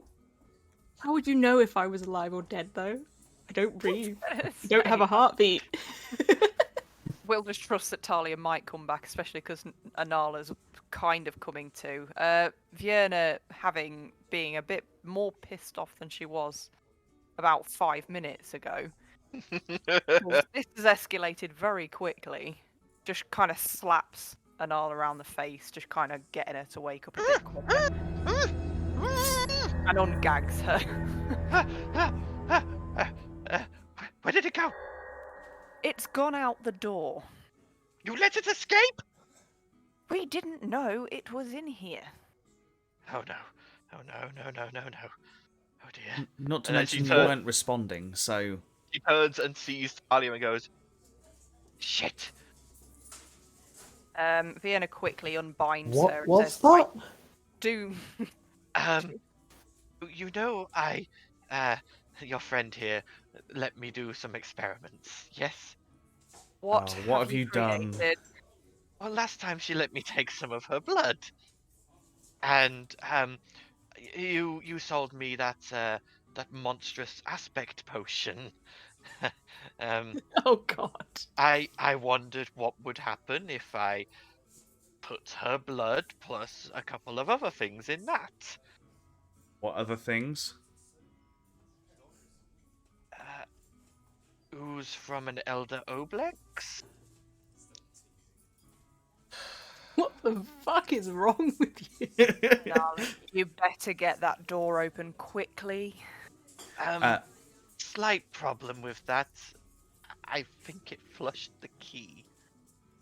Val is going to very quickly go into Talia's pocket and grab the mirror and try and signal to Gunther that something's gone wrong. My god, you can't talk. You need to hold up a note or something, or Yeah.